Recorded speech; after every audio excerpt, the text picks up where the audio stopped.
Cảm ơn bạn đã ghé thăm kênh. Đừng quên nhấn subscribe để không bỏ lỡ bất kỳ khoảnh khắc nào bạn nhé. Kỷ nguyên bằng giá tận thế xuất hiện và thức tỉnh hệ thống máy bán hàng vô hạn. Mỗi ngày đều nhận được xu hệ thống, có thể mua mọi thứ trước tận thế. Rau xanh và thịt heo, đồ dùng sinh hoạt, thậm chí cả vũ khí, chỉ cần xu hệ thống đủ nhiều thì thứ gì cũng có thể mua.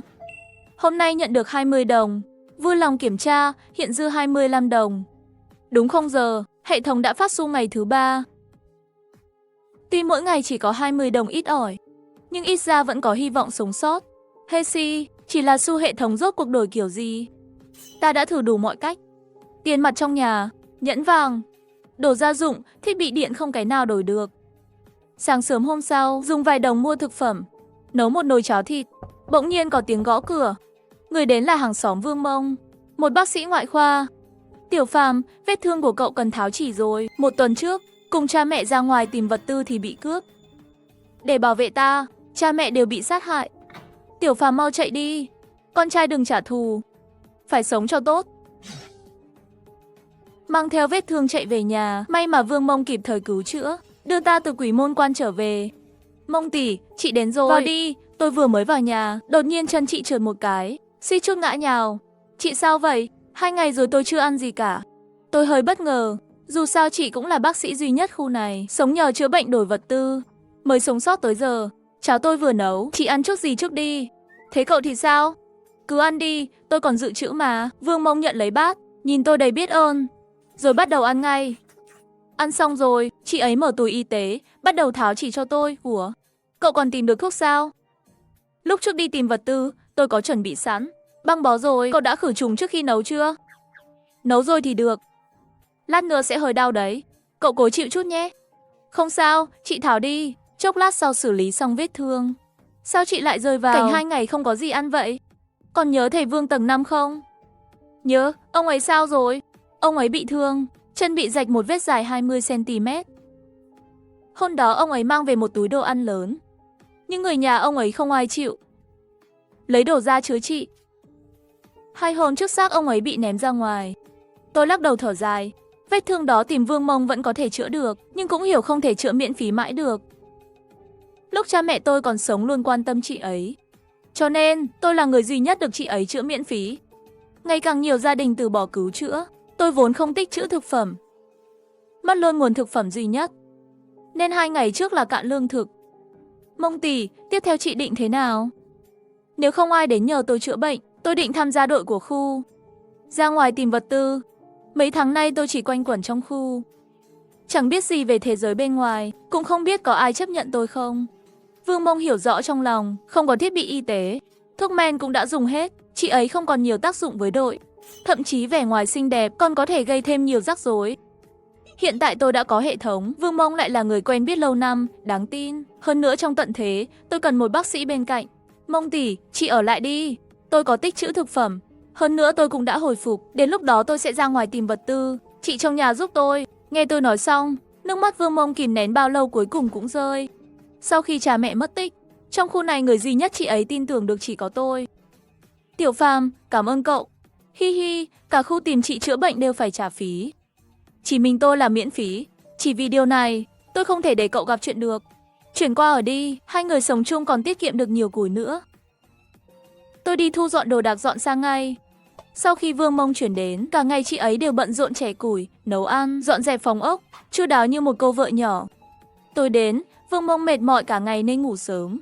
Lúc tôi chuẩn bị ngủ, thì tiếng thông báo hưng phấn của hệ thống vang lên. Hôm nay hệ thống chuyển vào 40 đồng. Vui lòng kiểm tra. Số dư hiện tại 48 đồng. Vãi, tăng tiền thật kìa. Quá phấn khích khiến tôi bắt đầu phân tích lý do tiền tăng. Hệ thống không thể tự ý cộng thêm, nhất định có quy luật. Suy nghĩ một lúc, tôi nghĩ đến Vương Mông. Chẳng lẽ hành động nhận nuôi Vương Mông khiến hệ thống tăng số tiền mỗi ngày? Ngày hôm sau, tôi làm bộ từ một phòng khóa khác, lấy ra thịt ba chỉ và cải thảo mua từ hệ thống. Vừa thấy nguyên liệu, Vương Mông liền hỏi, vì cải thảo tươi quá, không giống đồ đông lạnh. Thịt ba chỉ thậm chí còn hơi ấm. Mừng ngày đầu chị chuyển đến. Một bữa ăn nhiều như vậy có hơi lãng phí không? Đây là phần cho một bữa thôi, yên tâm đi, thực phẩm tích trữ đủ dùng. Tôi sẽ không tiêu xài bừa bãi đâu. Vậy thì được, tuy có hơi ngạc nhiên. Nhưng chị ấy không hỏi thêm, ngoan ngoãn bắt đầu nấu cơm. Điểm này tôi rất hài lòng. Tôi lát nữa sẽ đi mượn điện sạc thiết bị. Chị cứ ở nhà đợi tôi. Mục đích sạc điện là để mở chức năng định vị overland trong điện thoại. Lúc trước cha tôi từng đánh dấu một số địa điểm có vật tư, muốn tham gia nhóm có xe đi ra ngoài. Phải chứng minh giá trị bản thân. Những địa điểm vật tư này chính là thư tiến cử. Tôi đi cùng cậu được không? Không cần đâu, bên tòa nhà 3 cũng không có gì đáng ngại. Ăn xong tôi đến căn hộ 304 ở tòa nhà 3. Sạc đầy điện thoại một lần, trả công bằng 2 cân thịt, đắt cắt cổ. Tôi vốn có thể mua sạc dự phòng từ hệ thống, nhưng giá của nó đủ mua 10 cân thịt rồi. Còn máy phát điện, loại rẻ nhất cũng hơn 1.000 tệ, chi bằng tích tiền mua khẩu súng thì thiết thực hơn.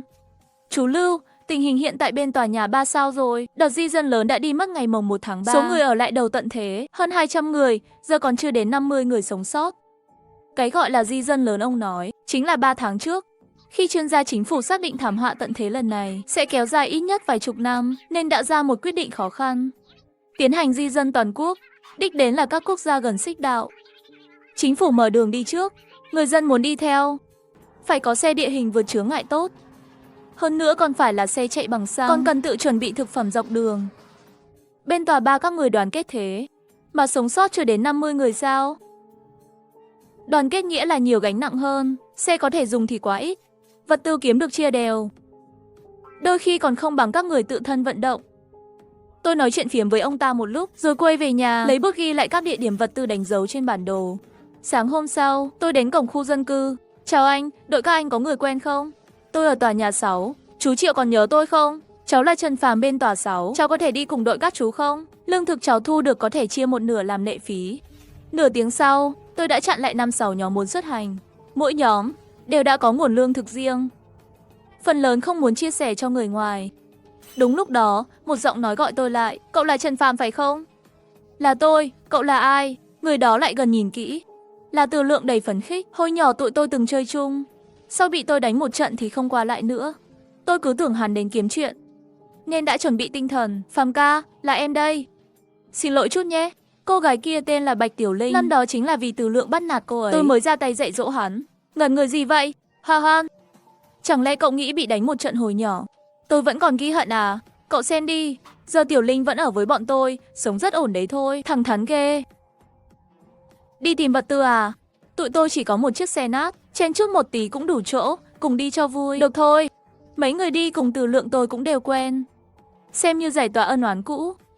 Thời kỳ tận thế băng giá bắt đầu, tôi dẫn đội đến được một ao cá phủ xương đầu tiên. Còn bất ngờ thu hoạch được rất nhiều thịt vịt đông lạnh. Phàm ca, trong nhà chỉ còn mình anh thôi à? Ai? Khi ra ngoài tìm vật tư, bố mẹ tôi đã bị rớt. Gia đình các cậu thì sao? Bố tôi khi khoan lớp bằng bắt cá thì bị rơi xuống. Mẹ tôi vì cứu ông ấy cũng chớt theo.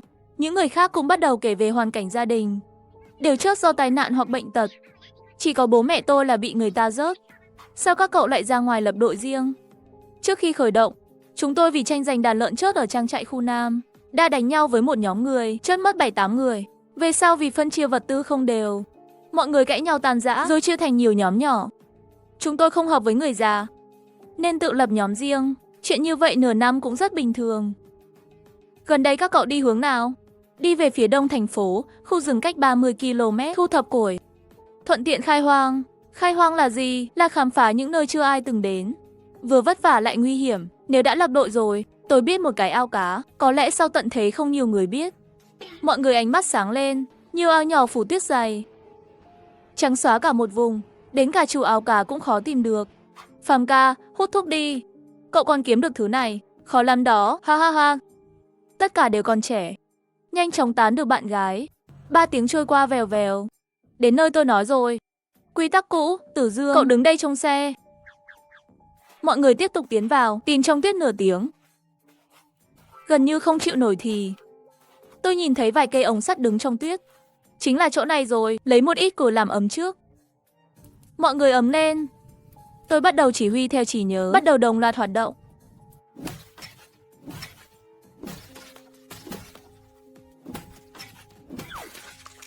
Ổ cá. Thấy cá rồi. Mọi người vây lại xem. Ao nhỏ hơn một mẫu mà cá cũng nhiều. Sau đó tiếp tục bắn cá. Trần Tiểu Băng kiểm tra quanh đó, chuẩn bị nấu ăn cho mọi người. Khoan bằng vất vả, mỗi mười mấy phút lại phải ra gần lửa sưởi ấm. Phàm ca, nhanh đến xem vịt kìa, tớ tìm thấy vịt rồi. Hóa ra là Bạch Tiểu Linh lúc nhặt củi. Thấy một khúc gỗ cắm trong tuyết. Và một cái bẫy nữa, cả một cái lưới theo đó. Bên trong là một nhóm vịt chết bị bao quanh. Nhìn thấy thu hoạch thế này, mọi người càng chăm chỉ hơn, làm việc đến 4 giờ chiều. Mỗi người vác hàng chục cân trên lưng. Không ai kêu mệt. Trên mặt ai cũng là niềm vui vì thu hoạch. Đồ nhiều quá, sẽ không chở hết. Chỉ còn cách chôn dưới tuyết, lần sau đến lấy. Tử Dương, cậu đi che dấu chân chúng ta vừa đi qua. Làm thêm dấu chân đi ngược chiều. 8 giờ 30 tối, mọi người mới về khu tập thể. Thu hoạch hôm nay chia thành 6 phần. Mỗi người mang về nhà. Mọi người về nghỉ sớm đi. Ngày mai chúng ta đi sớm. Cố gắng mang hết đồ về. Kẻo lâu ngày xảy ra chuyện. Sau một ngày tiếp xúc, tôi đặc biệt tiết lộ mình có vài điểm vật tư. Để họ đến những người sắp hết lương thực đến có hy vọng. Nên khi tôi ra lệnh, không ai phản đối. Ngay cả người lãnh đạo cũ Từ Lượng cũng vậy. Về nhà Vương Mộng giúp tôi tháo đồ trên lưng. Không vì được đồ ăn mà vui, mà là ngay lập tức kiểm tra vết thương cho tôi. Sáng hôm sau tỉnh dậy thấy hệ thống tiền thật sự tăng lên. Một đêm tăng thêm 140 đồng. Ăn sáng do Vương Mộng nấu xong rồi ra ngoài. Chào buổi sáng Phàm ca. Đợi lâu chưa? Chỉ vài phút là các cậu tới. Tôi lấy ra một đôi giày đi nước đưa cho Trần Bảo Thịnh. Haha, vừa thừa một đôi. Cậu đổi đi, không thì chân bị đóng băng mất. Tháo đồ đi Phàm ca, đôi giày này mua từ hệ thống giá 30 đồng. Giờ mỗi ngày thu nhập 140 đồng. Tôi không tiếc tiền mua cho đồng đội một đôi giày. Tôi có một nhà dưới lâu, chắc các cậu đều biết. Đứa nhỏ vài năm trước leo cây ngã gãy chân đó. Tôi biết. Năm này chắc cũng 15, 16 tuổi rồi. Sao tự nhiên lại nhắc đến nó? Tôi nghĩ là thế này. Bên ngoài có một số thế lực rất lớn. Nếu một ngày nào đó chúng ta gặp chuyện lớn thì... Bây giờ được gọi là tận thế. Còn chúng ta, con người là loài sống tập thể. Mỗi người chiến đấu một mình chắc chắn không lâu dài. Nếu có điều kiện, tôi nghĩ chúng ta nên mở rộng đội nhóm. Tôi nhìn mọi người, quan sát phản ứng của họ. Tôi muốn đưa đứa nhỏ đó vào, tôi khá hiểu nó. Con người không có vấn đề, tất nhiên cuối cùng vẫn là các cậu quyết định. Tôi hiểu rồi, việc tăng người không thể một mình quyết định. Hơn nữa xe vẫn là của Từ Lượng. Tôi không phản đối, tôi thấy Phàm ca nói rất có lý. Tôi cũng nghĩ nên như vậy. Nếu không có Phàm ca tham gia, hôm qua chúng ta có thể không thu hoạch được gì. Đã nói đứa nhỏ đó được thì được, nhưng giờ có vấn đề thực tế. Thêm đứa nhỏ là 7 người rồi. Xe ngồi không vừa, về chuyện xe tôi có cách. Chỉ là chưa đến lúc thôi. Mọi người nghe theo Phàm ca, được sự đồng thuận của mọi người, tôi ngay lập tức quay về nhà số 6, gõ cửa nhà Tử Huyên. Phàm ca có việc gì sao? Tôi với vài người ở nhà số 6 gần đây thành nhóm đi tìm vật tư, muốn mở rộng đội nhóm, muốn gia nhập không? Nói xong thì trong nhà im lặng vài chục giây. Rồi cửa mở ra. Tiểu Phàm vào trong nói chuyện tiếp. Vào nhà rồi, nhìn một phát thấy trên ban công có một xác chết. Là chồng của tôi. Tôi định đợi qua cơn bão tuyết mới chôn ông ấy. An ủi vài câu, nói ý định dẫn Tử Huyên ra ngoài tìm vật tư. Cảm ơn cậu Tiểu Phàm, cậu là đứa trẻ tốt. Tử Huyên xin cúi đầu với Phàm ca. Từ giờ về sau nghe lời anh ấy, nghe chưa? Tử Huyên nghe xong, không nói gì lập tức quỳ xuống. Tôi muốn đỡ lên, bà lão giữ tôi lại. Cuối cùng tôi vẫy 3 cái rồi thở dài. Dẫn Tử Huyên đi tìm Từ Lượng cùng họ. Hôm nay không phải khai phá đất mới, dễ thở hơn hôm qua một chút. Tử Huyên để chứng tỏ không phải gánh nặng, không từ chối yêu cầu giảm bớt đồ của chúng tôi. Cắn răng cùng mọi người bê đồ ra bên xe. Trở về khu dân cư đã là hơn 7 giờ tối. Tử Huyên có việc đến tìm tôi. Ngày mai tôi sẽ đến gõ cửa cậu lại đi cùng tôi, đừng tự ý ra ngoài một mình. Biết rồi, Phàm ca, về nhà tận hưởng nước ngâm chân do Vương Mông chuẩn bị. Bên ngoài đột nhiên nghe tiếng gõ cửa. Ai đó? Tôi tìm Phàm ca. Tôi là Tử Huyên. Tử Huyên có việc gì sao? Tôi không mở cửa, bởi vì trước đây đã có việc dùng người quen để lừa đó là cửa. Chuyện đã xảy ra. Phàm ca, tôi tự mình đến. Bà nội tôi mất rồi. Tôi sửng sốt, hôm nay gặp bà nội cậu, cảm thấy có điều gì đó không ổn. Không ngờ bà ấy không muốn làm gánh nặng cho Tử Huyên, đã gửi cậu ấy cho mình. Sau khi đảm bảo an toàn, tôi mở cửa. Bà nội cậu hôm nay không khỏe sao? Chuyện gì vậy? Tôi về nhà tìm thấy bà nội trên ban công. Bà ấy ôm xác ông nội mà ra đi. Đây là thư bà ấy để lại cho cậu. Nội dung thư giống như tôi dự đoán, nhưng phần sau có một tin khiến tôi rất bất ngờ. Nội dung này đừng nói với người khác. Tôi biết rồi. Vậy nên tôi xem xong liền đến tìm cậu. Tử Huyên. Từ nay tôi là anh cậu. Mạnh mẽ lên, chúng ta đều phải sống sót.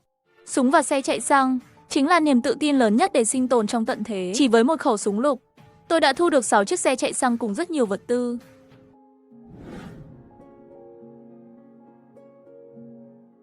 Hôm nay tôi muốn đi kiểm tra khu biệt thự núi Thiên Trì. Sẽ không lâu đâu nhỉ?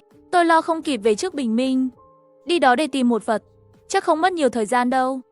Được rồi, Phàm ca, cậu sắp xếp. Bà nội của Tử Huyên là người giúp việc trong một gia đình giàu có lần làm vệ sinh. Vô tình phát hiện chủ nhà giấu một khẩu súng trong biệt thự. Khi tận thế xảy ra, gia đình đó khẩu súng vẫn còn trong biệt thự.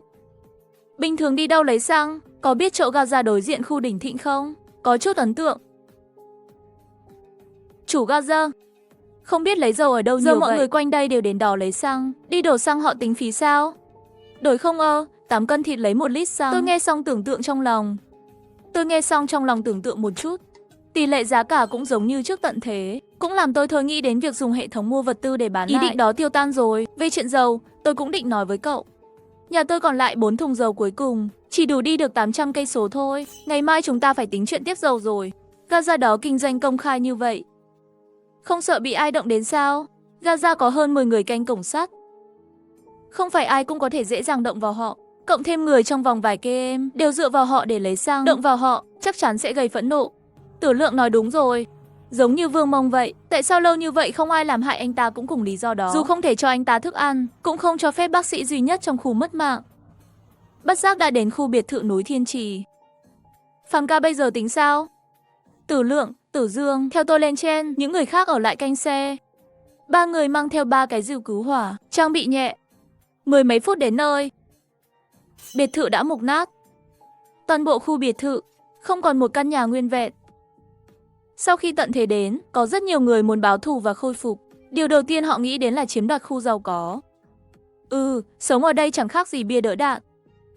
Tôi một mình lên tầng 3 phòng ngủ chính, tránh tấm trần ở góc.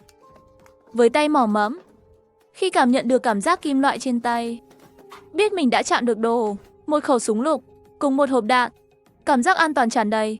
Phàm ca sao rồi? Cậu tìm được thứ cần tìm chưa? Tôi không giấu cậu, lôi khẩu súng ra khỏi người. Ngay lập tức trong xe vang lên tiếng chốt tiệt. Dù có súng, cũng không dám chắc chúng ta hoàn toàn an toàn, bởi vì ta cũng không dám chắc các thế lực khác cũng có súng. Mọi người đừng vì thế mà lơ là cảnh giác. Phán đoán rõ ràng. Mọi người trả lời đều rất hưng phấn. Nhanh chóng đến được ao cá. Phân công công việc rõ ràng như trước. Bởi vì đi tìm súng mất thời gian nên đào cá bị trễ. Trở về lúc đã là 6 giờ chiều. Trời đã tối rồi, nếu không sẽ xảy ra chuyện ngoài ý muốn. Bỗng nhiên phía trước chiếu lên một dãy đèn không báo trước. Muốn lùi xe, phía sau cũng đồng loạt bật đèn. Phàm ca tính sao? Cầm vũ khí xuống xe, chạy vào đống tuyết bên cạnh. Cảnh này quá quen thuộc. Ngày xưa mình và bố mẹ cũng bị kẹp giữa như thế này. Đối phương tổng cộng 6 chiếc xe, hơn 20 người ào xuống xe. Thấy chúng tôi không đi xa, họ cũng không vội. Kiểm tra đồ trong xe xong, mới thong thả tiến về phía chúng tôi. Được rồi, các người biết điều rồi. Xe và đồ chúng ta mang hết rồi. Chúng tôi cũng không làm khó các người, đứng đó đừng động đậy. Nói xong, hắn không thèm nhìn chúng tôi. Quay người đầy uy quyền. Tử Lượng và mọi người thấy tôi dẫn đầu chạy, nghĩ rằng chỉ có thể bất lực nhìn xe và đồ bị cướp. Khi họ thất vọng về tôi nhất, tôi bất ngờ rút súng ra. Tiếng súng vang lên phá tan đêm lạnh giá. Súng còn bắn tiếp kìa. Dù là lần đầu có súng, nhưng chẳng có ai. Chốt tiệt, có súng thật rồi. Chạy đi, bọn họ chưa gặp tình huống này bao giờ. Trước đây họ dùng ưu thế về số lượng, dùng vũ khí lạnh tay không bắt nạt người thường. Nhân lúc tôi thấy đạn, có người chạy lên một chiếc xe định chạy trốn. Ai ngờ đạp ga xe lao thẳng vào đống tuyết. Hi hi, cho cậu cơ hội mà cậu cũng vô dụng.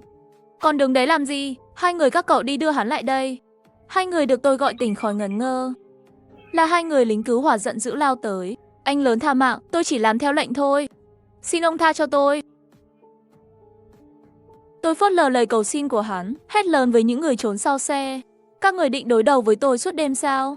Ra đi, những người sau xe có dám ra không? Vượt qua xe hét to gấu xấu xa. Tôi gọi Tử Lượng đến, thì thầm vài câu vào tai hắn. Tử Lượng nghe xong mắt liền dữ dội. Gật đầu rồi đi. thấy Tử Lượng lên chiếc xe của đối phương, đạp ga lao về phía nhóm chắn sau xe. Không thể cản được, chỉ biết đuổi theo. Tôi vừa tiến lên vừa bắn. Toàn bộ vụ đụng độ chỉ mất 20 phút, cuộc chiến kết thúc tại đây. Hơn 20 xác chết được dọn lên, ngay cả Bạch Tiểu Linh cũng tự tay chém chết một người. Tôi rất hài lòng vì đội của mình không có kẻ nhát gan. Tử Lượng, đi kéo chiếc xe bị mắc kẹt kia ra. Được rồi, Phàm ca, Tiểu Linh, Từ Huyên, đi xem 3 chiếc xe bị hư hỏng kia. Tất cả đồ còn dùng được trên đó đem ra hết. Được rồi, Phàm ca, các cậu mau lại đây nhanh nào. Tử Dương, các cậu 3 người, đi lột quần áo của những thi thể bị hư hại không nghiêm trọng. Đừng để lãng phí vật tư. Được rồi, Phàm ca, mọi người nhận lệnh. Tản ra làm việc. Các người là từ đâu tới? Đặc biệt đến cướp của chúng tôi à? Chúng tôi là công ty vận tải gần đây. Lợi dụng trời tối ra cướp, đội các người lẻ loi thế này.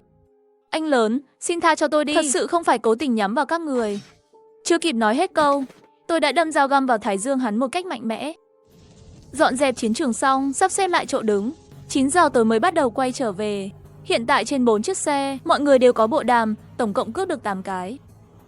Tử Lượng, chiếc vai dâu này hơn hẳn chiếc XAU của cậu nhiều. Cậu nói không phải là nói linh tinh à? Nói thế mới đúng, nếu không nhờ chiếc xe cũ này mười mấy năm tuổi, chúng ta đã đói chết từ lâu rồi. Lúc đầu xin người như chó, giờ dùng xong lại chê người xấu, chỉ hỏi về hiệu suất trên tuyết. Đừng nóng, mẹ ha ha. Phàm ca, chiếc Wrangler của anh thế nào? Để ngày nào đó tôi đổi lái thử. Hi hi, từ ngày mai cho cậu lái đến khi mệt mới thôi. Ngày mai chúng ta nghỉ ngơi một ngày, sắp xếp lại thu hoạch hôm nay. Một trận chiến bất ngờ. Đội thu về 3 chiếc xe chạy xăng, cùng với rất nhiều vật tư. Ngày mai chúng ta nghỉ một ngày, sắp xếp lại thu hoạch hôm nay. Phàm ca, tôi và Bảo Thịnh ở lại canh kho. 4 chiếc xe quá to, tôi sợ có người để mắt tới. Cũng được, có gì gọi qua bộ đàm. Được rồi, Phàm ca, về đến nhà thấy tôi đầy mứu. Vương Mộng lập tức lao đến kiểm tra. Tiểu Phàm, anh bị thương rồi, về muộn vậy. Chuyện gì đã xảy ra? Mộng tỷ, tôi không sao. Trên đường có chút sự cố, đã giải quyết xong rồi. Không sao là tốt rồi, đói rồi phải không? Mau ăn đi. Nhìn thấy Vương Mộng xinh đẹp hiền thục, tôi đột nhiên có thêm một lý do để về nhà. Mộng tỷ, ngày mai đi cùng tôi, đi kiểm tra sức khỏe cho gia đình của mấy người bạn nhỏ của tôi. Sáng hôm sau 7 giờ bị bộ đàm đánh thức. Những người khác làm sao chống lại sự cám dỗ của đống vật tư đó, đã sớm đến kho chờ đợi. Mấy người dọn dẹp xong vật tư, ngồi quay quanh đống lửa. 17 áo khoác chống gió, 13 quần chống gió, 19 dao chặt cán dài, 5 dao mở nối dài 80 cm, 11 dao cán ngắn, 8 bộ đàm, 17 pin dự phòng, 80 kg bánh quy nén, 2 thùng dụng cụ sửa xe, 1 lèo lớn. Các loại dụng cụ nấu ăn ngoài trời. Bạch Tiểu Linh đọc xong danh sách vật tư. Có những thứ này, trong thời gian tới chỉ cần tập trung vào thức ăn và củi thôi. Mọi người về nghỉ ngơi đi. Tôi cùng Tử Lượng đi lấy dầu máy, nhờ xưởng sửa xe bảo dưỡng giúp, xong quay lại sẽ gọi mọi người. Cách 3 km, xưởng sửa xe Dịch Tân. Tử Lượng nói chuyện vài câu với bên kia, rồi lái xe vào bên trong. Không biết ông chủ xưởng sửa xe đi đâu mà kiếm được 6 chiếc xe bồn chở dầu. Đám người này chắc chắn biết một điểm lấy dầu bí mật. Thảo nào có thể sống bằng nghề bán dầu. Sư phụ, bên ngoài lạnh lắm, tôi đợi trong văn phòng của mấy anh được không? Vào với tôi đi. Sau khi vào tôi sững người. Phòng đã được cải tạo có nhiệt độ trên 15 độ. Nhà chúng tôi dùng toàn bộ máy sưởi điện. Để duy trì phát điện thì máy phát phải hoạt động liên tục, tốn dầu lắm. Hệ thống như vậy chắc tốn điện lắm nhỉ. Thấy tôi chỉ là một thằng nhóc, lại đang rảnh rỗi, anh ta bắt đầu trò chuyện với tôi. Trong lúc tán gẫu tôi biết được một tin chấn động. Những căn phòng khác đều được họ dùng để nuôi và trồng cây trong nhà. Sư phụ, ông chủ các anh là ai vậy? Tôi có thể gặp một chút không? Chưa kịp để anh ta nghi ngờ, tôi đã nói tiếp. Là thế này, tôi đã lấy được nhiều hạt giống cây trồng ngay từ những ngày đầu tận thế. Đến giờ vẫn đang được bảo quản trong bao nhiệt trên rừng. Nhưng hiện tại tôi chưa chuẩn bị xong thiết bị trồng trọt. Tôi muốn mang một ít hạt giống đến để các anh trồng thử, xem những hạt giống tôi lưu trữ đến nay còn dùng được không. Nếu vẫn nảy mầm được, sau này chúng ta có thể giao dịch. Ví dụ dùng hạt giống để đổi lấy nhiên liệu của các anh. Lúc này một người đàn ông hỏi bước ra. Tôi là ông chủ của xưởng sửa xe này. Tôi tên Hoàng Diệp, còn cậu xưng hô thế nào? Trần Phàm, huynh đệ họ Trần. Bên này là anh Minh đang pha trà. Nghe nói tôi có hạt giống, thái độ của cả nhóm người bỗng thay đổi hoàn toàn. Cải bó xôi, rau xà lách, cần tây, giá đỗ, cả củ cải tôi đều có. Tôi luôn chuẩn bị những thứ đó, chính là để phục vụ cho việc trồng trọt trong nhà. Cậu có bao nhiêu hạt giống? Rất nhiều, chỉ là chưa có điều kiện để trồng. Huynh đệ, không giấu gì cậu. Ở đây chúng tôi có hơn 20 mạng người. Lượng lương thực dự trữ khi xưa gần cạn rồi. Người ngoài nhìn vào tưởng chúng tôi sống tốt hơn người khác. Nhưng thực ra ai cũng hiểu rõ, tiếp tục như thế thì cũng chết hết. Ông chủ rất chân thành, không vòng vo nhiều. Chỉ cần kiểm soát được tôi, rồi ép tôi đi lấy hạt giống. Chuyện như thế, chỉ có người trong giai đoạn đầu tận thế mới làm ra nổi. Bây giờ khi lập nhóm có một quy tắc bất thành văn. Chỉ cần đồng đội bị khống chế, thì để giữ lấy vật tư, mọi người trong đội có thể mặc kệ sự sống chết của người bị đe dọa. Chút nữa bảo dưỡng xong tôi sẽ về mang ít cho các anh. Rất nhanh chiếc xe đã được sửa xong. Ông chủ nói không lấy đồng nào tiền công 1 cân thịt cả. Nhưng tôi vẫn thẳng thừng ném lại một con cá hơn 2 cân rồi rời đi. Hơn 10 phút sau, tôi quay lại lần nữa, lấy ra 2 túi hạt giống rau. Huynh đệ Trần, mấy thứ này thật sự tặng miễn phí cho chúng tôi sao? Thật đấy, nếu hạt giống có thể nảy mầm, sau này chúng ta sẽ hợp tác lâu dài, coi như là của ra mắt. Chỉ tốn hơn chục đồng trong hệ thống là có thể đổi lấy. Tình cảm của đám người này đối với tôi thì rất đáng giá. Sau khi về lại khu dân cư, tôi bảo với các bạn phải dẫn theo Vương Mông đi kiểm tra sức khỏe cho người thân của họ. Trước tiên đến nhà Bạch Tiểu Linh. Cha cô ta bị tê còng 3 ngón chân từ 2 tháng trước. Sau đó là lại đến nhà cậu ấy còn có ông bà. Tiếp theo là mẹ của Tử Dương. Ai cũng lo lắng cho tôi hết mức. Tử Lượng và Trần Bảo Thịnh thì không được may mắn như vậy. Người thân ruột thịt đều đã mất. Tình cảnh giống hệt tôi. Buổi trưa tại nhà Bạch Tiểu Linh, tôi đã mua gần 200 đồng tiền nguyên liệu từ hệ thống. Gọi toàn bộ bạn bè trong nhóm và người thân của họ đến. 12 người ngồi ăn cùng nhau, vô cùng náo nhiệt. Ăn mãi đến tận 3 giờ chiều, hôm nay tạm thời đến đây thôi. Một lát nữa chúng ta đi cải tạo lại kho hàng. Trong kho có máy phát điện và máy hàn. Mọi người cùng nhau hoàn thành việc cải tạo kho. Chỉ cần không có thuốc nổ gì đó, thì đừng hòng cậy được cánh cửa kho. Một đêm yên bình, sáng hôm sau khi tôi tỉnh dậy, hệ thống lại mang đến cho tôi một bất ngờ. Chúc mừng ký chủ, vượt mốc hạ gục hơn 10 người, phần thưởng, nâng cấp đội ngũ. Mỗi người thêm vào, mỗi ngày hệ thống thưởng 100 đồng tiền hệ thống. Hôm nay đã nhận được 1.300 đồng tiền hệ thống. Nghĩ lại hồi đầu mỗi ngày chỉ có 20 đồng, từng bị mắng là hệ thống này phế vật. Ha giờ xem ra cái quẻ này cũng không đơn giản đâu. 3 ngày tiếp theo, tôi và vài người bạn ngày nào cũng lặp lại việc như nhau. Cuối cùng cũng vớt hết cá và vịt trong cái ao đó. Tiền hệ thống của tôi cũng vượt mốc 5.000. Phàm ca, chúng ta lại phải chuẩn bị nhiên liệu rồi. Thực ra tôi biết một trạm xăng trên núi ở vùng ngoại ông phía tây thành phố. Xe bình thường không thể lên được, nên tôi dự định ngày mai đến xưởng sửa xe, nói chuyện với họ về việc cải tạo xe.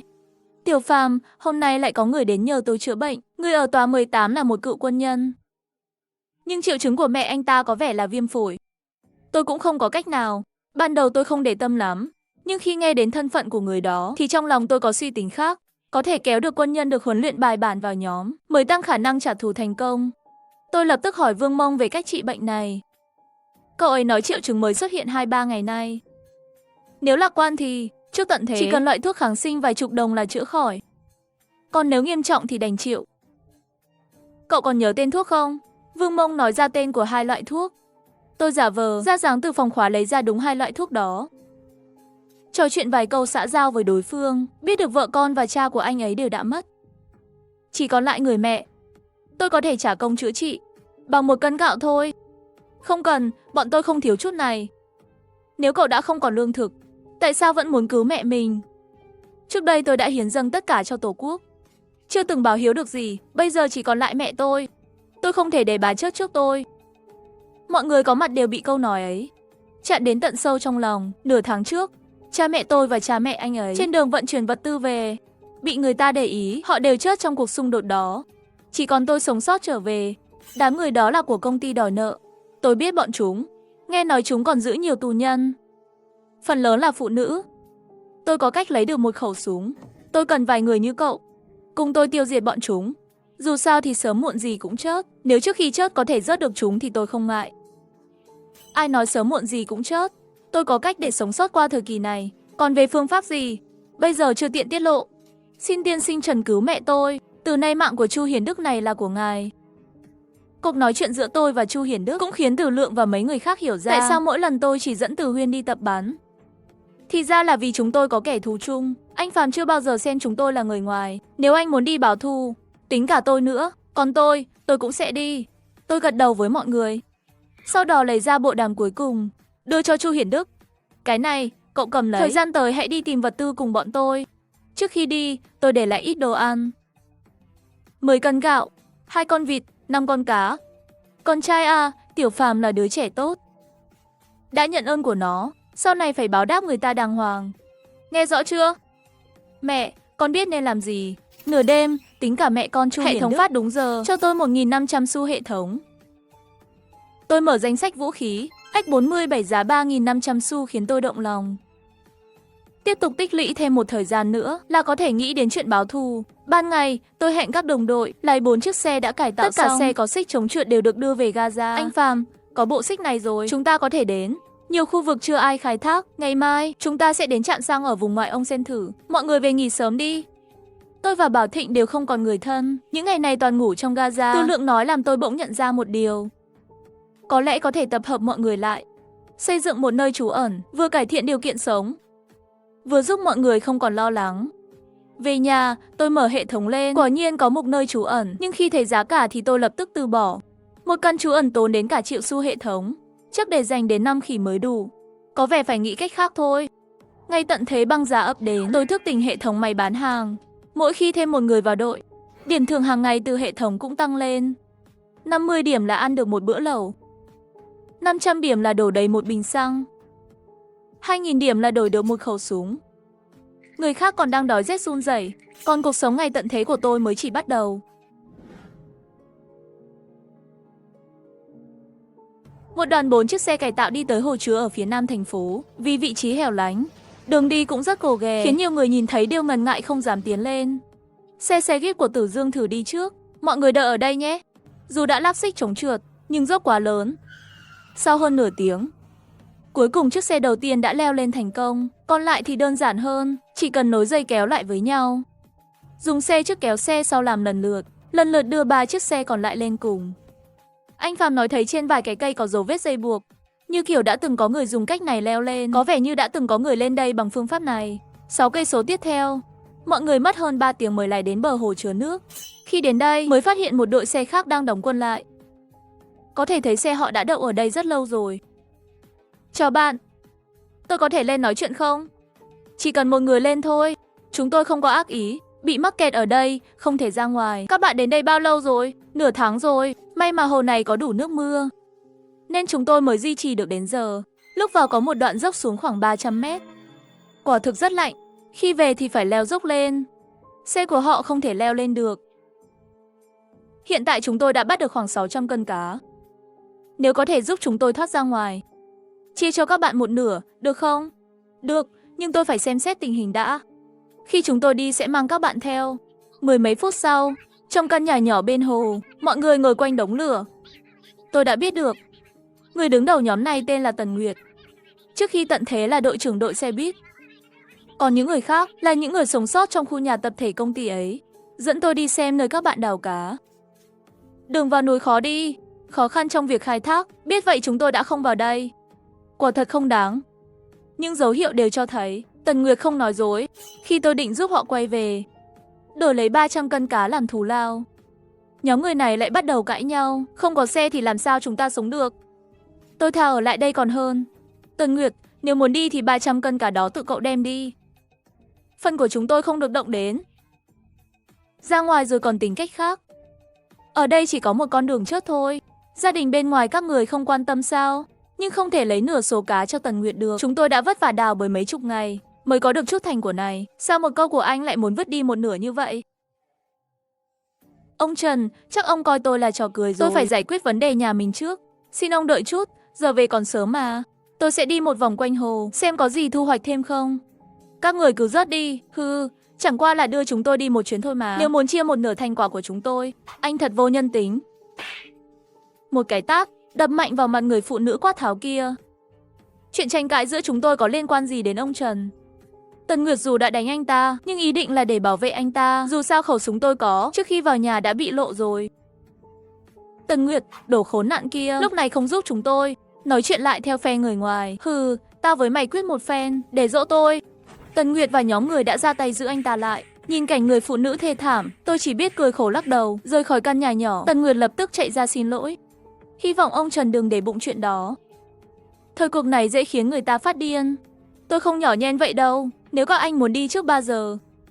Chuẩn bị sẵn 300 cân cá, nói xong, dẫn vài người lái xe đi một vòng quanh hồ. Quay lại căn nhà nhỏ, Tần Nguyệt cùng mọi người đã chuẩn bị xong. Ông Trần, lúc này tôi quá nóng này. Xin ông đừng để tâm lời tôi nói. Tôi vốn không coi đó là chuyện lớn, cười cho qua luôn. Chiều tôi đến khu nhà tập thể công ty xe buýt. Khi lấy vật tư, Tần Nguyệt đến bên tôi. Ông Trần, xe của chúng tôi không thể bỏ lại đó. Nếu không thì chúng tôi không thể sống được. Ngày mai có thể chở chúng tôi vào lại không? 5 ngày sau, chúng tôi sẽ trả 300 cân cá cho ông như lần trước. Thế nào? Tôi suy nghĩ rồi. Gật đầu đồng ý, rồi dẫn đội nhóm rời đi. Anh ấy sao phải tốn nhiều cá như vậy? Để đưa chúng tôi đi một chuyến, tôi tin rằng bất cứ đội nào có khả năng vào được. Chỉ cần 880 cân cá là đủ rồi. Anh hiểu cái gì chứ? Họ hoàn toàn có thể rớt hết chúng ta. Độc chiếm số cá đó, nhưng họ không làm như vậy. Hơn nữa người sáng mắt đều nhìn ra, tôi không có gần 1 tấn cá. Thực tế chỉ đưa 300 cân thôi. Các anh nghĩ ông Trần không biết sao? Ông ta chẳng thèm quan tâm đến số vật tư nhỏ nhoi này của chúng ta. Tôi đưa ra điều kiện này chỉ là để tạo mối quan hệ tốt hơn với ông Trần thôi. Anh Tần Nguyệt, anh có suy nghĩ gì không? Sắp tới chúng ta sẽ còn tiếp xúc với ông Trần. Tôi sẽ tìm cơ hội dẫn mọi người gia nhập cùng ông ta. Mọi người thấy sao? Nghe Tần Nguyệt phân tích vậy, mọi người đều đồng ý. Đêm khuya vẫn nhận được 1.500 đồng hệ thống. Rõ ràng mối quan hệ với Tần Nguyệt này không đủ điều kiện nhận thưởng của hệ thống. Dùng 5.000 mua 3 khẩu súng lục, 6 hộp đạn. Thế giới tận thế lạnh giá, tôi tích đủ 20.000 điểm làm vốn. Chuẩn bị đấu giá với 2 đại gia tộc. Tranh giành nơi trú ẩn cuối cùng. Phàm ca, lẩu này thật chứ? Cả bàn đồ ăn này mang ra ngoài đổi được ít nhất 10 thùng mì ăn liền. Quá xa xỉ rồi. Tôi lấy ra 3 khẩu súng mua tối qua. Trần Bảo Thịnh, Từ Lượng mỗi người 1 khẩu. Ngày mai để Từ Lượng dẫn mọi người luyện tập cách sử dụng súng. Sau này chúng ta những người cốt cán đều được trang bị súng. Vương ca, anh lấy súng ở đâu vậy? Đúng lúc tôi sẽ nói cho mọi người biết. Tôi đảm bảo mọi người không chết đói. Bây giờ cũng phải đảm bảo an toàn cho mọi người. Ăn no uống đủ. Nói đến vấn đề thứ hai của bữa tụ họp hôm nay. Chúng ta sống rải rác từng nhà từng ngõ. Không chỉ không an toàn, mà còn rất bất tiện. Tôi muốn tập hợp mọi người lại xây dựng một nơi trú ẩn. Phàm ca, tôi cũng đã nghĩ đến chuyện này từ lâu. Các thế lực khác đều tập trung sống chung. Không chỉ tiết kiệm củi sưởi ấm, người ở nhà cũng an toàn hơn. Thời gian này đi kiếm vật tư. Tôi chú ý một số nơi có thể dọn đến. Trung tâm mua sắm Trung Đỉnh cách đây 1 km là nơi thích hợp nhất. Tôi biết chỗ đó, nhưng có một vấn đề. Chu Hiền Đức vấn đề gì? Nghe nói 3 đại gia tộc chưa? Lý gia, Bạch gia và Tề gia trước tận thế đều là các gia tộc danh giá có bản lĩnh. Đầu tận thế dựa vào lực lượng hùng hậu chiêu mộ người lính, tích trữ vật tư, bây giờ vẫn sống trong cảnh bí mật thu mình. Còn có một gia tộc Lý khá bí ẩn, nắm quyền kiểm soát phiên đấu giá tận thế. 3 thế lực này vẫn sống sót tốt, nhưng với chuyện xây dựng nơi trú ẩn của chúng ta thì có liên quan gì đâu. Chu Hiền Đức, anh nói tiếp đi. Trước đây tôi từng làm vệ sĩ cho thiếu gia nhà Bạch. Bạch gia và Tề gia bên ngoài thì hòa khí, nhưng sau lưng thì xung đột không ngừng. Dù bây giờ là tận thế, nhưng nhiều nơi vẫn có chủ quyền rõ ràng. Ví dụ như vừa rồi nói, trung tâm mua sắm Trung Đỉnh là do Bạch gia quản lý. Nghĩa là nếu muốn xây nơi trú ẩn ở đó, phải được sự đồng ý của Bạch gia. Đúng vậy, vật tư ở nơi này lâu rồi đã được chuyển đi, không lo bị lục soát, nhưng Bạch gia sẽ không cho phép ai chiếm đóng nơi đó làm của riêng. Hiền Đức, vậy có cách nào xây dựng nơi trú ẩn không? Bạch gia và Tề gia toàn kẻ bắt nạt người yếu, phản bội lừa dối người khác. Gia tộc Lý tuy bí ẩn nhưng tiếng tốt hơn nhiều. Phiên đấu giá của họ luôn có những món đồ rất hiếm lạ. Trước đây có người dùng 3 đầu sống thú đấu giá được một nơi trú ẩn nhỏ. Tôi nghĩ chúng ta có thể thử đến phiên đấu giá xem. Ngày hôm sau tôi bắt đầu chuẩn bị cho phiên đấu giá. Phiên đấu giá gần nhất sẽ diễn ra sau 10 ngày nữa. Vừa đúng lúc, có thể tích thêm nhiều đồng hệ thống làm vốn. Tối hôm đó, hệ thống cho tôi một bất ngờ. Chúc mừng chủ thể đạt 20.000 đồng hệ thống. Thưởng một lần cơ hội quay thưởng. Quay thưởng mà còn có thể quay tiếp sao? Hi hi, bắt đầu quay thưởng.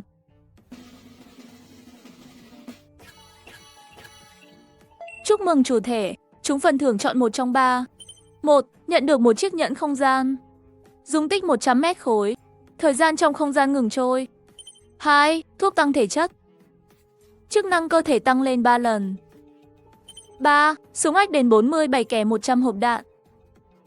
Xin chủ thể lựa chọn. Đều là đồ tốt cả, tiếc là chỉ chọn được một. Mỗi khi tăng thêm 20.000 đồng hệ thống, có thể quay thưởng một lần. Chủ thể cần đạt điều kiện ngẫu nhiên đặc biệt mới kích hoạt được quay thưởng.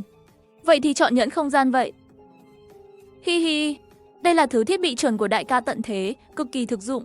10 ngày sau, đúng hẹn đến phiên đấu giá. Chỉ mang theo Chu Hiện Đức và Tư Lượng vào hội trường. Những người còn lại chờ bên ngoài. Xin chào, vui lòng xuất trình thư mời. Xin lỗi nhé, chúng tôi là lần đầu đến đây, không biết cần phải có thư mời. Không có thư mời thì không được vào. Mời các người quay về. Vâng ạ. Vậy phải có điều kiện gì để lấy được thư mời? Cần kiểm tra tài sản, tích trữ vật tư phải đạt trên 5.000 cân. Hoặc có một quy mô tài nguyên tái tạo nhất định. Lúc này, một nhóm người từ xa đi tới. Phiên đấu giá liền hí hửng chạy tới. Bạch thiếu gia, ông đến rồi. Mời vào nhanh, hôm nay có gì đấu giá vậy? Có một người bí ẩn, mang ra một bộ nơi trú ẩn tối thượng làm vật phẩm đấu giá. Nơi trú ẩn tối thượng, đây quả thật là thứ tốt. Bạch đại thiếu gia, lâu rồi không gặp. Người kia cũng tới rồi. Nghe nói hôm nay vật phẩm đấu giá có thứ hay ho. Gia tộc Tề tôi sao có thể vắng mặt? Tử Lượng, đây chính là hai thế lực lớn Tề gia và Bạch gia mà anh nói sao? Đúng vậy, hai người kia là thiếu gia của mỗi nhà. Đừng nhìn bên ngoài lịch sự, bên trong không biết đang nghĩ mưu đồ gì. Có thể muốn rớt nhau đó, nhìn dáng vẻ họ đều khá quan tâm tới nơi trú ẩn kia. Đúng vậy, trước tận thế, có nhiều người theo Phật học hoặc thuyết tận thế. Xây dựng rất nhiều nơi trú ẩn, bây giờ tận thế đã trôi qua nửa năm. Nơi trú ẩn được chia thành cao, trung, thấp theo quy mô, 3 cấp bậc. Những nơi có thể đem ra đấu giá, dù cấp nào cũng là thứ quý hiếm khó gặp. Có vẻ hôm nay muốn đấu giá nơi trú ẩn tối thượng này không dễ chút nào. Ông ơi, các ông không có thư mời, không thể vào hội trường đâu. Sợ là không thể tham gia đấu giá được. Vậy để đội kiểm tra tài sản của các ông cùng đội của tôi về kiểm tra. Số cá đông lạnh tích lũy trong thời gian qua đã đủ 5.000 cân rồi. Một tiếng sau, đội kiểm tra tài sản gửi về tin tức. Ông chủ ạ, tài sản của ông đã đạt tiêu chuẩn vào cửa, mời ông vào. Quý ông quý bà, chào mừng tham dự phiên đấu giá tận thế lần thứ 19. Phiên đấu giá lần này có tổng cộng 9 vật phẩm. Người dẫn chương trình có thể tiết lộ với mọi người, trong đó có 2 món vật phẩm vô cùng hiếm gặp, sẽ được trình bày vào cuối phiên đấu giá. Bây giờ bắt đầu đấu giá, món vật phẩm đầu tiên. Tổng giám đốc tập đoàn Tân Huy Tiểu Mộng. Vừa quyến rũ vừa lạnh lùng, thông minh trong một người. Hãy tưởng tượng, nữ hoàng thương mại trước đây phục vụ bạn trà rót nước, mật sắc, bấm huyệt sẽ là trải nghiệm như thế nào đây? Giá khởi điểm 500 cân vật tư. Trên sân khấu một cô gái xinh đẹp bị nhốt trong lồng sắt, ánh mắt mơ màng. Người ta cũng có thể đem ra đấu giá. Đúng vậy, chuyện này có xảy ra thật. Nhưng toàn là những nhân vật nổi tiếng trước tận thế, phần lớn là nữ minh tinh. Để thỏa mãn những nhu cầu kỳ quái của người ta sau tận thế, trong lúc nói chuyện giá đấu đã tăng vọt đến 1.000 cân. Trước tận thế Tinh Huy Girl giúp là đối thủ chết chóc của chúng ta. Không ngờ Tiểu Mộng lại bị đem ra đấu giá. Ha ha ha ha. Nhà Bạch tôi ra giá 1.500 cân. Nhà Bạch ra giá rồi, xem ra chúng ta không liên quan rồi. Đúng vậy, Tiểu Mộng bị nhà Bạch đấu giá thành công. Dựa vào mối thù nhiều năm của hai gia tộc, kết cục chắc chắn rất thảm khốc. Mục tiêu của tôi là nơi trú ẩn. Ban đầu không muốn tham gia mấy việc này. Ai ngờ một tiếng nói vang lên. Chúc mừng chủ nhân đã kích hoạt nhiệm vụ ngẫu nhiên. Nhiệm vụ yêu cầu trong phiên đấu giá phải mua được Tiểu Mộng. Phân thưởng cho chủ nhân một lần cơ hội quay thưởng. Không thể nào, tôi mua cô gái này để làm gì? Tôi không phải người mê gái như thế. Cơ hội quay thưởng thì cũng khá hấp dẫn. Nhưng vốn dĩ tôi không có nhiều vốn. Lúc này người dẫn chương trình trên sân khấu gọi giá 1.500, một lần 1.500, 2 lần 1.000. Tôi ra 2.000 nhé. Người kia là ai vậy? Dám chống lại Bạch gia? Chưa từng nghe thấy ai như vậy. Thằng nhóc ký của mày là gì? Là muốn đối đầu với Bạch gia sao? Phiên đấu giá vốn là người trả giá cao nhất sẽ thắng. Xin hỏi thiếu gia Bạch, tôi không được ra giá sao? À, được. Dám nói chuyện với tôi như vậy, đã thành công làm tôi tức giận rồi.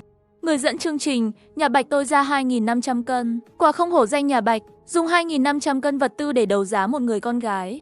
Đúng vậy, dù đây là một mỹ nhân hàng đầu, nhưng trong tận thế này, vật tư còn thiết thực hơn nhiều, chứ đừng nói đến nhiều vật tư như vậy. Tôi ra giá 2.600. 3.000, Bạch gia đừng nóng vội. Lần này, mục tiêu của chúng ta là nơi trú ẩn. Bạch gia cũng bình tĩnh lại đi. Gia tộc lần này tổng cộng mang theo 30.000 cân vật tư. Phải chắc chắn chiếm được nơi trú ẩn này. Bây giờ chỉ còn cách giữ sức mạnh. Lúc này tôi cũng rất hoang mang. Kho hàng chỉ còn khoảng 5-6 nghìn cân vật tư, 2 vạn hệ thống tiền chỉ có thể mua khoảng 20.000 cân vật tư. Tiêu hao càng nhiều, việc đấu giá sau này càng khó khăn. Quý ông này đã ra giá 3.000 bạch gia. Ông có muốn tăng giá không? Ừ, không tăng nữa. Thằng nhóc, đợi đấy, dám gây thù với nhà Bạch, mày sẽ hối hận. 3.000 một lần, 3.000 hai lần, 3.000 ba lần. Giao dịch thành công, chúc mừng ông Trần đã mua được vật phẩm đầu tiên. Từ Lượng và người kia hoàn toàn bối rối, không nhịn được nói ra. Phàm ca, em không hiểu lắm, tại sao lại dùng nhiều vật tư như vậy để đổi lấy một người con gái, tôi cũng không biết phải giải thích thế nào. Yên tâm đi, làm vậy chắc chắn có lý do của tôi. Lúc này trên sân khấu đang trưng bày vật phẩm thứ hai. Một chiếc xe địa hình Hummer 2 cỡ lớn. Tôi không có nhu cầu xe cộ, tôi thẳng thắn mở bảng hệ thống ra xem. Chúc mừng chủ nhân hoàn thành nhiệm vụ ngẫu nhiên. Phần thưởng một lần quay thưởng. Đừng làm tôi thất vọng nhé, tôi đã bỏ ra rất nhiều vật tư, còn chọc tức một đại gia tộc nữa. Chúc mừng chủ nhân trúng thưởng 3 chọn 1. 1. 100 thùng nước khoáng. 2. 10 khẩu ách đến 47 kè 100 băng đạn. 3. 10 thùng hạt giống lúa mì chất lượng cao, xin chủ nhân chọn lựa. Tôi không do dự chọn 10 khẩu ách. Thẳng tay bỏ vào nhẫn không gian. Còn nước khoáng và hạt giống lúa mì, tôi hoàn toàn có thể mua trực tiếp trong hệ thống cửa hàng. Lúc này, người dẫn chương trình bắt đầu giới thiệu vật phẩm thứ tư. Đây là khẩu súng bắn tia ôm. Trang bị 100 viên đạn tả mưa, 6mm Magnum, tầm bắn hiệu của 1.500 đến 1.700m. Giá khởi điểm 2.000 cân vật tư, 2.100 cân, 2.200 cân, 2.500 cân.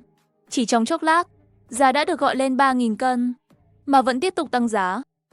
Súng bắn tỉa có tầm bắn xa, sức mạnh lớn dù thời tiết băng tuyết không tiện dùng lắm, nhưng có sức uy hiếp rất mạnh. Đúng vậy, nếu đối thủ ai đó có thứ này, sợ rằng không thể ngủ ngon. Lúc này, súng bắn tỉa đã bị hai nhà con trai ra giá đến 700 lần. Bạch gia, món này đừng tranh với tôi. Tề gia, mày bỏ đi, cái này tôi nhất định phải có. Trong lúc đang nói, mày liếc tôi một cái thật sắc bén. Coi như thằng nhóc này tranh súng là định đối phó với tôi, hê hê, vậy tôi sẽ cho mày trả giá đắt.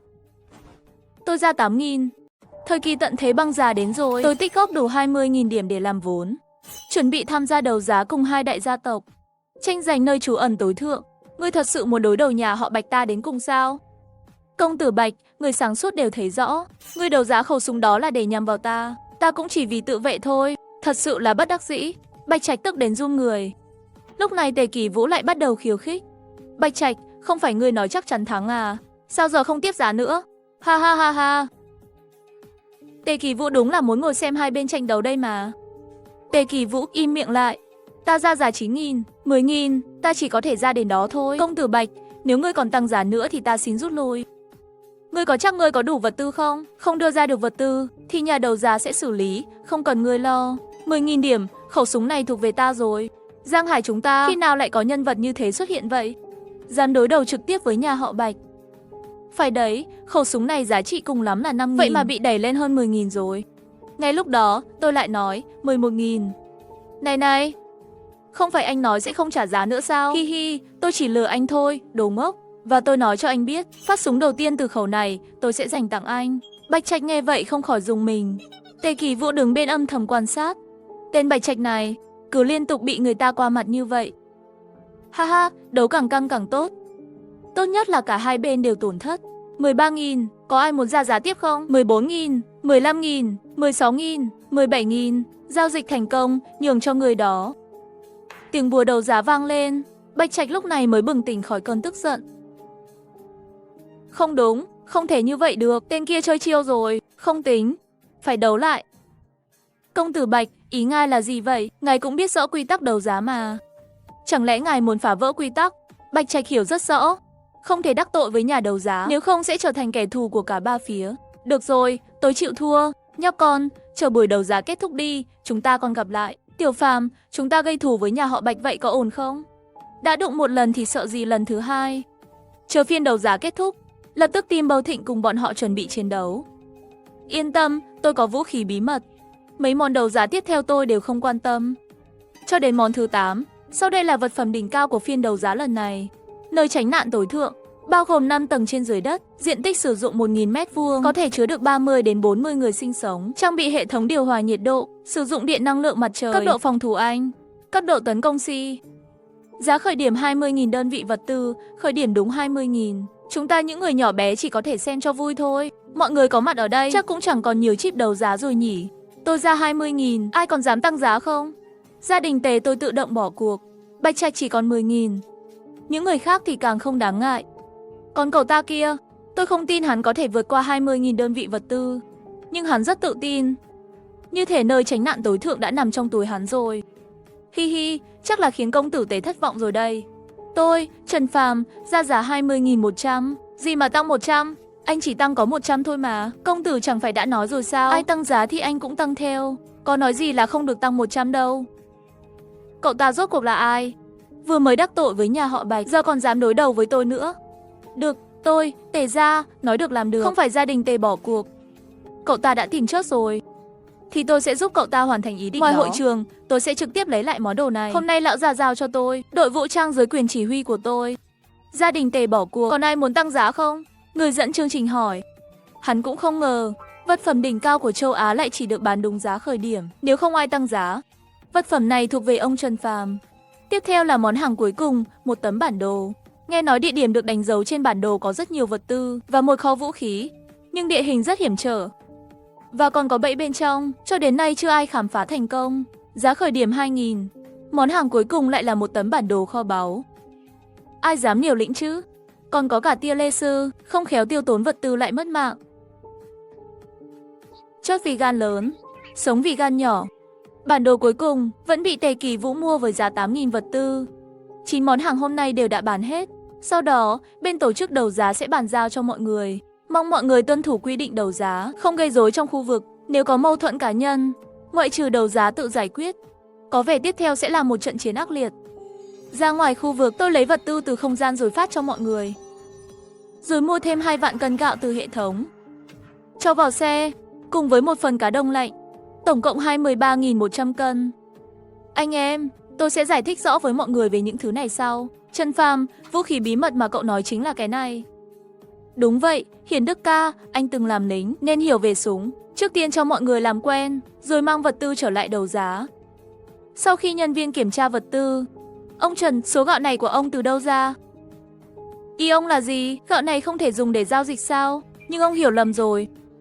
Gạo của ông rất ngon, rất hiếm gặp, giờ hầu hết đều là thịt đông lạnh. Thật lòng mà nói, giá trị gạo của ông hoàn toàn có thể trở thành vật phẩm đấu giá, giá trị ngang với món hàng trong đấu giá của chúng tôi. Vậy tỷ lệ đổi thành vật tư là bao nhiêu? Có thể đổi với tỷ lệ 1:5, 2 vạn cân gạo, có thể đổi thành 10 vạn cân vật tư bình thường. Hoặc giao cho chúng tôi làm vật phẩm đấu giá lần sau. Tôi nghĩ có thể đấu được giá cao hơn. Sau khi nói chuyện lâu với người dẫn chương trình, đã để lại số gạo còn lại ở đây để làm vật phẩm trưng bày trong lần đấu giá tiếp theo. Ông Trần, hôm nay ông đã chọc giận người của 700 lưỡng. Tôi nghĩ họ giờ đang mai phục bên ngoài đấu trường, chờ ông ra ngoài thôi. Không sao, chỉ là 2 con kiến mà. Haha, cũng chưa chắc đâu. Nói xong rồi dẫn mọi người rời đi. Lúc này một bóng người bước ra từ góc tối. Thanh niên này không đơn giản. Khi cần thiết, có thể bí mật hỗ trợ anh ta. Vâng, ông chủ. Tôi đã dùng một lượng lớn vật tư ở nhà đấu giá thời Mạt Thế, đấu giá thành công một nơi trú ẩn tối thượng, đồng thời cũng rước lấy sự trả đũa từ 2 đại gia tộc. Nhóc con, cuối cùng ngươi cũng ra rồi. Ta còn tưởng ngươi sẽ trốn mãi trong nhà đấu giá cơ đấy. Lũ kém cỏi các ngươi, ta chưa từng để vào mắt. Trong nhà đấu giá không làm gì được ngươi, ra ngoài mà còn dám ngạo mạn như vậy sao? Khôn hồn thì giao nơi trú ẩn tối thượng ra đây. Bạch Trạch, nơi trú ẩn đó là của nhà Tề chúng ta, ngươi đừng chen vào nữa. Những kẻ khác, ta khuyên nên rút lui thì hơn, nếu không ta không ngại xử lý cả bọn đâu. Tên Bạch Trạch kia, ngươi còn dám ra tay với ta sao? Hai vị này, hai người có thể tôn trọng chút ý kiến của tôi không? Ít nhất cũng nên hỏi xem tôi nghĩ gì chứ. Nhóc con, dù ngươi có giở trò gì đi nữa, hôm nay ngươi cũng phải chớt. Sao ngươi dám chắc người chớt sẽ là ta? Ngươi quên ta đã đấu giá được khẩu súng bắn tỉa rồi sao? Giờ nó đang nhắm thẳng vào đầu ngươi đấy. Chỉ cần ta muốn, ta có thể bắn nổ đầu ngươi ngay lập tức. Có gan thì bắn đi. Ta cá là khẩu súng đó không có đạn đâu. Nếu ngươi muốn chớt, ta sẽ giúp ngươi tọa nguyện. Đệ tử, ra tay đi.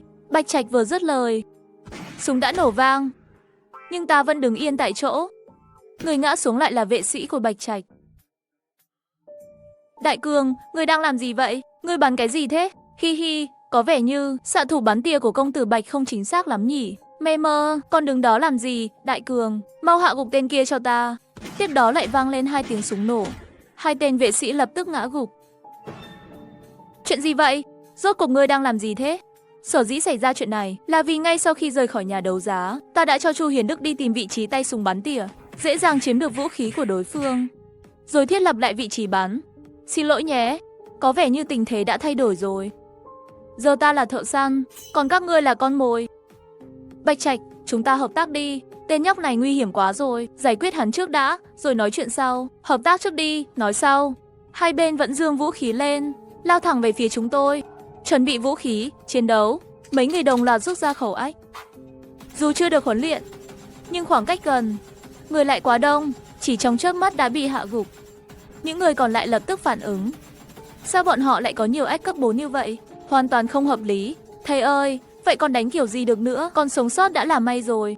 Trước hỏa lực quá mạnh, tất cả đều không còn ý chí chiến đấu, ai nấy đều bỏ chạy. Chỉ trong giây lát, xác người nằm la liệt. Tiếc là Tề Kỳ Vũ và Bạch Trạch đã được vệ sĩ hộ tống thoát thân. Hi hi, Phàm ca, món này thật quá đã. Đừng có đắc ý, chỗ này không an toàn. Rút lui trước đã. Ở phía bên kia, một nhóm người trốn vào tòa nhà bỏ hoang. Sao lại như thế này được chứ? Ở Hoa Quốc đã cấm súng rồi mà. Hơn nữa trong đại khủng hoảng, chính quyền đã thu hết vũ khí. Giờ thì ngay cả súng ngắn cũng có thể dùng thoải mái. Bạch Trạch, người đúng là vô dụng. Súng bắn tỉa chưa nóng tay đã bị cướp mất rồi. Tề Kỳ Vũ, người cũng chẳng khá hơn, suốt ngày chỉ biết khiêu khích, cuối cùng cũng bị người ta cướp mất nơi trú ẩn. Xem về rồi giải thích với gia tộc ra sao đây? Hừ, lạnh lùng hừ một tiếng, rồi ra hiệu về phía cửa. Ngay sau đó, 4 người mang vũ khí đầy đủ bước vào, trên tay còn cầm súng ngắn. Tề Kỳ Vũ, ngươi định làm gì? Ha ha, tất nhiên là tiễn người đi một đoạn rồi. Muốn hại ta? Ngươi không sợ hai nhà Bạch và Tề khai chiến sao? Giết người xong, ta sẽ đổ tội cho Trần Phàm, để các ngươi liều mạng đấu đá lẫn nhau. Ha ha, kế hoạch quá hoàn hảo luôn. Đừng làm hại ta, Tề Kỳ Vũ, ta sẽ không đối đầu với ngươi nữa. Xin tha cho ta, quỳ xuống dập đầu 100 cái cho ta. Có khi ta sẽ suy nghĩ lại và tha mạng cho ngươi. Được, ta làm ngay.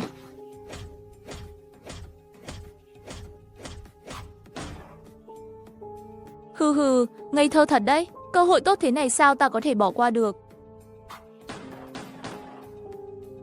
Tiểu Phàm, rốt cuộc là chuyện gì đang xảy ra vậy? Chuyện này thật quá kỳ lạ. Kể từ sau khi cha mẹ ta mất, ta bị trọng thương và trốn về nhà. Ngay lúc cận kề cái chết, ta bất ngờ thức tỉnh một năng lực, có thể tạo ra thực phẩm và thuốc từ hư không. Từ khi gia nhập nhóm các ngươi, năng lực của ta lại càng phát triển. Những vật phẩm tạo ra ngày càng nhiều. Ta giờ đã hoàn toàn chắc chắn, năng lực này của tôi sẽ tăng lên theo số lượng người đi cùng. Tôi đã suy nghĩ rất nhiều và quyết định dùng lý do siêu năng lực để công khai bí mật bản thân. Mọi người cùng sống chung. Bí mật này sớm muộn gì cũng không giấu được. Phàm ca đúng là ngầu thật.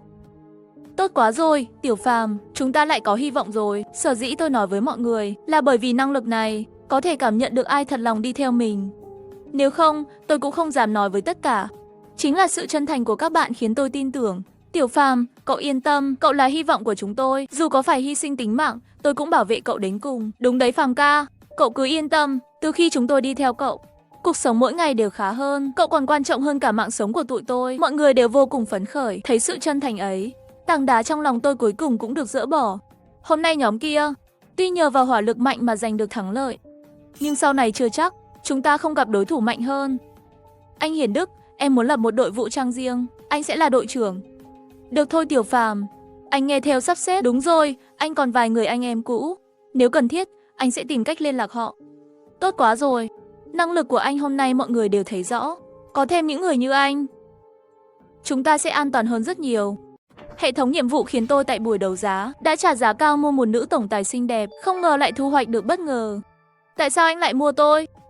Chẳng lẽ cũng giống đám người kia, có ý nghĩ bẩn thỉu đó sao? Tôi có lý do của mình, nhưng không phải như cô nghĩ. Giờ cô có thể rời đi rồi đấy. Gì cơ, anh muốn thả tôi sao?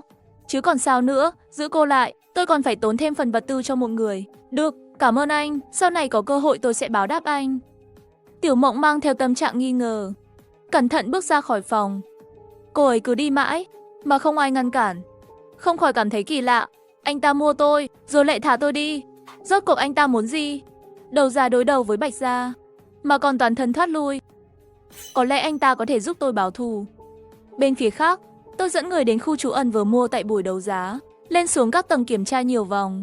Phàm ca, chỗ này đúng là xa hoa quá, cái gì cũng có đủ, quan trọng là nhiệt độ lên đến hơn 20 độ. Lâu rồi chưa được ấm áp thế này. Tôi xem qua hệ thống phòng thủ của khu trú ẩn này đúng là hàng đầu. Muốn tấn công từ bên ngoài vào, súng đạn thông thường hoàn toàn vô dụng. Tôi có một ý tưởng, tôi định lấy nơi này làm trung tâm mở rộng khu trú ẩn, giúp nhiều người sống sót trong tận thế.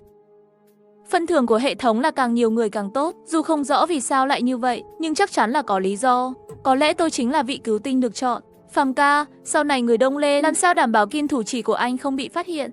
Phía sau khu trú ẩn chính là trung tâm thương mại, chúng ta phong tỏa nơi đó lại, khiến người đến sau cho rằng nguồn vật tư được cất giữ ở đó là được.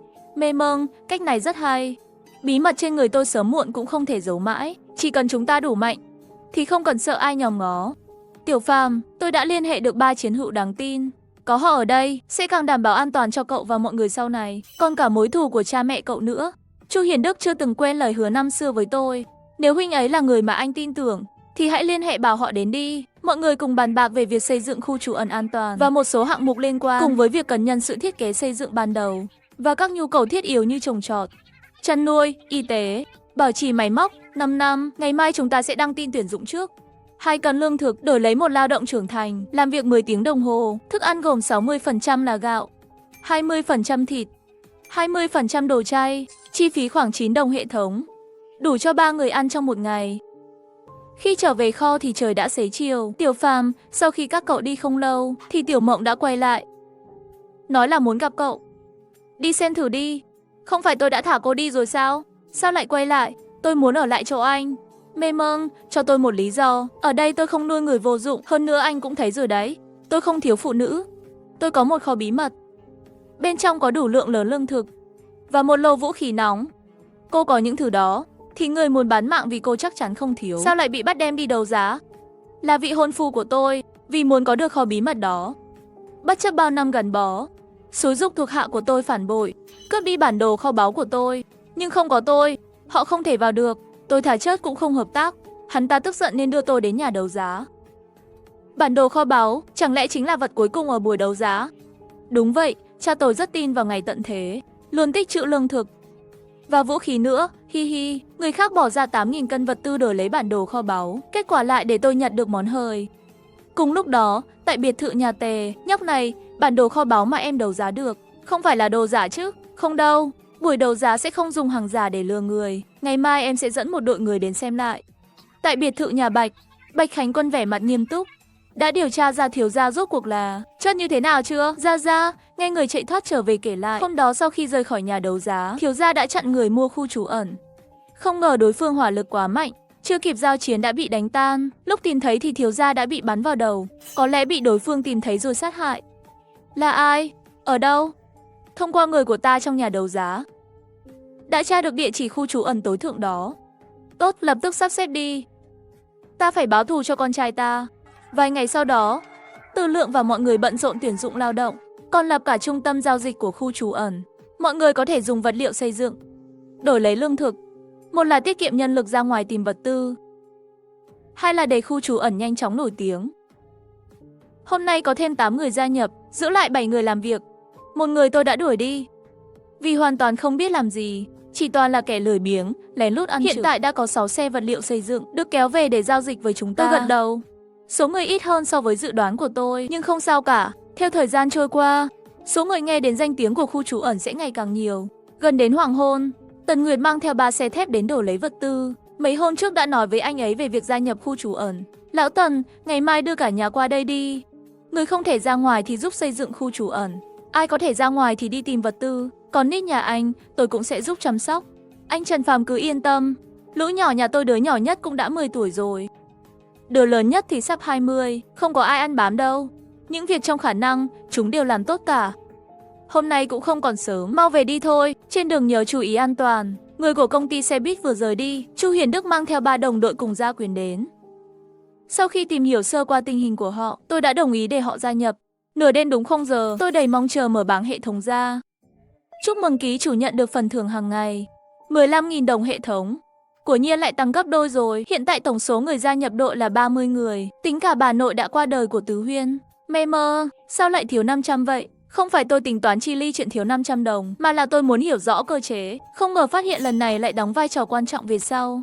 Khi tận thế băng giá giáng xuống, khu trú ẩn tôi mở rộng, số người đã lên đến 70 người. Lượng người tăng nhanh khiến hệ thống điện không thể gánh nổi. Tiểu Phàm, bệnh viện chúng tôi có một máy phát điện công suất lớn. Lúc mất điện, cũng có thể duy trì toàn bộ hoạt động của bệnh viện. Nếu được thì chúng ta thử đi xem có thể mang nó về không? Đề xuất của Vương Mộng làm mọi người vô cùng phấn khởi. Vì thế mọi người quyết định đến bệnh viện nhân dân xem thử. Sáng hôm sau, trước khi đến bệnh viện, chúng tôi ghé xưởng sửa xe của Hoàng Diệp Tân trước. Anh Trần, có lẽ sau này chúng tôi không thể giao dịch được nữa. Nói thật với anh, trước đây chúng tôi tìm được một điểm hút dầu bí mật. Nhưng hôm qua phát hiện, nơi đó đã bị hút cạn rồi. Anh Trần, tôi biết anh là người có bản lĩnh lớn. Cầu xin anh, nể tình hợp tác trước đây. Thu nhận chúng tôi, mười mấy mạng người này. Quả nhiên đúng như tôi dự đoán trước đó. Trật tự xã hội đã sớm sụp đổ. Làm gì còn điểm lấy dầu vô tận như vậy, để bọn họ cứ lấy mãi không hết. Ông Hoàng Diệp Tân, hiện tại khu trú ẩn của chúng tôi vẫn đang trong giai đoạn xây dựng. Rất cần nhân lực. Đặc biệt là những người có kỹ năng sửa chữa ô tô như các anh. Chúng tôi nhất định sẽ ưu tiên tiếp nhận. Tốt quá rồi, đến lúc đó toàn bộ thiết bị trồng trọt của chúng tôi, cả xưởng sửa xe cũng là của anh Trần. Chỉ cần anh có thể đưa mọi người sống sót. Sau vài câu trò chuyện, tôi chào tạm biệt ông Hoàng Diệp Tân. Anh Tân, tại sao nhất định phải gia nhập hắn ta? Chẳng phải hắn chỉ có nhiều súng hơn chúng ta thôi sao? Lỡ một ngày nào đó hắn hết tài nguyên, liệu chúng ta có bị trở mặt không? Các cậu đã từng nghĩ chưa? Tại sao suốt thời gian qua không ai dám động đến chúng ta? Vì chúng ta có nguồn cung dầu ổn định cung cấp cho mọi người, và còn có thể bảo dưỡng xe cho họ. Đúng, nhưng bây giờ chúng ta không còn dầu nữa. Dầu máy cũng sắp hết, chỉ còn lại nông trại trong nhà, khiến những người sống sót khác thèm khát. Kẻ hiền không có tội, nhưng giữ của quý thì lại mang họa, chắc không cần tôi nói thêm. Các cậu cũng hiểu mà. Tôi hiểu rồi, ca ca. Ý anh là dùng nông trại làm lễ ra mắt, gia nhập vào đội của anh Trần. Anh Trần là người đáng để tin tưởng. Ngoài kia có quá nhiều thế lực, có thế lực nào được như anh Trần, không dùng sức mạnh trong tay để làm điều xấu. Bên kia, chúng tôi đến bệnh viện nhân dân. Vừa bước vào sảnh liền nghe thấy tiếng máy phát điện. Tốt quá, trong bệnh viện vẫn còn người. Quả nhiên không bao lâu, 3 người cầm gậy chống bạo động liền chạy đến. 3 vị không cần căng thẳng, chúng tôi không có ác ý. Các anh đến để khám bệnh sao? Khám bệnh, ý anh là bệnh viện vẫn còn hoạt động. Đúng vậy, sau khi chính quyền rút lui, bệnh viện dựa vào chữa trị cho người sống sót để đổi lấy lương thực, cho đến tận bây giờ. Chào mọi người, tôi từng là bác sĩ ở đây. Xin hỏi ai là người phụ trách hiện giờ? Hiện giờ nơi này do Lưu Dương, khu Lưu Uyển Thành quản lý. Anh ấy có ở đây không? Tôi là học trò của thầy ấy đến Vương Mộng. Anh có thể giúp tôi nhắn lại một tiếng được không? Nghe Vương Mộng nói vậy, 3 người kia đương nhiên không từ chối. Hiện giờ có thể thiết lập quan hệ với nhóm người có vũ khí nóng, cũng là thêm một lớp đảm bảo. Tất nhiên là không vấn đề gì. Cô gái này, xin chờ một chút tại đây. Tôi sẽ đi thông báo một tiếng. Không bao lâu sau, anh ấy quay lại cùng một người. Trong mấy người ai là Tiểu Mộng? Thầy ơi, em ở đây. Tiểu Mộng, em còn sống. Tốt quá rồi, viện trưởng Lưu. Tiểu Mộng, chúng ta vào trong nói chuyện nhé. Bên ngoài lạnh lắm đến đúng. Cô xem tôi kìa. Tiểu Mộng và mấy vị nữa, mời vào trong. Điều kiện còn thiếu thốn, mong mọi người thông cảm. Sau khi tìm hiểu sơ tình hình mấy tháng qua của Vương Mộng, Lưu Dương chủ động bắt chuyện với tôi. Cậu là Tiểu Trần đúng không? Chào thầy, ba của Tiểu Mộng là sư huynh của tôi. Em ấy là người tôi nhìn lớn lên từ nhỏ. Giờ tình hình thế này, có cậu chăm sóc nó tôi cũng yên tâm rồi. Tiểu Mộng, hôm nay mấy em đến đây là vì chuyện gì? Em đã xây dựng một khu trú ẩn. Hiện nay thiết bị điện càng lúc càng nhiều, cần một máy phát điện công suất lớn. Trong bệnh viện này có một cái như vậy, cho nên chúng em mới đến xem thử. Vừa nói đến đây, tất cả người trong bệnh viện lập tức căng thẳng. Đây chính là nền tảng để họ tồn tại. Nhưng thầy và mọi người vẫn ở đây. Bệnh viện chưa bị bỏ hoang, chúng em dĩ nhiên sẽ không ép lấy. Em tin rằng những bệnh viện khác cũng có thiết bị tương tự. Bọn em sẽ đi tìm thêm vài nơi nữa. Lời của tôi khiến tất cả thở phào nhẹ nhõm. Dù sao nếu chúng ta cướp thật, họ cũng chẳng có cách nào cả. Thầy ơi, thầy đi cùng bọn em đi. Khu trú ẩn mà em đang xây dựng, dư sức lo cho thầy một phần vật tư. Nghe thấy vậy, Vương Mộng liền nhìn tôi đầy biết ơn. Thầy ra rồi, không cần lãng phí đồ ăn trên người thầy nữa đâu. Hai đứa sống cho tốt vào. Biết đâu một ngày nào đó tận thế này sẽ qua thôi. Chỉ một câu nói đơn giản cũng khiến tôi công nhận Lưu Dương. Đột nhiên một người gác chạy vào la lớn, viện trưởng Lưu, bên ngoài có mấy người bị thương, cần cấp cứu ngay. Bác sĩ đâu rồi? mau người đến đây. Nếu là trước đây, Lưu Dương và những người khác chắc chắn đã đưa bệnh nhân vào cứu ngay. Nhưng hiện giờ, một người trong số họ lại bước lên và thương lượng giá cả. Lưu Dương trông đầy vẻ xấu hổ. Vài phút sau, bên bệnh viện đã thỏa thuận xong, chuẩn bị tiến hành cấp cứu, thì đột nhiên có hơn chục người xông vào. Đám người này hét lên, không được cứu, ai dám cứu, bọn họ là kẻ thù của chợ nông sản Hồng Tinh bọn tao. Tận thế băng giá lạnh ập đến, khu trú ẩn tôi mở rộng. Số người đã lên đến 70 người. Đám người này không được cứu. Ai dám cứu, họ chính là kẻ thù của chợ nông sản Hồng Tinh chúng tôi. Chu Hiền Đức và ba chiến hữu lập tức đứng vào vị trí, che chắn cho tôi phía sau, từng này đồ đạc cũng nhường cho mấy người rồi, các người còn muốn gì nữa? Mới ngày đầu ra ngoài mà không sao, lần này người của tụi bay thiệt hại rồi. Sau này chẳng phải sẽ trả thù sao? Hừ, anh em, giết cỏ tận gốc, xông lên cho tao. Khi hai bên sắp lao vào nhau, một tiếng súng vang lên khiến tất cả dừng lại. Nhìn thấy mỗi người bọn tôi đều cầm ách. Tất cả đều chốt lặng. Ban lãnh đạo bệnh viện và các vị chỉ huy, thật sự xin lỗi, chúng tôi có thủ riêng với bọn chúng. Nóng giận quá, không kiềm chế được, chúng tôi đi ngay đây, mấy người còn đứng đó làm gì? Nhân lúc lãnh đạo chưa nổi giận, mau xin lỗi đi, rồi cút theo tôi. Chu Hiền Đức và những người khác thấy tôi không có ý kiến gì, liền để mặc cho họ rời đi. Nhân viên công ty điện lực liền buông vũ khí, cúi đầu cảm ơn chúng tôi. Trước hết vào trong chữa trị đi. Tiểu Phàm, cảm ơn em, thấy khách sáo quá rồi, đó là điều em nên làm. Chỉ những người đi cùng tôi mới biết, tôi vì sao lại cứu bọn họ, là bởi vì họ là người của công ty điện lực. Sau sự việc lần này, mọi người trong bệnh viện lại lần nữa thấy rõ sức mạnh của vũ khí, cộng thêm kế hoạch về khu trú ẩn do Vương Mộng kể. Mọi người cuối cùng không ngồi yên được nữa. Tiểu Trân, thầy mặt dày cầu xin cháu, có thể dẫn người bệnh viện chỗ thầy. Đến khu trú ẩn kia không? Mọi người à, hiện giờ khu trú ẩn của tôi thực sự cần nhân lực, càng cần người biết y thuật. Nghe đến đây ai cũng mừng rỡ trong lòng. Nhưng cả đời tôi, câu tiếp theo lại khiến lòng họ tụt xuống như tàu lượn. Khu trú ẩn không nuôi kẻ ăn không ngồi rồi. Thời gian đầu chưa có việc y tế, thì ai việc nấy mà làm. Phân phối công bằng, đoàn kết thân ái. Đừng tưởng có thân phận trước tận thế mà lên mặt. Ai chấp nhận được thì theo, không chấp nhận thì ở lại, tôi không ép. Giờ là thời thế nào mọi người đều rõ. Một khi xáo phạm quy định của khu trú ẩn, tôi tuyệt đối không để những ai biết bí mật của khu trú ẩn được rời đi. Lời đe dọa trắng trợn này bây giờ là chuyện bình thường. Tất nhiên, vừa đánh bằng gậy, cũng phải cho củ cà rốt. Chỉ cần ai tham gia cùng tôi xây dựng trú ẩn, tôi cam đoan họ được an toàn, gia đình được ăn no mặc ấm và có nhân quyền. Cuối cùng, 53 người của Bệnh viện Nhân dân, không ai ngoại lệ đều đồng ý gia nhập khu trú ẩn của tôi. Mấy người là nhân viên công ty điện lực. Dạ đúng, thưa sếp. Các anh biết tháo lắp thiết bị năng lượng mặt trời không? Không vấn đề, ngài cứ dặn gì chúng tôi làm nấy. Mấy ngày tới các anh phối hợp với người bệnh viện, tháo dỡ máy phát điện của bệnh viện và các thiết bị y tế khác. Những thứ này, không phải tôi có thể mua được bằng chút tài sản hiện tại. Mang đi được thì nhất định phải mang đi. Sau đó sẽ dùng để dựng các cơ sở thiết yếu cho khu trú ẩn. Trong thời gian đó tôi sẽ trả lương bằng lương thực. Rồi dựa theo năng lực, xem xét có nên cho gia nhập khu trú ẩn hay không. Tất nhiên, điều này là hoàn toàn tự nguyện. Mọi người lập tức gật đầu đồng ý. 2 tiếng sau, tôi dẫn theo Lưu Dương, 5 bác sĩ, 4 y tá theo đoàn xe là nhóm đầu tiên đến khu trú ẩn. Sáng hôm sau lúc ăn sáng, tôi đã gọi những người biết bí mật của tôi lại một chỗ. Phàm ca, ý anh là trong số người mới có kẻ phản bội sao? Cũng không đến mức phản bội, chỉ là 2 người đó không đồng lòng với chúng ta thôi. Tiểu Phàm, nếu em biết 2 người đó là ai, em sẽ làm gì? Xử lý thẳng tay sao? Tiểu Chu, khi tận thế mới bắt đầu em đã bỏ gia đình để cứu mọi người. Sau tận thế cũng không dùng sức mạnh bắt nạt dân thường. Chú Triệu rất khâm phục người như em, hãy giữ vững giới hạn của một người lính. Tiểu Phàm, lòng tốt không sai, sai là sai ở chỗ thời điểm này quá đặc biệt. Tin vào năng lực đặc biệt của em, nó sẽ không cảnh báo vô cớ đâu. Cứ yên tâm mà làm việc, chuyện này để mấy ông già tụi tôi xử lý là được rồi. Triệu Quảng Sinh và anh ta đều là anh em theo cha tôi hơn 10 năm. Trong mắt họ, chúng tôi vẫn chỉ là lũ trẻ, những việc bẩn cứ giao cho họ là được.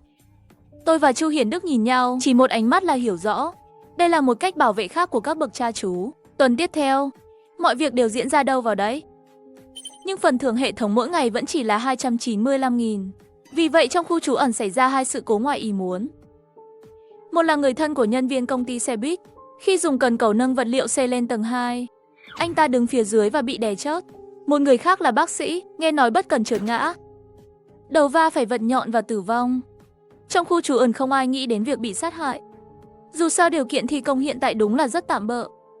Sáng hôm sau, bác sĩ và người nhà từ bệnh viện nhân dân cùng người của công ty điện lực mang theo máy phát điện lớn và thiết bị y tế trở về khu trú ẩn. Đồng thời, trại trú ẩn thành lập một đội vũ trang 23 người. Chu Hiền Đức làm đội trưởng. Điều khiến tôi bất ngờ là tiếp xúc lâu như vậy tôi mới biết Chu Hiền Đức từng đạt 2 huân chương hạng 2 cá nhân và 1 huân chương hạng nhất tập thể, đến là một chiến thần thực thụ. Cảm ơn bạn đã ghé thăm kênh. Đừng quên nhấn subscribe để không bỏ lỡ bất kỳ khoảnh khắc nào bạn nhé. Kỷ nguyên tận thế băng giá đã đến, ta đã tiêu 3 triệu xu hệ thống, mua 2 chiếc xe chuyên dụng chống bão tuyết, cùng với 30 bộ trang bị chiến đấu cá nhân. Chúc mừng ký chủ, số lượng thành viên đội ngũ đã đạt 200 người, nhận được một lần quay thưởng. Tổng tiêu xài đạt 5 triệu xu hệ thống, nhận thêm một lượt quay thưởng. Có muốn bắt đầu quay thưởng không? Không ngờ lại được 2 cơ hội quay thưởng liền.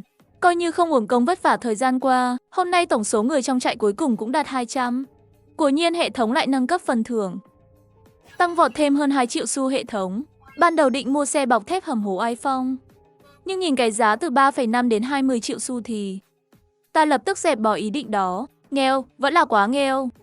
Hey si, quay thưởng đi hệ thống. Chúc mừng ký chủ nhận được quyền nâng cấp nhận không gian. Sau khi dùng, dung lượng không gian tăng gấp 10 lần. Nhận được dược tề tăng cường thể chất. Toàn bộ chức năng cơ thể tăng gấp 3 lần. Ngay lập tức toàn thân tràn đầy sức mạnh. Tư duy cũng trở nên minh mẫn hơn. Hi hi, không biết cái khoản đó có phải cũng mạnh gấp 3 lần không? Nói xong ta chui vào chân của Vương Mộng. 6 tiếng sau mới yên tĩnh trở ra, quá phê. Sáng sớm hôm sau, Tiểu Phàm, giờ năng lực của ngươi mạnh đến mức cả thứ này cũng có thể tạo ra rồi à?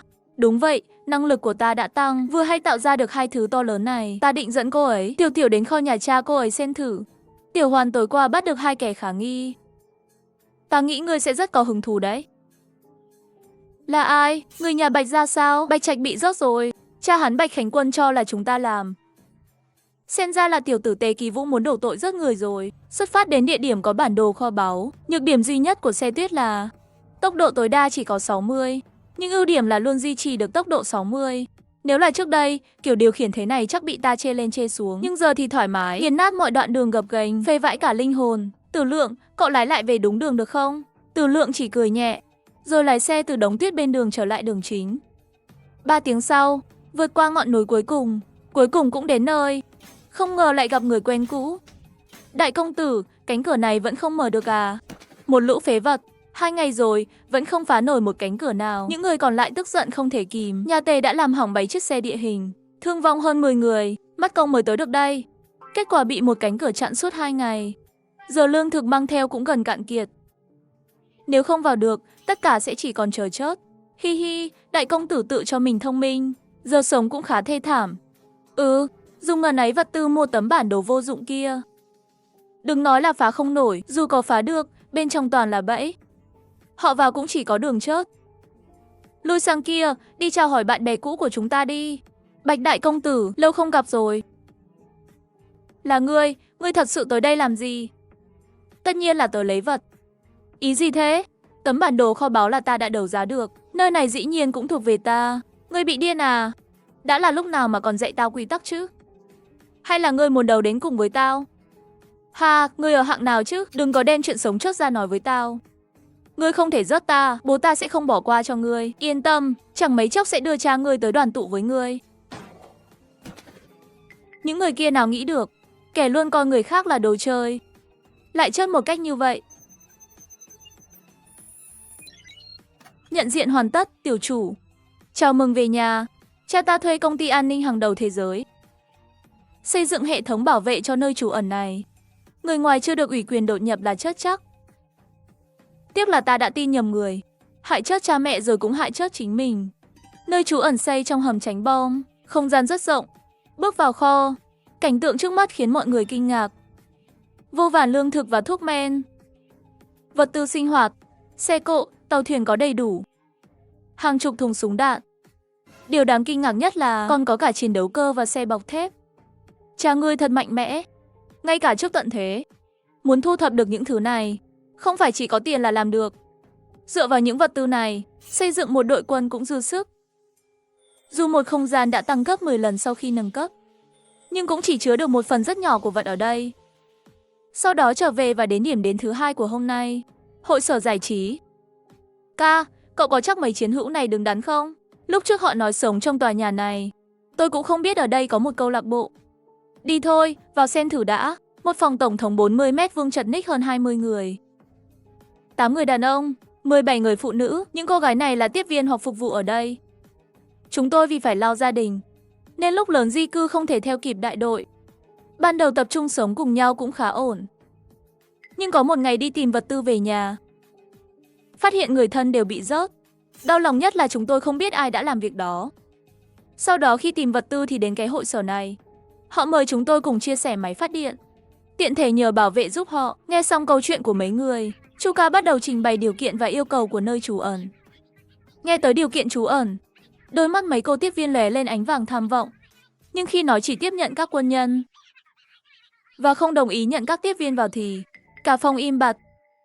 Lâu lắm, một người trong số họ đại diện lên tiếng, ông Trần ơi, cảm ơn lời mời của ông. Sau khi bàn bạc, chúng tôi quyết định ở lại. Nghe đồng đội cũ của mình bỏ rơi như vậy, Chu Hiền Đức liền tức giận chửi luôn. Chúng ta đi thôi. Chu Hiền Đức thở dài, mang theo hận ý quay người rời đi. Chu định ra cửa, tôi bỗng dừng bước. Nếu họ không muốn đi, thì các mỹ nữ có muốn theo chúng ta không? Nơi trú ẩn của chúng ta thiếu phụ nữ. Lời đó khiến mấy chiến binh tỏ sắc siết chặt nắm đấm ngay lập tức. Nhưng điều khiến họ không ngờ là rõ ràng biết đi theo sẽ phải trả giá bằng thân thể. Những người phụ nữ ấy vẫn không do dự đồng ý. Chuka, cậu với đồng đội bàn thêm đi, tôi ra ngoài đợi 10 phút. 10 phút sau chúng ta trở lại. Mấy chiến binh thẳng thắn không có nghĩa là họ ngu. Ngày xưa còn tức vì cách làm của tôi, giờ họ ngay lập tức hiểu ý đồ của tôi. Vài phút sau, toàn bộ đồng đội của Chu Hiền Đức đều bước ra khỏi hội sở. Hi hi, đi thôi, về nhà, trở về doanh trại. Chu Hiền Đức dẫn vài người tham quan xong nơi trú ẩn. Cơ hội mà người khác cầu cũng cầu không được. Thế mà lúc trước các người đã từ chối. Tôi thật muốn đập chết các người. Nhìn bộ dạng xấu hổ nhẫn nhục của đồng đội mình. Thôi nào, ông Trần không phải người nhỏ nhen vậy đâu. Sớm đã định đưa mọi người đi ăn rồi. Thế giới tận thế băng giá đã đến. Trên con phố hoang tàn của thành phố, một đoàn xe đang di chuyển chậm rãi. 2 chiếc xe bọc thép dẫn đầu, phía sau chở theo 4 chiếc quan tài. Ngài Trần cứ yên tâm. Chúng tôi có 40 người có vũ trang, hoàn toàn đủ khả năng báo thù cho cha mẹ ngài. Từ khi thành lập bộ vũ trang, Chu Hiền Đức cũng bắt đầu gọi tôi là ngài Trần. Cảm ơn, mọi người cẩn thận nhé. Lúc 5 giờ sáng, chúng tôi đến tòa văn phòng bị công ty chiếm đóng. Cùng vài người khác, đưa thi thể cha mẹ tôi và cha mẹ của Tào Tứ Huyên lên xe, cho vào quan tài đã chuẩn bị sẵn. Ê, các người đang làm gì đấy? Một nhân viên trực ban từ trong tòa nhà bước ra, khi thấy rõ đội hình của chúng tôi và 4 chiếc quan tài phía sau. Hắn hoàn toàn hiểu ra là chúng tôi đến để thu hồi thi thể người thân. Biết rằng có giải thích cũng vô ích, hắn lập tức phản bội những người trong tòa. Trong tòa nhà có tổng cộng 123 người, cùng với 87 người phụ nữ bị bắt làm tù nhân. Xin tha cho tôi cũng ngu quá mà. Nhưng quân đội đã đến đây rồi, thông tin hắn cung cấp đã không còn giá trị. Dù bên trong có bao nhiêu người đi nữa, hành động hôm nay cũng sẽ không dừng lại. Vũ khí nóng trang bị đầy đủ. Đối đầu với vũ khí lạnh là tuyệt đối áp đảo. 40 người tấn công vào tòa nhà. Từ dưới nhìn lên, bộ vũ trang như cơn gió mạnh càn quét từng tầng một. Ngài Trần, người trong này đã biết họ bị bao vây rồi. Phần lớn đã trốn lên tầng cao nhất đến tầng 20. Chuka, nếu đối phương dùng 87 phụ nữ làm con tin, anh sẽ lựa chọn thế nào? Nếu là Chu Hiền Đức của trước đây, chắc chắn sẽ do dự. Nhưng bây giờ anh ta trả lời dứt khoát. Tôi sẽ không chỉ lao cứu con tin mà để đồng đội bị động, là điều tôi tuyệt đối không cho phép. Nghe câu trả lời đó, tôi hài lòng gật đầu. Ngay sau đó, tầng trệt của tòa nhà rung chuyển dữ dội. Tiếng súng nổ đan xen với tiếng gào thét xé lòng. Ngài Trần, toàn bộ thế lực địch đã bị tiêu diệt. Với tư thế tuyệt đối áp đảo, chúng tôi đã kết thúc hành động báo thù này. Nhưng tôi không hề cảm thấy chút vui mừng nào sau khi trả thù. Toàn đội vừa chuẩn bị lên xe trở về. Khoảng 20-30 người phụ nữ bước ra từ tòa nhà. Vẻ mặt họ mơ hồ và bất lực. Trong lòng họ vô cùng mâu thuẫn. Một mặt cảm ơn tôi đã giúp họ thoát khỏi địa ngục. Mặt khác, họ đã mất đi nguồn thực phẩm do công ty thu nợ cung cấp. Giờ đây không biết phải sống tiếp thế nào. Nếu còn dũng khí để sống tiếp, thì hãy đi theo chúng tôi. Những người phụ nữ ban đầu ánh mắt trống rỗng. Nghe xong lời tôi nói, ánh mắt họ tràn đầy khát vọng được sống. Cuối cùng, 17 người phụ nữ đã lên xe. Vẫn còn vài người đứng yên bất động. Vẻ mặt họ vô cảm, lặng lẽ cởi bỏ quần áo. Chỉ trong chốc lát đã bị đóng băng ngã xuống đất. Ai cũng biết người chết trên hành tinh này không thể mang đi được. Có lẽ đó là nơi họ thuộc về. Đi thôi, đến đoàn xe vừa rời khỏi khu vực xung quanh. Những người sống sót liền đổ xô vào tòa nhà đó, bắt đầu cướp đoạt vật tư của công ty thu nợ. Tòa nhà 6, căn 802, tiểu khu Lệ Giang đến. Ba mẹ ơi, con đưa ba mẹ về nhà rồi. Tâm trạng mà tôi luôn cố kìm nén cuối cùng cũng bùng nổ. Tôi quỳ trước quan tài cha mẹ và bật khóc không thành tiếng. Bác trai, bác gái, cháu sẽ chăm sóc Tiểu Phàm thay hai bác. Giờ Tiểu Phàm giỏi lắm rồi. Nó có thể dẫn dắt tụi cháu sống tiếp. Xin hai bác phù hộ cho tất cả chúng cháu được bình an. Từ đó, ở đây có thêm một khu trú ẩn dẹp loạn diệt ác. 5 ngày sau, vào buổi tối, khu trú ẩn triệu tập một cuộc họp khẩn cấp. Vì nhiệt độ ở Huyền Thành lại lập mức cấp kỷ lục mới. Nhiệt độ tiếp tục giảm. Đây là một dấu hiệu cực kỳ nguy hiểm. Nếu cứ tiếp tục thế này, ngoài người trong trại của chúng ta ra, Huyền Thành sẽ không còn bất kỳ sinh mạng nào khác sống sót. Lão Phương muốn duy trì sưởi ấm cho toàn bộ khu trú ẩn trong trung tâm vật liệu xây dựng và cả điện nữa thì cần bao nhiêu máy phát điện như ở bệnh viện? Cần 16 máy. Ngài Trần, tôi không biết ngài dự trữ được bao nhiêu nhiên liệu, nhưng tôi dám chắc rằng ngay cả khi chúng ta có đủ số máy phát đó, cũng không thể duy trì được lâu dài, vì 16 máy phát lại đó, mỗi giờ tiêu hao gần 10.000 lít dầu diesel đến. Tiểu Phàm, em có tự tin không? Ngươi hiểu rõ khả năng của tôi, đều biết Triệu Quảng Sinh đang ám chỉ đến gian lận hệ thống của tôi. Liệu tôi có gánh nổi mức tiêu hao này không? Hiện tại tôi có hơn 300 người sống sót, mỗi ngày kiếm được gần 20 triệu xu hệ thống.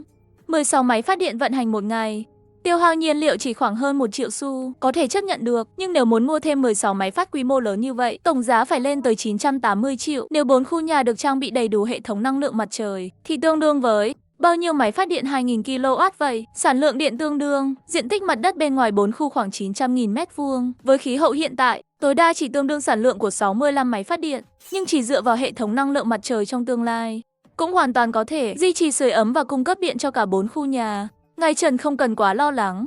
Sau khi nghe xong, mọi người đều thấy được một tia hy vọng. Nhưng tôi thì không nghĩ như vậy. Vì Bạch Tiểu Linh Kiện từng nói, thiết bị năng lượng mặt trời chỉ hoạt động được tới trừ 70 độ C, mà bây giờ đã gần chạm mức trừ 70 độ rồi. Có ai biết đài khí tượng ở đâu không? Tôi biết, được rồi. Ngày mai chúng ta đến xem thử, xem còn nhân viên nào sống sót không. Tôi cần tìm được những người như vậy, mới biết nên lên kế hoạch gì tiếp theo. Ngày hôm sau, chúng tôi đến đài khí tượng, nhưng đáng tiếc nơi này đã hoàn toàn bỏ hoang. Sau khi hỏi thăm, mới biết những nhân viên chính thức chưa rời đi, đều đã tập trung sống tại nhà thi đấu ở khu Thanh Sơn. Chúng tôi mất hơn 1 tiếng đồng hồ, cuối cùng cũng đến được nhà thi đấu ở khu Thanh Sơn. Chuyện gì vậy? Bên kia đồng ý cho chúng tôi vào để đàm phán với người phụ trách, nhưng không được mang theo bất kỳ vũ khí nào. Họ cũng không muốn xảy ra xung đột. Thị trường Huyền Thành cũng ở trong đó. Đến giờ này rồi mà còn vênh mặt thế à? Nhưng rõ ràng bên kia cũng không phải là dạng vừa. Những người ra ngoài đều là quân nhân, còn có cả một chiếc xe cảnh sát, chắc chắn có vũ khí. Còn bên tôi mặc dù có xe bọc thép, nhưng xe không thể vào được, không tạo ra được mối đe dọa gì cho họ. Hỏi thử họ, liệu 200 cân thịt có thể ra ngoài để đàm phán được không? Chẳng mấy chốc tôi đã được họ cho cơ hội tiếp đón. Nhưng người đàn ông kia chỉ là một giám đốc văn phòng. Cậu trai, các cậu là người từ trại trú ẩn phía nam thành phố phải không? Các cậu đến đây có chuyện gì? Tôi ngay lập tức nói với họ về nhu cầu tìm chuyên gia khí tượng của chúng tôi. Người của đài khí tượng thực sự sống cùng chúng tôi. Nhưng những người này hiện giờ là những nhân tài quan trọng trong thế giới tận thế. Thêm 100 cân thịt nữa nhé. Cậu trai không tồi. Chúng tôi đợi vài phút, 3 người đến. Một người khoảng 60 tuổi, 2 người còn lại khoảng 40 mấy tuổi. Giám đốc Lưu suốt từ đầu đến cuối không hề nhìn thẳng vào họ. Rõ ràng người của đài khí tượng trong trại trú ẩn của họ đã trở nên không còn quan trọng nữa. Chào ông, tôi là người từ trại trú ẩn phía nam thành phố, mong muốn mời các chuyên gia khí tượng của các ông đến trại trú ẩn của chúng tôi. Ban đầu họ chỉ nghĩ chúng tôi chỉ là mấy người không biết từ đâu kiếm được xe bọc thép, rồi lại ra vẻ ấy phong. Nhưng khi họ thấy cảnh quay từ trại trú ẩn của tôi, họ rất ngạc nhiên vì quy mô lớn như vậy. Ngài Trần, tôi muốn biết mục đích các cậu tìm chúng tôi là gì.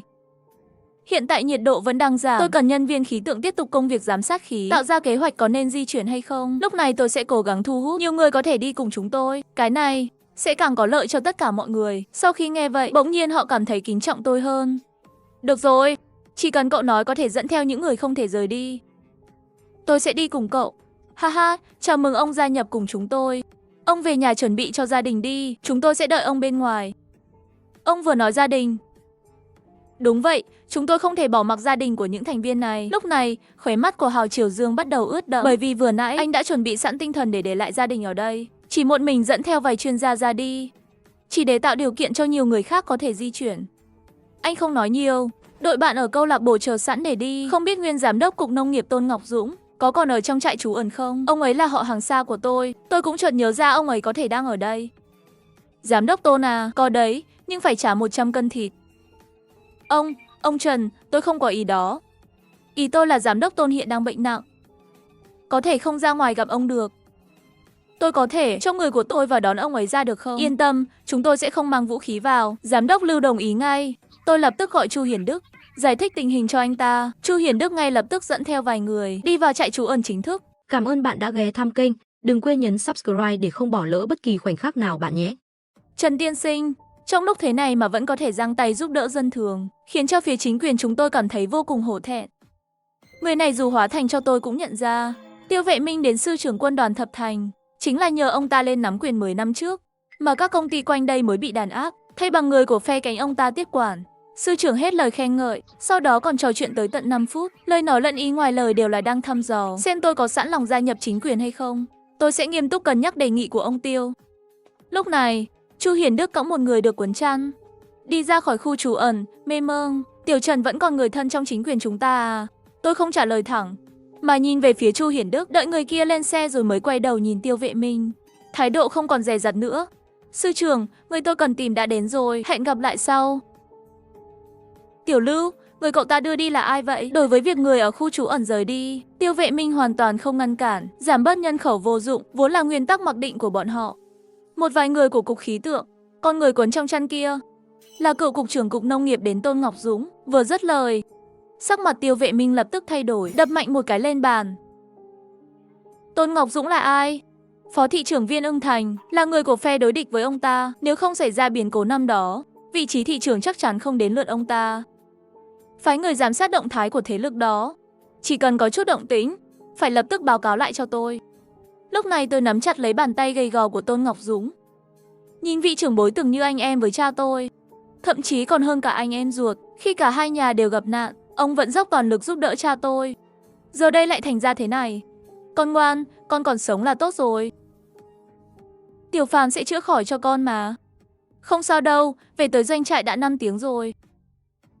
Cửa phòng cấp cứu cuối cùng cũng mở ra. Thầy ơi, chú cháu thế nào rồi? Tiểu Phàm, con phải chuẩn bị tâm lý trước. Vốn dĩ bệnh tình của bệnh nhân không nghiêm trọng, nhưng vì trì hoãn điều trị quá lâu, không được cứu chữa kịp thời, lại thêm thời gian dài không được bổ sung dinh dưỡng, các cơ quan nội tạng của ông ấy đã suy kiệt nghiêm trọng. Thầy à, dù cần loại thuốc nào cũng được, thiết bị gì cần thiết, chỉ cần thầy nói, cháu đều có thể mang đến.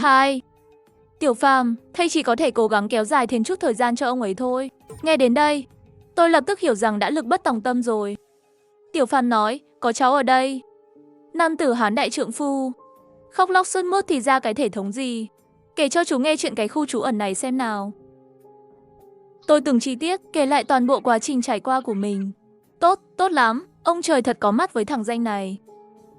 Đúng là con của vận mệnh. Chú kể cho cháu nghe tình hình của khu trú ẩn chính quyền đi. Trên danh nghĩa thì đúng là khu trú ẩn của chính quyền, nhưng thực tế thì đã trở thành nơi tiêu xài của phe phái và gia tộc họ Dân. Tôn Ngọc Dũng kể sơ cho tôi về tình hình của khu trú ẩn chính quyền. Tiểu Phàm, tiếp theo cháu định làm gì? Ban đầu, cháu chỉ mong có một nhóm người đáng tin cùng nhau sinh tồn, không sợ gì đám chó săn bên ngoài. Dần dần người đi theo cháu ngày càng nhiều, cháu hy vọng sớm xây dựng được một hệ thống. Dù sau này có mất đi năng lực này, thì những người đi theo cháu vẫn có thể tự cung tự cấp, vượt qua thảm họa lần này. Dần dần, cháu phát hiện năng lực của mình ngày càng mạnh mẽ. Mạnh tới mức trở thành gánh nặng cho chính mình, bởi vì cháu không biết năng lực này sẽ duy trì được bao lâu. Lo sợ một ngày nào đó năng lực này đột nhiên biến mất, phải đối mặt với ánh mắt thất vọng của mọi người. Khi đó cháu phải làm sao để kiểm soát được đội ngũ này? Họ còn có nghe theo sự quản lý của cháu, giống như trước kia nữa không? Lần đầu tiên cháu yếu đuối trước mặt người khác, bởi vì người trước mặt là vị trưởng bối mà cháu hoàn toàn tin tưởng. Con à, chú rất tự hào vì được chứng kiến con trở thành một người đàn ông kiên cường. Con mới chỉ 24 tuổi, có những lo lắng như vậy là điều bình thường. Sau này con phải giấu đi mãi mãi mặt yếu đuối đó của mình. Chú dùng những hơi thở cuối cùng để dạy con cách tạo ra một vị thần. Tạo thần, đúng vậy. Tạo ra thần để con trở thành vị thần của tận thế này. Thảm họa lần này giống như sự trừng phạt của Thượng Đế với lục đại. Suốt hàng nghìn năm qua, loài người vẫn luôn tự tiêu hao lẫn nhau không ngừng. Chiến tranh, tôn giáo, mâu thuẫn giữa các chủng tộc, tất cả đều là công cụ do những kẻ cầm quyền tạo ra để củng cố quyền lực của họ. Hành xó ngu muội như vậy, đã kiềm hãm sự phát triển của nhân loại một cách nghiêm trọng. Chúng ta thử tưởng tượng một cách ngây thơ. Nếu nhân loại không có những tranh chấp này suốt hàng nghìn năm qua, mà cùng nhau đoàn kết phát triển, biết đâu trình độ công nghệ của chúng ta đã sớm không còn sợ hãi trước thảm họa này. Có thể bạn cho rằng tôi nói như vậy không thực tế. Vậy tôi sẽ đưa ra một ví dụ. Nếu toàn nhân loại biết về thảm họa này trước 50 năm, bạn còn nghĩ rằng chúng ta không thể vượt qua tận thế này sao? Không cần đến 50 năm, chỉ cần 10 năm hoặc 5 năm là đủ. Thật ra chỉ cần 1 năm cũng có thể làm được. Thời gian dài hay ngắn chỉ phụ thuộc vào số lượng mạng sống được bảo vệ mà thôi. Mục tiêu của chúng ta không phải bảo vệ tất cả mạng sống, mà là bảo vệ loài người này. Tôi đã bắt đầu hiểu được. Tôn Ngọc Dũng muốn nói gì rồi? Tiểu Phàm, dùng khả năng của cháu dẫn dắt một phần loài người sinh sôi, tồn tại tiếp tục. Đây là sứ mệnh của cháu. Khi thời cơ đến, khả năng của cháu không cần phải giấu giếm nữa. Hãy tưởng tượng thế giới này đột nhiên có thần linh giáng thế. Người ấy coi sự sống của mọi người là trách nhiệm của mình. Họ có thể biến hóa ra những thứ không thể tái tạo, dẫn dắt con người xây dựng lại quê hương. Liệu mọi người sẽ ủng hộ chính quyền cũ, hay sẽ tôn thờ vị thần linh tối cao này? Dù vị thần này cuối cùng không thể tạo ra kỳ tích mới, mọi người sẽ vẫn coi người ấy như một thần linh. Dù vị thần ấy đã không còn thần lực, họ vẫn không coi người ấy là người phàm.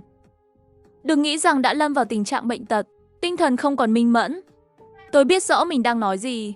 Ánh mắt của Tôn Ngọc Dũng rất kiên định. Tiểu Phàm, nếu cháu muốn dẫn dắt mọi người sống sót, cháu phải từ bỏ sự khiêm nhường và tào nhã vốn có trong người Việt Nam, dùng phương pháp mạnh mẽ để cả thế giới biết rằng cháu chính là vị cứu tinh.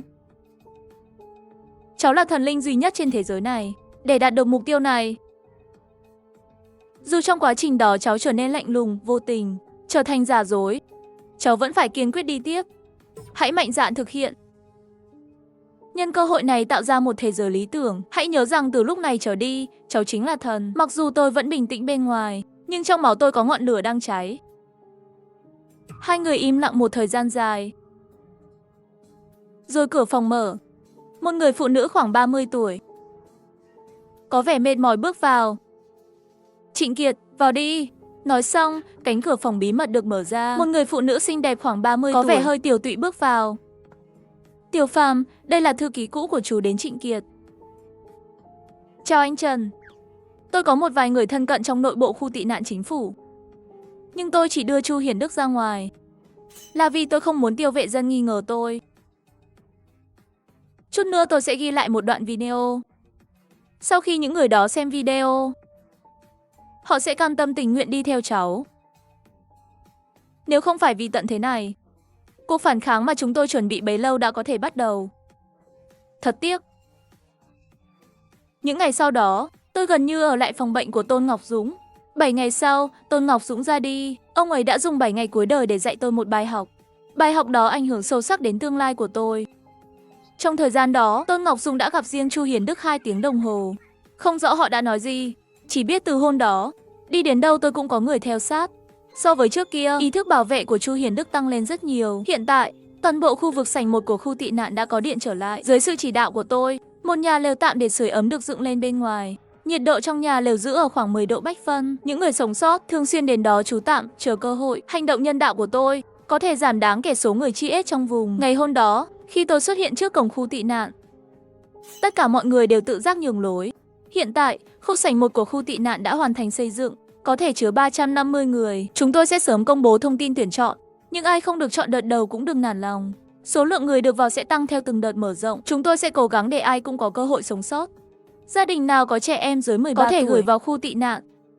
Tôi sẽ chịu toàn bộ chi phí ăn mặc sinh hoạt cho các em và tuyển dụng giáo viên, đảm bảo các em được tiếp tục học tập cơ bản. Cả hiện trường lập tức im phăng phắc. Sau giây phút yên lặng là tiếng vỗ tay vang dội. Dù nhiều người không còn con cái, hoặc con họ đã mất, nhưng hành động của tôi thực sự rất khó có được trong thời điểm này. Lúc này mà vẫn có người vô điều kiện chăm lo sức khỏe cho trẻ em, thậm chí còn đảm bảo việc học. Nếu không phải là thánh nhân thì là gì?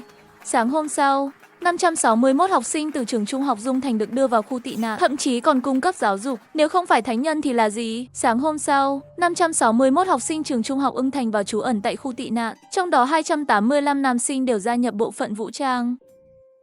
Lứa tuổi của họ đúng là độ tuổi đầy nhiệt huyết.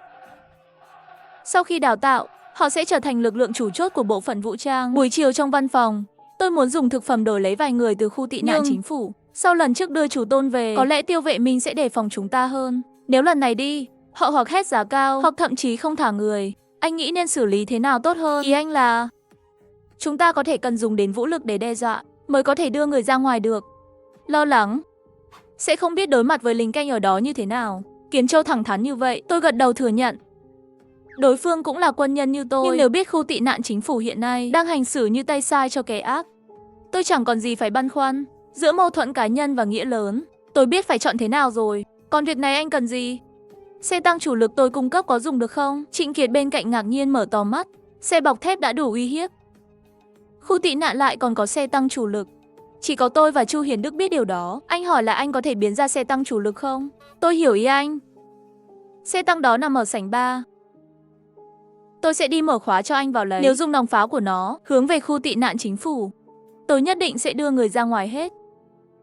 Khi tôi vừa bước đi, Long Thâm chửi Chu Hiền Đức là đồ phá gia chi tử. Một chiếc xe tăng chủ lực cần tiêu hao 25 triệu đồng hệ thống tiền tệ. Nhìn thấy cỗ máy Ai Phong lẫm liệt, có thể thấy số tiền đó xứng đáng. Khu tị nạn chính phủ Thanh Sơn. Sư trưởng, có chuyện không hay rồi. Bên ngoài có một đội quân, còn có cả xe tăng. Xe tăng gì cơ? Xe tăng ở đâu ra? Có thật không? Nòng pháo đã hướng về cổng chúng ta. Đội đầu tiên nói là muốn anh ra ngoài hành động. Tiêu Vệ Minh đã run sợ. Nhưng mọi người đều nhìn anh chỉ có thể bất đắc dĩ bước ra khỏi khu tị nạn. Hi hi, thị trưởng Tiêu, lâu rồi không gặp nhé. Lâu rồi không gặp nhé. Ông Trần Ký ông là gì vậy? Vân muốn dùng vật tư để đổi lấy vài người chứ gì. Ông đó là muốn đổi người đấy. Rõ ràng là đến cướp rồi đúng không? Một lát sau, trưởng phòng Lưu dẫn vài người đến trước mặt tôi. Ông Trần, danh sách của ông chỉ còn vài người này sống sót. Mấy vị là do họ Tôn sai đến.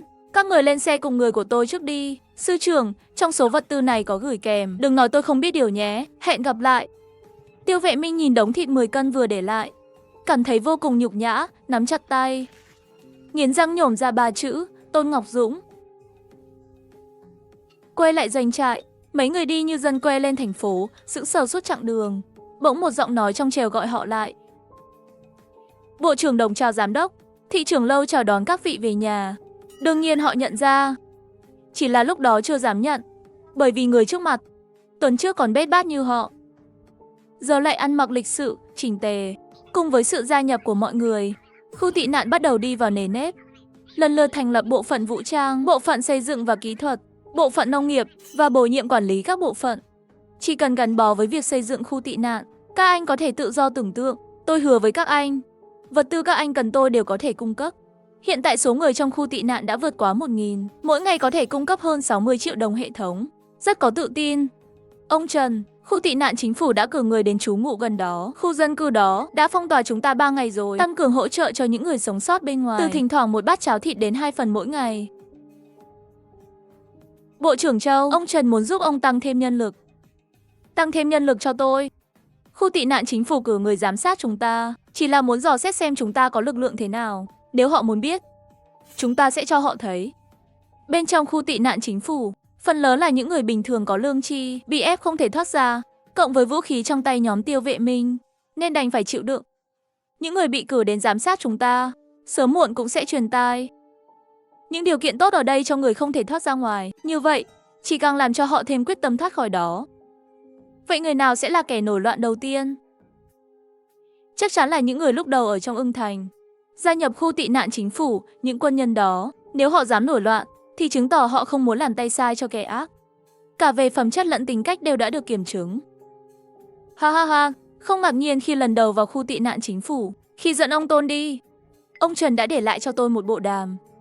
Chắc người cầm bộ đàm là ông Tôn hoặc Bí thư Châu. Người đáng tin cậy, đúng không?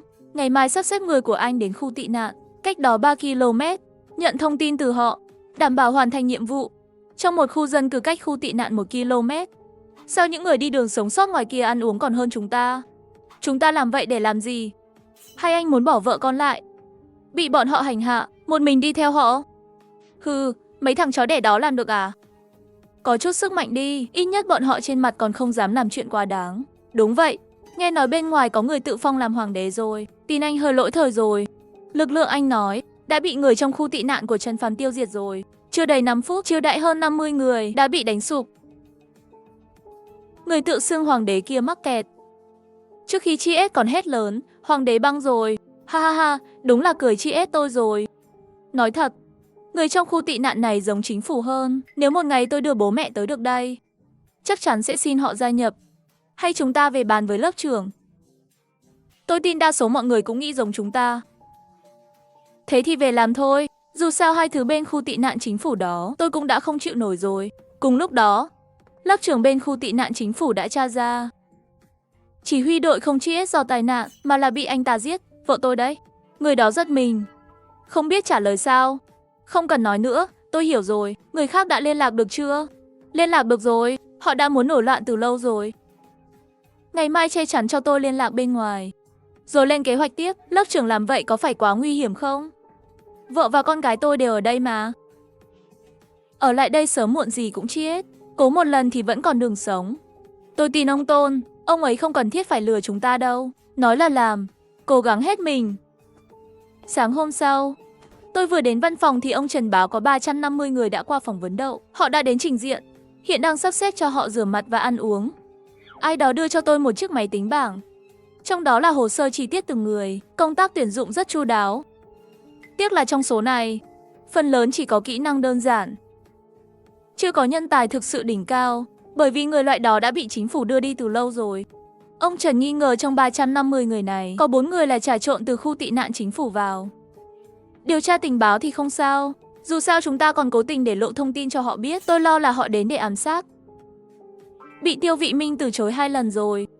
Với tính cách của anh ta, có ý giết người cũng không lạ. Nhưng sau lời nói của Chu Hiển, tôi có một suy nghĩ khác. Tôi đã gọi trưởng nông thị cùng vài người vào. Cùng lúc đó, các thành viên vũ trang ngoài khu tị nạn chính phủ nhận được tin từ La Triều Long. Sau khi giao nhiệm vụ của tôi cho họ, họ lập tức trở về báo cáo. Ông Trần, chúng tôi đã thông báo việc ông giao cho đối phương. Tốt rồi, sau này còn nhờ các anh vất vả, hàng ngày đúng giờ nhận thông tin, cho đến khi kết thúc. Cuối thế giới không có tình người, nhưng tôi thay mặt toàn thể người trong khu tị nạn, chào mừng mọi người đến đây. Từ hôm nay, chúng ta là một gia đình, là đồng đội thân thiết nhất. Tôi nói liên thuyên vài phút, rồi tự nhiên bước đến bên mọi người, thân mật trò chuyện với mọi người. Trong đám đông, có người dựa sát 2 người nghi là gián điệp, đút cho anh ta một vật cứng giống con dao găm. Khi Trần Phàm đến gần anh phải ra tay giết anh ta, không thì gia đình anh sẽ không sống qua đêm nay. Nói xong, người đó nhanh chóng biến mất trong đám đông. Anh Hổ, người đó vừa nói gì với anh? Anh Hổ lý nhí truyền lại lời đe dọa của người mặc thường phục. Lặp lại một lần, anh phải chăm sóc bố mẹ tôi đấy. Thằng nhỏ kiểu này thật không cho ai đường sống. Anh Hổ, để anh đến đi được không? Anh bảo tôi đến mà. Tiểu Vi chết rồi, anh còn có chị dâu. 2 người họ không nghi ngờ gì, cho họ danh tính cảnh sát mặc thường phục. Không ngờ thử đại một lần mà lại trúng thật. Báo cho ông Trần theo kế hoạch tiến về Bắc Kinh. Ngay sau đó, theo chỉ dẫn của vệ sĩ, tôi tiến gần 2 anh em. Khi cách họ 1 mét, vệ sĩ cố tình để lộ một khe hở. Anh Hồ thấy thời cơ đến, rút con dao găm ra và đâm về phía. Ngay lập tức mọi người bị hoảng loạn, hiện trường trở nên hỗn loạn. May mà tôi bị thương nặng nên được khiêng đi. Anh Hồ không chỉ bị giữ chặt tay chân, mà còn bị bịt miệng. Con dao găm làm bằng bìa cứng trên tay anh ta bị lấy đi. Dưới đất có thêm một con dao găm thật không thuộc về hắn. Đồng thời bị bắt đi còn có đại ca Trần Tiên Sinh. Nếu anh đi đóng phim, chắc chắn tôi sẽ mua vé đi xem. Ha ha ha. Lúc máu của Đường ca phụt ra bất ngờ, tôi sững sờ luôn. Sau một hồi dạy dỗ, Chu Hiển rốt cuộc cũng khai Trần Tiên Sinh bọn họ đã nhận tội. Tiêu Vệ Dân đã khống chế cha mẹ, vợ con gái của họ, đe dọa họ làm nội gián cho chúng ta. Còn mục đích của Tiêu Vệ Dân là gì, họ cũng không biết. Thời gian qua tôi coi như nghỉ phép. Chuyện tiếp theo giao cho các người. Trong phòng thẩm vấn, anh Hồ một mực giải thích với người bên quân giới. Trong tay tôi căn bản không phải dao găm, là có người hãm hại tôi. Hơn nữa tôi hoàn toàn không động vào Trần Phàm. Có tin tức gì mới không? Là hắn, chính là hắn. Người đưa tôi con dao giả đó chính là hắn. Không sai, là tôi. Tôi đã đoán được anh không dám lấy dao ra kiểm tra trước mặt nhiều người như vậy. Các người nghe thấy chưa? Hắn thừa nhận rồi, mau bắt hắn lại. Tôi tố giác có công, không đến mức bị xử tử đâu. Anh Hổ, đừng la nữa, người giết Trần Phàm là bọn họ. Hừ, coi như anh thông minh. Đại ca, nếu Trần Phàm là kẻ thù chung của chúng ta, về sau anh em bọn tôi có thể vì ngài mà liều mạng. Người trong cục đều biết là do các ngươi làm, các ngươi sao làm việc cho ta được. Nhưng mà... Thưa ngài là người có bản lĩnh lớn, xin đừng giết chúng tôi, có gì cần làm xin ngài cứ nói thẳng. Chỉ cần tha cho chúng tôi một con đường sống. Ha ha ha, cởi trói cho hai huynh đệ này đi. Của thật ta có việc cần các ngươi làm. Sau khi thành công, ta có thể tìm lý do giúp các ngươi thoát tội, để các ngươi và gia đình được sống yên ở đây. Cảm ơn ngài. Về sau chúng tôi xin làm trâu làm ngựa cho ngài. Biết vì sao ta sắp đặt ám sát Trần Phàm không? Dạo trước Trần Phàm đến nơi trú ẩn của chính phủ, nhận vài người về, các ngươi biết chứ? Biết ạ. Tiểu sư trưởng còn nổi trận lôi đình vì chuyện này nữa. Sau khi bọn họ đến thì đã trở thành nhân sự quản lý cốt lõi của nơi trú ẩn. Còn chúng tôi những người từ sớm đã bắt đầu vì Trần Phàm mà bán mạng, hoàn toàn không được trọng dụng. Gần đây, mấy người mời đến đó nắm giữ một nửa quyền binh. Hừ, rõ ràng là bọn họ và Trần Phàm phòng chúng ta. Trong lịch sử tất cả vua mới lên ngôi đều dùng biện pháp mạnh để đoạt lại quyền binh. Bây giờ Trần Phàm đã chết, giữa tôi và mấy người mới đó có một cuộc đấu. Tôi muốn các người về nói rõ với Tiêu Vệ Minh, bảo ông ta điều người tới giúp tôi, chỉ cần không quá quắc. Tôi đều có thể đáp ứng, đợi khi nơi trú ẩn này hoàn toàn nằm trong tay tôi sẽ thực hiện lời hứa với các người. Đêm đó hai người này bị vứt ra ngoài như xác chi ếch. Trong nơi trú ẩn chính thức, hai người kể lại toàn bộ quá trình cho Tiêu Vệ Minh nghe. Sư trưởng, ông có cho lời họ đáng tin không? Họ có nói vài ngày nữa sẽ tới gặp mặt mà. Trước hết ta tính xem lấy họ bao nhiêu vật tư và tìm cách điều người tới trại trú ẩn của Trần Phàm. Do thám một chút, rồi quyết định. Tôi trước mặt mọi người đã bị ám sát. Sinh tử bất định. Này, bộ vũ trang và nhóm lãnh đạo mới do Long Kiến Văn đứng đầu, bắt đầu đấu tranh công khai lẫn ngấm ngầm. Hôm nay chúng ta nhất định phải gặp được Trần tiên sinh, nếu không chúng tôi đình công. Dù thế nào đi nữa, chúng tôi cũng không cho phép nơi trú ẩn lục đục. Nơi trú ẩn là nhà của chúng tôi, là hy vọng để chúng tôi sống tiếp. Không lâu sau, Long Kiến Văn và Chu Hiền Đức cùng xuất hiện an ủi mọi người. Hai người còn công khai ôm nhau trước mặt mọi người, thể hiện là không có mâu thuẫn. Nhưng họ càng cố tỏ ra như vậy thì hành sáu che đậy càng lộ, khiến mọi người càng nghi ngờ. Vì vậy mọi người bầu chọn một vài bô lão làm đại diện, đi tìm Chu Hành La để trao đổi. Nơi trú ẩn là do tôi và Trần tiên sinh khó nhọc dựng nên, không thể dễ dàng giao tay cho mấy người sau này quản lý. Chúng tôi biết ông công lao to lớn, nhưng giữ vững thiên hạ không chỉ nhờ đánh đấm. Mấy người mới đến này, trước thời tận thế vốn là cán bộ chính quyền, kinh nghiệm quản lý phong phú, có lẽ giao cho họ nhận trách nhiệm quản lý nơi trú ẩn cũng chưa hẳn là điều xấu.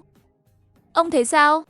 Tôi chỉ có thể đảm bảo sẽ không dùng đến vũ lực, sẽ cố ý phá hoại bất kỳ thiết bị nào trong nơi trú ẩn. Các ông yên tâm, dù làm loạn thế nào cũng không được đem nơi trú ẩn ra làm trò đùa. Kiếm Châu dường như không còn sạch sẽ nữa, mấy người lại đi tìm Mông Kiến Văn mà.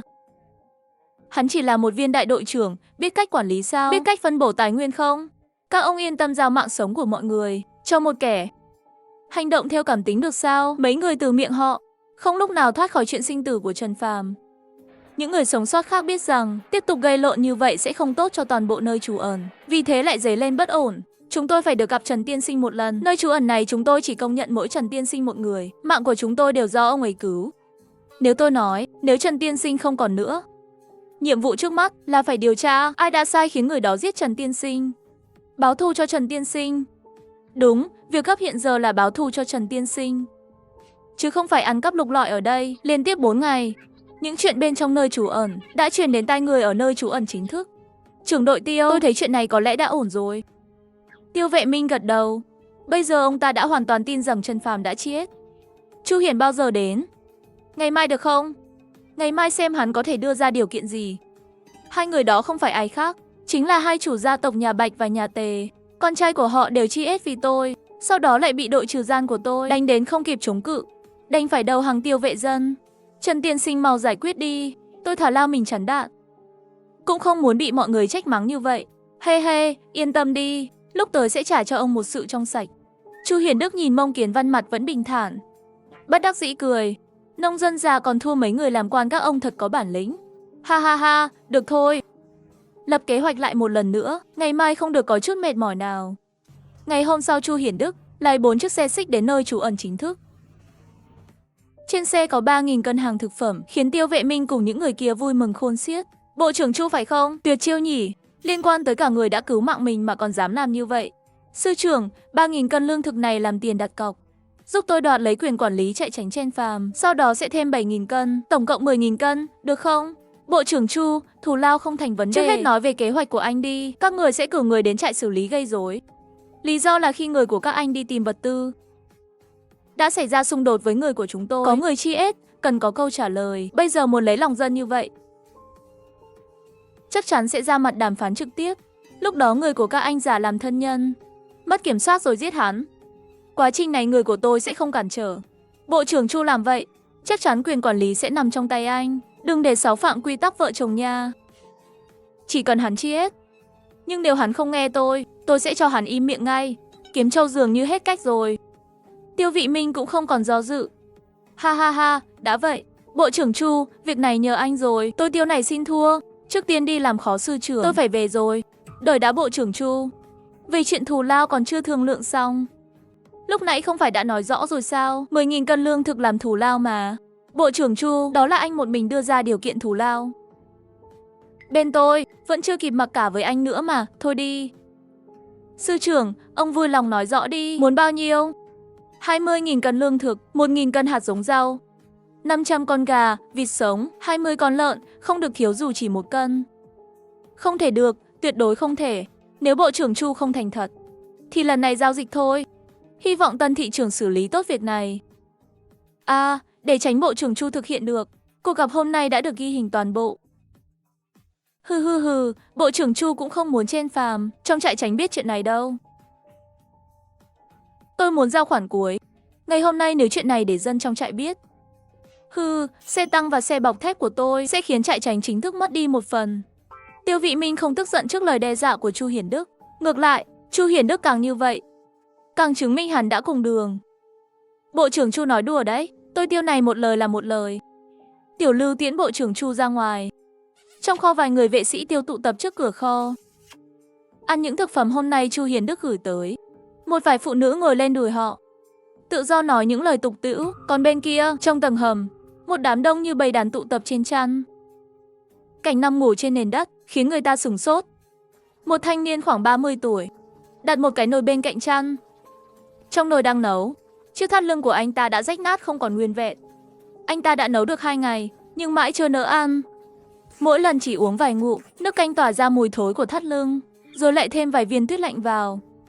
Đây chính là cảnh khổ đau của tầng lớp thấp nhất trong trại tránh chính thức. Đêm đó, 40 tay súng và 150 học viên đã thuần thục kỹ năng bắn súng, xếp hàng ngay ngắn dưới chân. Tôi sẽ cho nổ tan trong lúc chen tán thoát ra. Nhóm người đó lập tức reo hò vui mừng. Các đồng đội thân mến, trước kia, khi mọi người còn đang vật lộn vì sinh tồn, nhìn thấy những kẻ xấu xa hoành hành bừa bãi, chúng ta bất lực. Ngày hôm nay chúng ta đã có tư cách sống sót mãi mãi trong sự tàn nhẫn này. Giữ vững sức mạnh khiến kẻ xấu phải khiếp sợ, có điều kiện để người sống sót bình thường lên tiếng tố cáo. Hãy đoàn kết lại. Trong sự tàn nhẫn này, tạo thêm một chút sự tranh cãi muộn màng. Từ xưa đến nay, chính là ngọn đèn soi đường cho tất cả các ngôi sao. Giờ đây, tôi, người sở hữu 1 tỷ tiền hệ thống, có đủ tư cách để không cho đồng đội gặp nguy hiểm. Tôi quyết tâm chi 100 triệu mua thêm 4 chiếc xe. Và thêm 40 triệu mua 5 xe bộ binh chiến đấu. Nghe này, ông Trần, anh làm chúng tôi tưởng như đang đi tự sát vậy. Ai ngờ lại như dùng đại bác bắn mũi. Sáng ngày thứ 5 tôi đến đây, đội ngũ của sư trưởng đã chuẩn bị xong. Xin chỉ thị. Tiêu Vệ Minh nhìn đội hơn 80 người, gật đầu hài lòng. Mọi người vất vả rồi, tôi sẽ thiết đãi ở nhà chờ mọi người chiến thắng trở về. Sư trưởng, nếu Chu Hiển Đức trách chúng ta, khoan, liệu người còn lại có nên ở lại phòng thủ không? Nếu trong trại tránh bọn họ nổi loạn thì sao?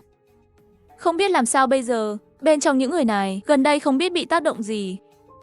Thật sự rất không yên ổn, chỉ nên để lại nhiều người hơn để đàn áp họ. Ông Trần, với lực lượng của chúng ta đối đầu trực diện, Tiêu Vệ Minh họ cũng không có cơ hội thắng. Tại sao phải tốn công sức đến vậy? Vì những chuyên gia trong trại tránh chính thức muốn trại tránh phát triển khỏe mạnh và bền vững. Việc khai thác từ một người có ngón tay vàng không thể lâu dài được. Tôi hiểu rồi, như vậy phối hợp trong ngoài có thể giảm tối đa thương vong. Đúng, mua xe tăng và xe bọc thép. Cũng chính là vì hành động lần này, đội của chúng ta không bị tổn thất. Số 1 phát hiện mục tiêu, báo cáo xong. Xe chỉ huy nhận được tin này, ý thức được người chạy tránh chính thức đã lọt vào vòng vây của Chu Hiển Đức và thuộc hạ. Nhóm xe tăng số 1 bắt đầu theo dõi và chặn đường rút lui đối phương. Nhóm xe tăng số 1 đã nhận lệnh, mục tiêu đã vào khu vực số 2. Báo cáo xong. Xe chỉ huy nhận được báo cáo về vị trí bên trong nhóm xe tăng số 2. Nhóm xe tăng số 2 đã nhận lệnh cùng với từng mệnh lệnh được truyền đi. Đoàn xe chạy tránh chính thức bị bao vây trước, sau, trái, phải. Phía sau đội trưởng xuất hiện một chiếc xe tăng và xe bọc thép. Chắc là đội của Chu Hiển Đức. Chạy tránh chính thức, đội trưởng hành động lần này thắc mắc. Tại sao quân Chu Hiển Đức không báo trước đã đến đây? Đội trưởng, chúng ta có vẻ đã bị bao vây rồi. Người chạy tránh chính thức đã hoàn toàn nhận ra. Đây là một trò dụ rắn ra khỏi hang. Cho các anh 10 giây vứt vũ khí ra ngoài cửa sổ xe, rồi xuống xe ôm đầu ngồi xổm, nhìn khẩu súng lục nhỏ trong tay, rồi nhìn nòng súng và súng máy đen kịt bên ngoài cửa sổ. Cộng thêm không có thù sâu như biển máu, chỉ có kẻ ngốc mới liều mạng. Từng người vứt súng đi, rồi hai tay ôm đầu bước ra ngoài. Tôi đã luyện súng 1 tuần rồi đấy. Tôi còn tưởng hôm nay được thực chiến đã đời. Chắc họ còn muốn chi ít nhiều hơn chúng ta đúng không? Đúng, chúng tôi đầu hàng rồi. Anh làm gì được tôi? Khi lính già đi khỏi, một học viên bước tới lấy súng đùa cợt anh ta. Có còn đen không? Đen nữa cho tôi xem nào. Có đen không? Anh biết hành động này nguy hiểm thế nào không? Nếu đối phương cướp súng trên người anh, dùng anh làm con tin bắt chúng tôi thả hắn đi, rồi quay về trại tránh chính thức báo tin. Lúc đó, cổng trại tránh chính thức sẽ đóng kín, chúng ta sẽ phải tấn công mạnh vào. Anh biết sẽ có bao nhiêu người chi hết không? Bị lính già mắng xong, học sinh trung học mới thực sự nhận ra lỗi của mình. Tôi chỉ cười khi thôi. Anh làm gì được tôi? Báo cáo, ha. Báo cáo ông Bộ trưởng Chu, thu giữ được 31 khẩu súng, trong đó có 28 khẩu súng lục, 3 khẩu súng không nòng, phần còn lại là dao. Cởi quần áo của họ ra và mặc vào. Lúc này, trong trại tránh chính thức, nhóm của La Triều Long bắt đầu hành động. Khi đội Chu Hiển Đức tiến vào cổng, họ sẽ giải quyết đối phương từ bên trong, tạo ra sự phối hợp trong ngoài. Sư trưởng họ đã trở lại. Dữ dội thật. Chẳng lẽ có biến cố gì? Tiêu Vệ Minh nghĩ rằng kế hoạch của Chu Hiển Đức thất bại, dẫn đến người của mình không có công về. Hoàn toàn không nghĩ tới, đội của mình không bắn phát nào đã đầu hàng. Đi ra xem thử. Dù kết quả thế nào, tiền công Chu Hiển Đức hứa hẹn, tôi sẽ không buông tha. Sư trưởng nói đúng. Dù sao thì người của chúng ta đã ra ngoài, lên đến tầng 2 mới thấy không ổn. Ở xa không chỉ có đội của họ trở lại, phía sau còn có đội Chu Hiển Đức theo sau. Bỗng nhiên tiếng súng vang lên, hai bên dường như giao tranh. Các người làm gì vậy? Sao lại bị họ truy đuổi vậy? Sư trưởng là tôi đây, chúng tôi đã lừa âm thanh, nhanh mở cửa. Khoảng cách còn kịp, để chúng tôi rút lui. Tiêu Vệ Minh nghe xong, nổi giận mắng Chu họ gian manh xảo quyệt. Nhanh mở cửa đi. Tiêu Vệ Minh tự tin tường sân vận động chắn. Người của họ chỉ cần giữ một cổng. Ngay cả Chu Hiển Đức cũng không có khả năng tiến vào. Chỉ là anh ta bỏ qua một điều. Tôi là La Triều Long, xin hỏi chúng ta có bắt đầu hành động không? Thấy có đoàn xe vào, các anh có thể bắt đầu. Đó là người của chúng ta. Không lâu sau, đoàn xe thuận lợi tiến vào trại tránh chính thức. La Triều Long. Đây là cái giá của việc chiến đấu, nhanh chóng áp chế, hạ gục những người sống sót và hơn chục người trong kho. Sao trong cổng có tiếng súng? Nhanh xuống xem thử. Sư trưởng, tình hình không ổn. Những người vừa trở về lại bắn vào chúng ta. Không để Tiêu Vệ Minh có thời gian suy nghĩ, giả dạng người của trại tránh chính thức mở cửa.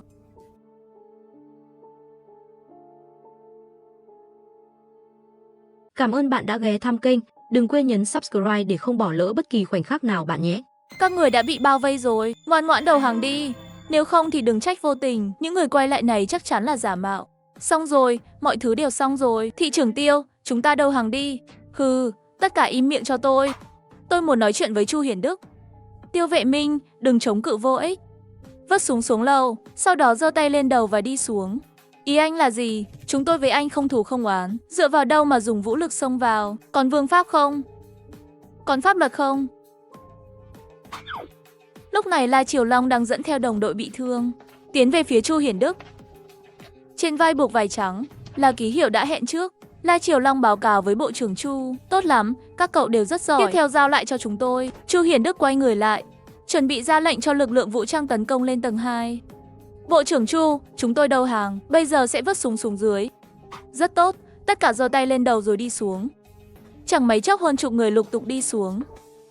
Bộ trưởng Chu, tôi là Tiểu Lưu đây, ha ha ha. Tiêu Vệ Minh đến tên tội phạm đầu sỏ, tội ác đầy mình, đã bị chúng tôi khống chế, chờ ngài xử lý. Lúc này Tiêu Vệ Minh nhìn những kẻ từng nịnh nọt mình, nay trở mặt còn nhanh hơn lật sách. Tức giận mắng chửi ầm lên. Lão Lưu này, ta thật sự bái phục ngươi. Là hai người bạn cũ đấy, cũng trói lại luôn đi. Tiểu Chu, không, Bộ trưởng Chu là tôi đây. Anh còn từng làm vệ sĩ cho tôi mà, tha cho tôi đi, tôi với họ Tiêu không thân gì đâu. Không thèm để ý đến hắn, ra lệnh mang ra một chiếc máy chiếu và một bộ loa. Sau khi lắp đặt thiết bị xong, trên máy chiếu hiện ra một khung cảnh khu trú ẩn sinh động trong thời kỳ tận thế. Cuối video hiện lên một chàng trai trẻ tuấn tú. Chào mọi người, vừa rồi các bạn xem chính là khu trú ẩn được cải tạo từ trung tâm thương mại Trung Đỉnh. Tôi là người xây dựng và sở hữu khu trú ẩn này. Trần Phàm, tôi và đội ngũ của tôi lấy tôn chỉ tập hợp tất cả người sống sót ở Giang Hải, đoàn kết xây dựng một khu trú ẩn bền vững để sinh tồn. Hiện tại sản lượng thực phẩm tại khu trú ẩn, năng lượng và vật tư thiết yếu có thể duy trì cuộc sống lâu dài cho 4 đến 5 vạn người. Khi các bạn nhìn thấy đoạn video này, đội ngũ của tôi đã kiểm soát được tình hình, tổ chức giả danh chính quyền do Tiêu Vệ Minh cầm đầu, thế lực tội ác đó. Trước đó đội ngũ của tôi cũng đã quét sạch toàn bộ Giang Hải, các thế lực đen tối, chỉ có như vậy mới khiến Giang Hải trở nên trong sạch. Giúp những người sống sót vốn đã khó khăn có thêm cơ hội để tiếp tục sống sót. Ngay sau đó Long Kiến Văn cùng Tưởng Quốc Cường và những người khác lần lượt hành động, có được danh tính của họ làm bảo chứng. Những người trong khu trú ẩn chính thức đã tin tưởng rằng Chu Hiển Đức và nhóm của ông không cùng loại với Tiêu Vệ Minh. Sau đó Chu Hiển Đức bắt đầu buổi xét xử nghiêm khắc như vị Thanh Thiên Chu nổi tiếng. Những người do Tiêu Vệ Minh cầm đầu xếp thành mấy hàng, trong đó có cả những kẻ bị bắt trên đường, để những người sống sót bình thường trong trú ẩn nhận diện từng người. Cuối cùng, chỉ trong vòng 1 giờ, đã có 36 người bị chỉ điểm, toàn bộ đều chuẩn bị sẵn sàng nổ súng. Những cựu binh và sinh viên không hề do dự, cùng giơ cao khẩu ách trong tay, nhắm thẳng mục tiêu. Mệnh lệnh của Chu Hiển Đức không cho phép ai chần chừ. Tiếng súng lạnh lùng vang lên lần nữa. Sau một loạt tiếng súng vang rền, thế lực do Tiêu Vệ Minh chiếm đóng nơi này, suốt 4 tháng sau khi chính quyền rút lui, đều bị tiêu diệt hoàn toàn. Mọi người đồng loạt reo hò vang dội, tưởng rằng đến đây mọi chuyện đã kết thúc. Không ngờ mệnh lệnh của Chu Hiển Đức lại vang lên lần nữa. Tiếp theo, mọi người có thể tố giác kẻ ác trong nội bộ. Vừa nói xong, như thể thả một quả bom giữa đám đông. Có người hung dữ trừng mắt nhìn các nạn nhân, tưởng rằng như vậy có thể dọa họ im lặng, không dám nói ra những hành xấu xấu xa trước đây. Lại mất thêm 1 tiếng đồng hồ nữa, số người từ 4.000 giảm còn khoảng 3.500. Thông tin cá nhân của mọi người chúng tôi đã sắp xếp xong.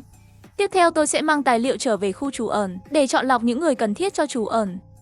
Dự kiến ngày kia chúng tôi sẽ quay lại đây, đến lúc đó sẽ gọi tên theo danh sách. Tất nhiên, nếu có ai không muốn đi, chúng tôi cũng sẽ không cưỡng ép.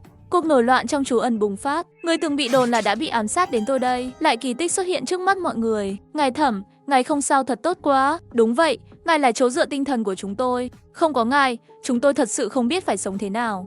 Đã khiến mọi người lo lắng rồi, tôi không sao, và đã đại khái kể lại nguyên nhân mọi việc. Khi Chu Hiển Đức và Dương Kiến Văn bước lên sân khấu, mọi người xung quanh đều vỗ tay chúc mừng họ. Anh Chu, xin lỗi anh, mấy ngày nay trong lòng tôi đã mắng anh cả 100 lần rồi. Tôi xin lỗi anh. Nhìn đứa nhóc cung kính hành lễ kìa, ha ha ha, mọi người đều cười ồ lên. Hôm sau, Trần Phàm ngủ nướng một giấc. Khi tỉnh dậy tâm trạng rất tốt, bởi vì đêm qua nhóm La Triều Long đã gia nhập. Hiện tại, 208 thành viên bộ vũ trang đều đã được hệ thống công nhận. Tiểu Phàm, nhiệt độ cao nhất lại tăng thêm 0,7 độ. Tính được thời gian chưa? Khoảng 3 đến 5 tháng. Nhanh nhất là 3 tháng sao? Tôi chìm vào suy nghĩ. Một lúc lâu sau, mới nhận ra, Hạo Triều vẫn đang đứng cung kính trước bàn làm việc. Tôi lơ đễnh rồi, Hạo lão, ngài cứ tiếp tục công việc, không sao đâu. Vậy tôi xin phép làm việc trước. Sau khi anh ấy rời đi, tôi bắt đầu ghi chép lại thông tin trước máy tính. Hệ thống đúng là vô dụng, không chịu nhân gấp 5 lần cho tôi. Giờ tôi mới tích góp được 1 tỷ. Xem ra phải nhanh chóng tuyển thêm người. Khi tôi đang mải mê suy nghĩ, thì cửa văn phòng bị gõ. Ngài Trần, chúng tôi đã sàng lọc xong đợt 2 gồm 1.650 người. Trong đó, 1.000 người là những người xin việc bên ngoài khu trú ẩn gần đây. 650 người là nạn nhân từ khu trú ẩn chính thức bị bỏ lại. Mời ngài xem qua, các anh tự quyết định là được. Vậy tôi sẽ báo Bộ trưởng Chu lập tức xuất phát. Sau khi Trịnh Kiệt rời đi, tôi lại bắt đầu bận rộn. Mỗi khi suy nghĩ mà gặp điều không thể hiểu, tôi sẽ bảo vệ ngoài gọi người chuyên môn lên trả lời câu hỏi. Không có mạng internet, không có phần mềm tìm kiếm, chỉ có thể làm vậy dựa vào hành xáo hôm nay của tôi và những câu hỏi tôi đã hỏi. Những người khác dần dần ráp nối ra một manh mối quan trọng. Ngày mùng 5 tháng 8 năm 2030, lễ thất tịch. Hôm nay, tôi sẽ đưa ra một quyết định trọng đại. Nhờ vào nỗ lực của chúng tôi, khu trú ẩn tòa nhà số 2 đã hoàn thành. Năng suất sản xuất đã vượt xa nhu cầu cơ bản của dân số hiện tại. Hiện nay trong bán kính hàng chục km quanh Giang Hải, hầu như không có lương thực. nên tôi quyết định mở cửa tòa nhà số 3 để tiếp nhận người sống sót ở Giang Hải. Chúng tôi sẽ chọn ra từ số người này những người phù hợp, đưa vào các vị trí công việc, còn những người không đủ điều kiện gia nhập, tôi sẽ tạm thời quản lý tập trung và cung cấp đảm bảo sinh hoạt cơ bản cho họ. Tại hiện trường lập tức bàn tán xôn xao. Chắc phải nhiều người lắm đây, thật sự cần thiết phải thu nhận hết sao? Mọi người tuy lo lắng, nhưng không ai dám lên tiếng phản đối. Chỉ là tôi lại bị gán thêm một cái nhãn, hốt người thừa. Xin chào mọi người, tôi là bác sĩ tâm lý Tô Vận. Tiếp theo nào bà con, khu trú ẩn sẽ chào đón một lượng lớn người sống sót. Trước khi họ gia nhập, mọi người ở đây cũng từng như họ, nếm đủ cay đắng của sự lạnh nhạt. Vì vậy tính cách của họ có thể sẽ trở nên cực đoan. Những người như vậy cần sự ấm áp, cần được quan tâm. Chỉ khi họ trở lại với trật tự văn minh, tâm lý tiêu cực mới dần tiêu tan. Và khối lượng công việc như vậy, chỉ với 3 bác sĩ tâm lý trong Bộ Y tế, là không thể nào kham nổi. Tôi cần sự giúp đỡ của mọi người. Trước tiên tôi hy vọng mọi người không kỳ thị, thậm chí bắt nạt những người sống sót này. Hãy dùng thái độ thân thiện nhất của chúng ta để bao dung họ, dành cho họ sự quan tâm. Ví dụ như chủ Vương bên Bộ Nông nghiệp khi mới đến. Tô Vận dịu dàng kể vài ví dụ cho mọi người nghe. Tất nhiên những người được lấy làm ví dụ đều đã đồng ý trước. Lần tiếp nhận số lượng lớn này, nếu không xử lý tốt mối quan hệ hai bên, sẽ dễ gây ra xung đột không đáng có. Mọi người có thể làm theo yêu cầu của bác sĩ Tô chứ? Lời nói của tôi nhận được tiếng hô vang của tất cả mọi người. Ngài Trần cứ yên tâm, chúng tôi hiểu rõ giới hạn mà. Toàn bộ khu trú ẩn bắt đầu chuyển động. Những người chờ nhận nhiệm vụ bên ngoài khu trú ẩn rất thắc mắc. Tại sao hôm nay lại mở cửa trễ hơn thường lệ? Một tin tức cực kỳ tốt lành truyền đến tai bọn họ. Từ hôm nay, khu trú ẩn sẽ lập trại tiếp nhận người sống sót. Tất cả mọi người đều có thể nhận quyền cư trú tạm thời trong khu trú ẩn và được hưởng chế độ ăn uống cơ bản. Cảm ơn ngài Trần. Ngài Trần muôn năm. Nhưng ai vào tòa nhà số 3 của khu trú ẩn phải tuân thủ nội quy quản lý bên trong, không được gây rối gây sự. Một khi không tuân thủ quy định, sẽ bị đưa vào danh sách đen và bị trục xuất khỏi khu trú ẩn. Nhân viên đã phổ biến rất nhiều quy định chi tiết. Cùng lúc đó, hơn chục xe của Bộ Vũ trang bắt đầu di chuyển khắp các con phố lớn nhỏ ở Giang Hải, phát thông báo qua loa phát thanh và cứ đi một đoạn lại dừng lại mười mấy phút để đón những người không có phương tiện di chuyển. Không kịp chuyến đầu cũng không sao. Trong 7 ngày tới, nhiệm vụ chủ yếu của Bộ Vũ trang chỉ là việc này thôi. Thành viên chính thức của khu trú ẩn, hôm nay khối lượng công việc vô cùng khổng lồ. Chỉ riêng ngày đầu tiên, đã có hơn 10.000 người đến khu trú ẩn báo danh. Mọi người phối hợp một chút, đừng đứng chắn trước cửa, đi vào nhanh một chút.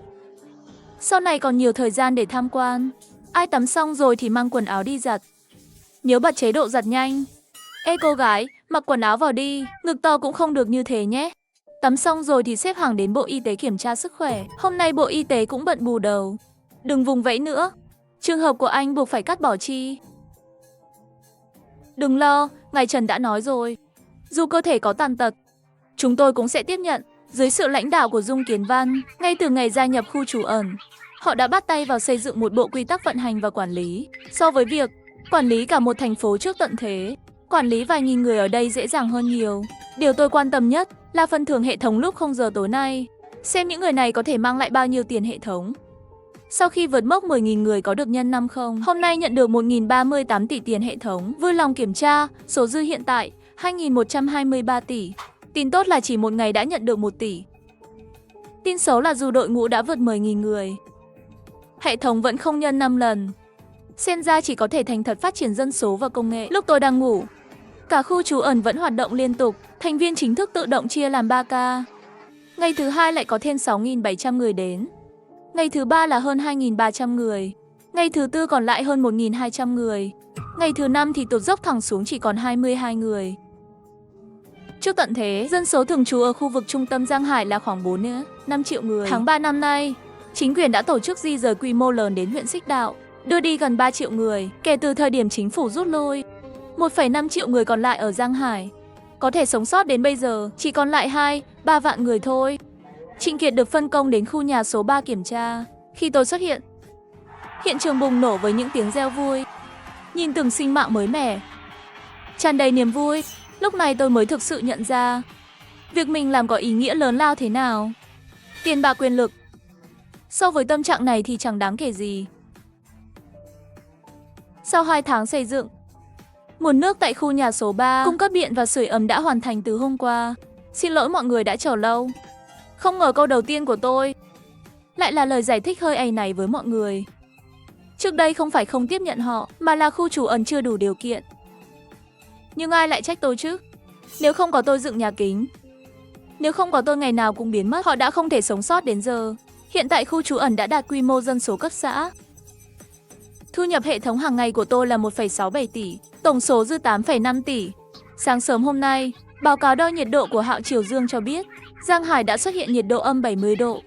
Chúng ta cần chính thức cân nhắc việc di cư về phía Nam. Thời gian di cư lý tưởng nhất là trong vòng 1 tháng rưỡi tới, bởi nếu để lâu hơn, khó khăn trong việc di chuyển sẽ tăng lên gấp bội. Ngày mai tôi sẽ công bố quyết định di cư. Mọi người chuẩn bị cho việc di cư về Nam. Để tìm kiếm một tia hy vọng sống sót trong tận thế giá lạnh này, tôi quyết định dẫn hơn 20.000 người sống sót tại khu trú ẩn, di cư tập thể đến huyện Xích Đạo, nơi có khí hậu tốt nhất.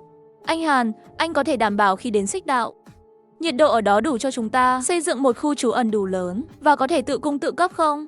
Báo cáo phân tích của nhóm khí tượng dự đoán nhiệt độ hiện tại tại huyện Xích Đạo khoảng từ âm 35 đến âm 40 độ. Giả sử chúng ta mất 1 tháng rưỡi mới đến được điểm lý tưởng, lúc đó nhiệt độ địa phương sẽ khoảng âm 40 độ trở lên.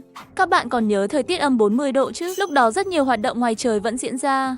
So với gần âm 70 độ bây giờ thì dễ chịu hơn nhiều. Ngày hôm sau, tôi với hơn 100 tỷ tiền hệ thống lại hóa thân thành chủ tịch mua sắm Tiểu Trần. Điều đầu tiên cần quan tâm là phương tiện di chuyển. Mỗi chiếc xe của ông Trần cần được lắp thêm nhà vệ sinh, cùng các biện pháp cách nhiệt và giữ ấm, hệ thống bộ đàm trong các khoang xe, hơn 10 hạng mục nâng cấp. Sau khi hoàn thiện thiết kế như vậy, một xe có thể chở được 65 người. Tổng cộng cần 400 chiếc xe lớn như vậy, hơn 1.000 người còn lại lái xe chiến đấu, xe tiếp nhiên liệu, xe y tế, xe kỹ thuật và các loại xe công vụ khác. Tôi nhìn số tiền cần phải chi. Tổng cộng cộng cả chi phí cải tạo hết 10,7 tỷ. Hệ thống tiền mà tôi luôn tự hào có 100 tỷ, vậy mà vẫn thiếu vài tỷ.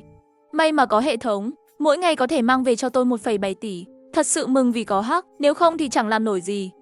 Hiện tại xe chiến đấu bộ binh của Bộ Vũ trang, xe bọc thép bánh lốp cũng cần bổ sung để đảm bảo an toàn suốt hành trình. Tôi nghĩ nên tăng mỗi loại lên thành 30 chiếc cho chắc. Dù sao cũng phải vượt qua nhiều quốc gia, không biết tình hình bên đó thế nào. Mang theo hàng xịn vẫn hơn. Hiện tại chúng ta có 6 xe chiến đấu bộ binh và 2 xe bọc thép bánh lốp. Tức là cần bổ sung thêm 52 chiếc đúng không? Nhiều phương tiện như vậy. Năng lực của cậu không thành vấn đề. Tôi cũng không thích mấy trò khoe mẽ rồi bị vả mặt. Có hỏa lực mạnh hộ tống, có thể tránh được nhiều phiền phức không đáng có. Hiện tại Bộ Vũ trang có tổng cộng 500 người. Người mới đến cũng phải trang bị đầy đủ. Không vấn đề gì, sau khi Chu Hiền Đức rời đi, thị trưởng Long đã đến. Ngày Trần, hơn 2 vạn người mới đến hiện giờ. Trang phục hoàn toàn không phù hợp để hành quân dài ngày. Chúng ta cần xem xét trang bị chống rét cho toàn bộ mọi người. Được thống kê số đo của tất cả mọi người rồi báo lại cho tôi. Nhiên liệu dọc đường, lương thực, nước uống và các vật tư, ngài định chuẩn bị sẵn rồi vận chuyển theo? Hay là đến các trạm tiếp tế như ngài nói để bổ sung dọc đường? Nếu đi đường mà cái gì cũng hỏi tôi sẽ phát điên mất.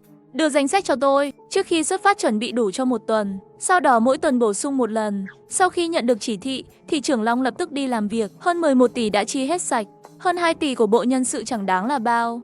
Ngài Trần, Bộ trưởng Lưu muốn gặp ngài, lại thêm một người đến xin tiền nữa. Tiêu Phàm, để đảm bảo thiết bị y tế được vận chuyển, Bộ Y tế chúng tôi cũng cần chuẩn bị một số xe, xây dựng bệnh viện di động, thấy thuốc và thiết bị có thể mang đi thì mang, tất cả cải tạo lên xe hạng nặng lớn hơn, loại xe bánh xích chạy tuyết, cái này tôi sẽ chuẩn bị cho ngài, xe của Bộ Y tế cùng với lượng thuốc mang theo, tiêu tốn thêm khoảng 250 triệu nữa. Lúc này Hoàng Diệp Tân, ông chủ xưởng sửa chữa trước đây, khuôn mặt hưng phấn đỏ bừng, vì đây là lần đầu tiên ông chỉ huy nhiều người đến vậy, gần 2 vạn người nghe theo lệnh ông để cải tạo xe cộ. Tất cả các phòng ban đều phải nhường đường cho việc cải tạo của họ. Sau Phùng Vũ Kiện của Tổ Điện lực, Hoàng Diệp Tân cũng bắt đầu nghi ngờ tôi có năng lực phi thường. Dù sao thì trước tận thế, ai lại tích trữ những thứ không tưởng như vậy. Nhưng ông ta cũng thông minh như Phùng Vũ Kiện, làm việc chăm chỉ, chắc chắn, chuyện không nên hỏi thì không hỏi. Ngay ngày đầu tiên đưa ra kế hoạch, 100 tỷ tiền hệ thống của tôi đã bay sạch, mà còn thiếu 20 tỷ nữa, mới đủ đáp ứng nhu cầu của các bộ phận hôm nay. Hôm nay hệ thống nạp về 1.697 tỷ, vui lòng kiểm tra, số dư hiện tại 1.723 tỷ. Nghèo thật, số tiền hệ thống tối nay nhận được còn không đủ chi tiêu cho ngày mai. Vương Mộng mơ màng trong giấc ngủ, bị kéo chân một cách kỳ lạ. Mạnh bạo hơn mọi khi. Tận thế băng hàn đã đến, tôi dẫn dắt hơn 2 vạn người sống sót còn lại ở Giang Hải, bước vào hành trình di cư về phương Nam. Bộ Xây dựng đã dừng việc thi công nơi trú ẩn hiện tại, bắt đầu triển khai quy hoạch nơi trú ẩn mới gấp rút hơn. Chu Hiền Đức hàng ngày dẫn theo bộ vũ trang ra ngoài, làm quen với xe tăng, xe chiến đấu bộ binh, xe bọc thép bánh lốp, xe bánh xích hạng nặng chạy tuyết. Còn phải tuyển chọn người phù hợp để gia nhập bộ vũ trang, tiến hành huấn luyện cường độ cao, dù sao họ cũng sẽ bảo vệ cả. Một đoàn dài hàng chục km, hiện nay vị trí tài xế đã mở rộng lên hơn 900 người. Tần Nguyệt đã trở thành người dẫn đầu của nhóm tài xế. Tổ y tế cũng không chịu thua, lái xe y tế được trang bị đầy đủ, phối hợp với bộ vũ trang ra ngoài diễn tập cấp cứu dã ngoại. Toàn bộ nơi trú ẩn lúc này như đang dồn nén sức mạnh. Một sức mạnh muốn thách thức cả ông trời. Tết Trung thu ngày 12 tháng 9 năm 2030. 100 đầu bếp trong nhà bếp đang chuẩn bị bữa tiệc Trung thu. Bữa tiệc đêm này vừa là tiệc Trung thu, cũng là tiệc chia ly. Ngày mai họ sẽ lên đường xa xôi, rời khỏi nơi trú ẩn Giang Hải, rời khỏi Hoa Hạ, rời khỏi cô độc. Sáng hôm sau, chiếc xe chỉ huy bọc thép đầu tiên rời khỏi nơi trú ẩn, đánh dấu sự khởi đầu chính thức của hành trình di cư về Nam. Ngài Trần, có 122 người không muốn rời đi.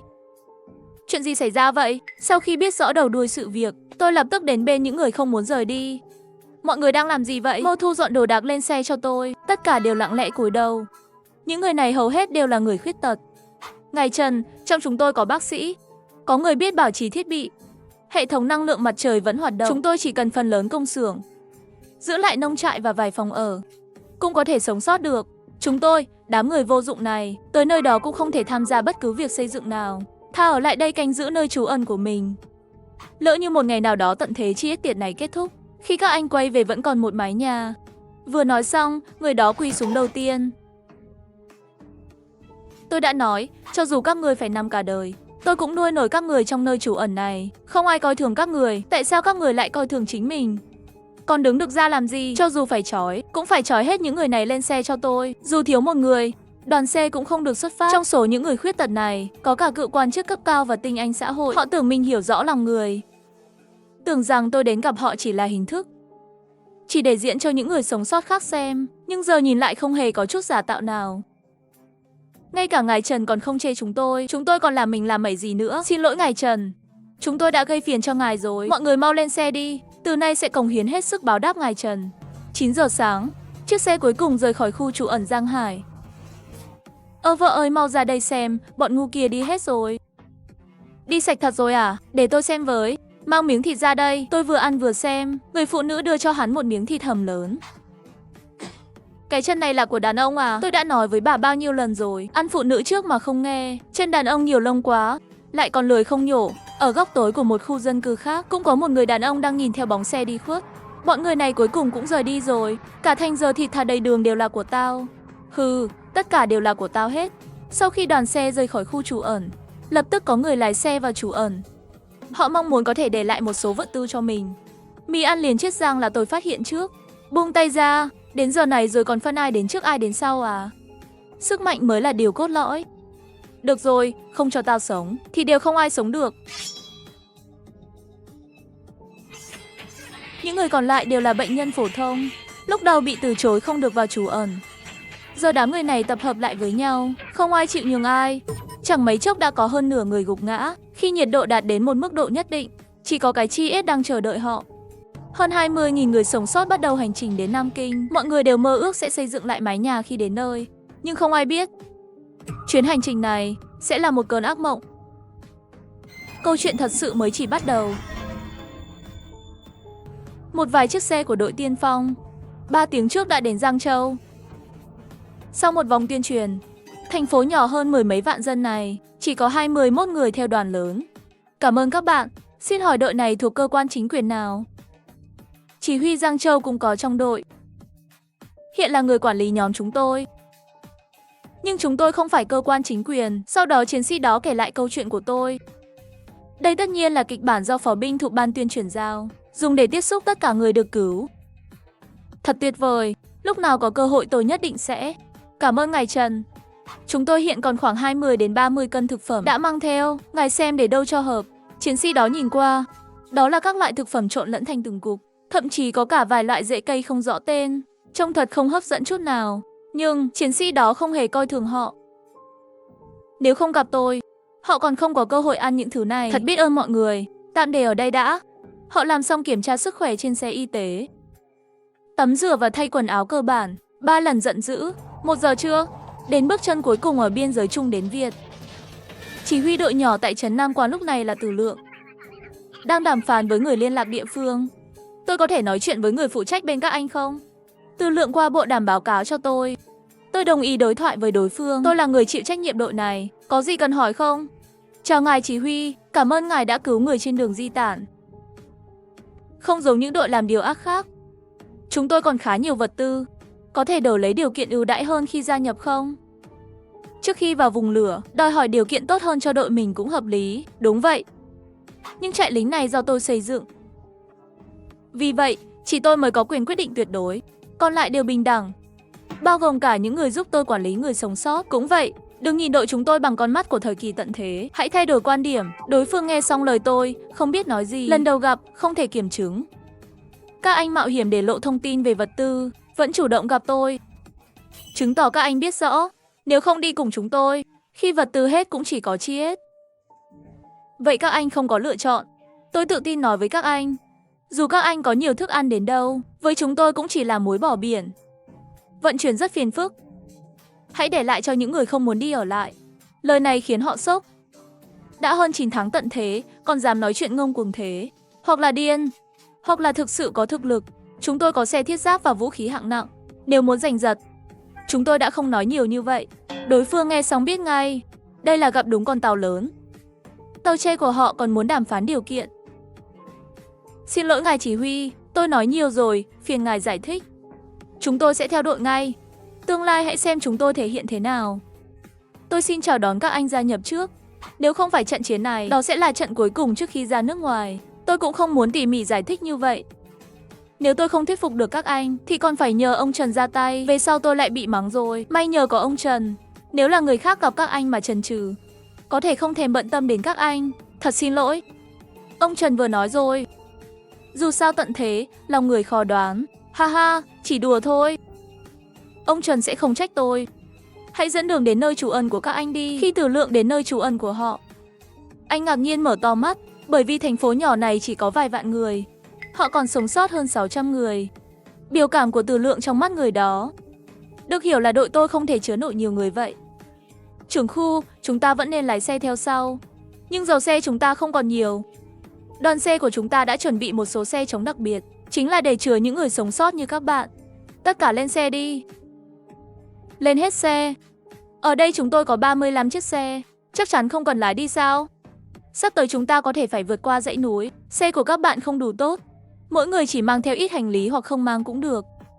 Chuẩn bị sẵn sàng để rời đi. Ha ha, lúc này Từ Lượng cảm thấy mình rất oai phong. Cuối cùng cũng trải nghiệm cảm giác của một vị cứu tinh trước đây. Một lúc sau, 11 chiếc xe của những người phụ trách gặp mặt đã đến. Chúng tôi có nhiều vật tư như vậy thật sự không mang theo sao? Thời buổi này, ông Trần sao có thể không biết tầm quan trọng của thực phẩm. Những lời ông ấy nói trên bộ đàm không phải khoe khoang.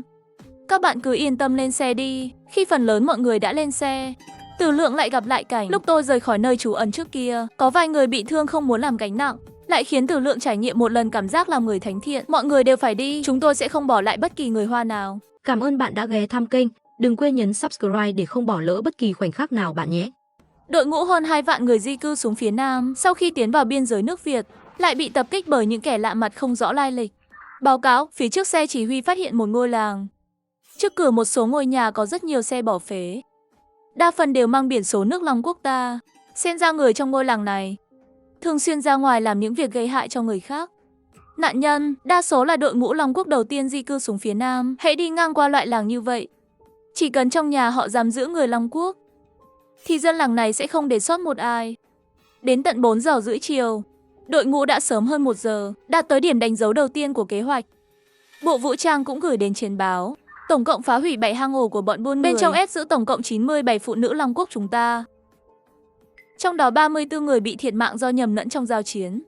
Mệnh lệnh của tôi cho phép xử lý cả khi có con tin. Tôi không cho phép thành viên bộ vũ trang của mình bị đối phương dùng con tin uy hiếp. Dọc đường đi, bất kể xảy ra chuyện gì. Đi đến đâu, đón nhận bao nhiêu người, đều thông qua hệ thống bộ đàm tích hợp trên xe, để gửi thông báo đến tất cả người sống sót.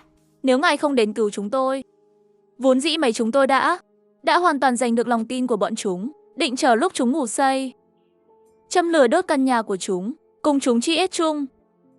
Chúng tôi nhìn từng người Hoa hạ bị chúng bắt, Đàn ông thì bị hại, phụ nữ thì giữ lại.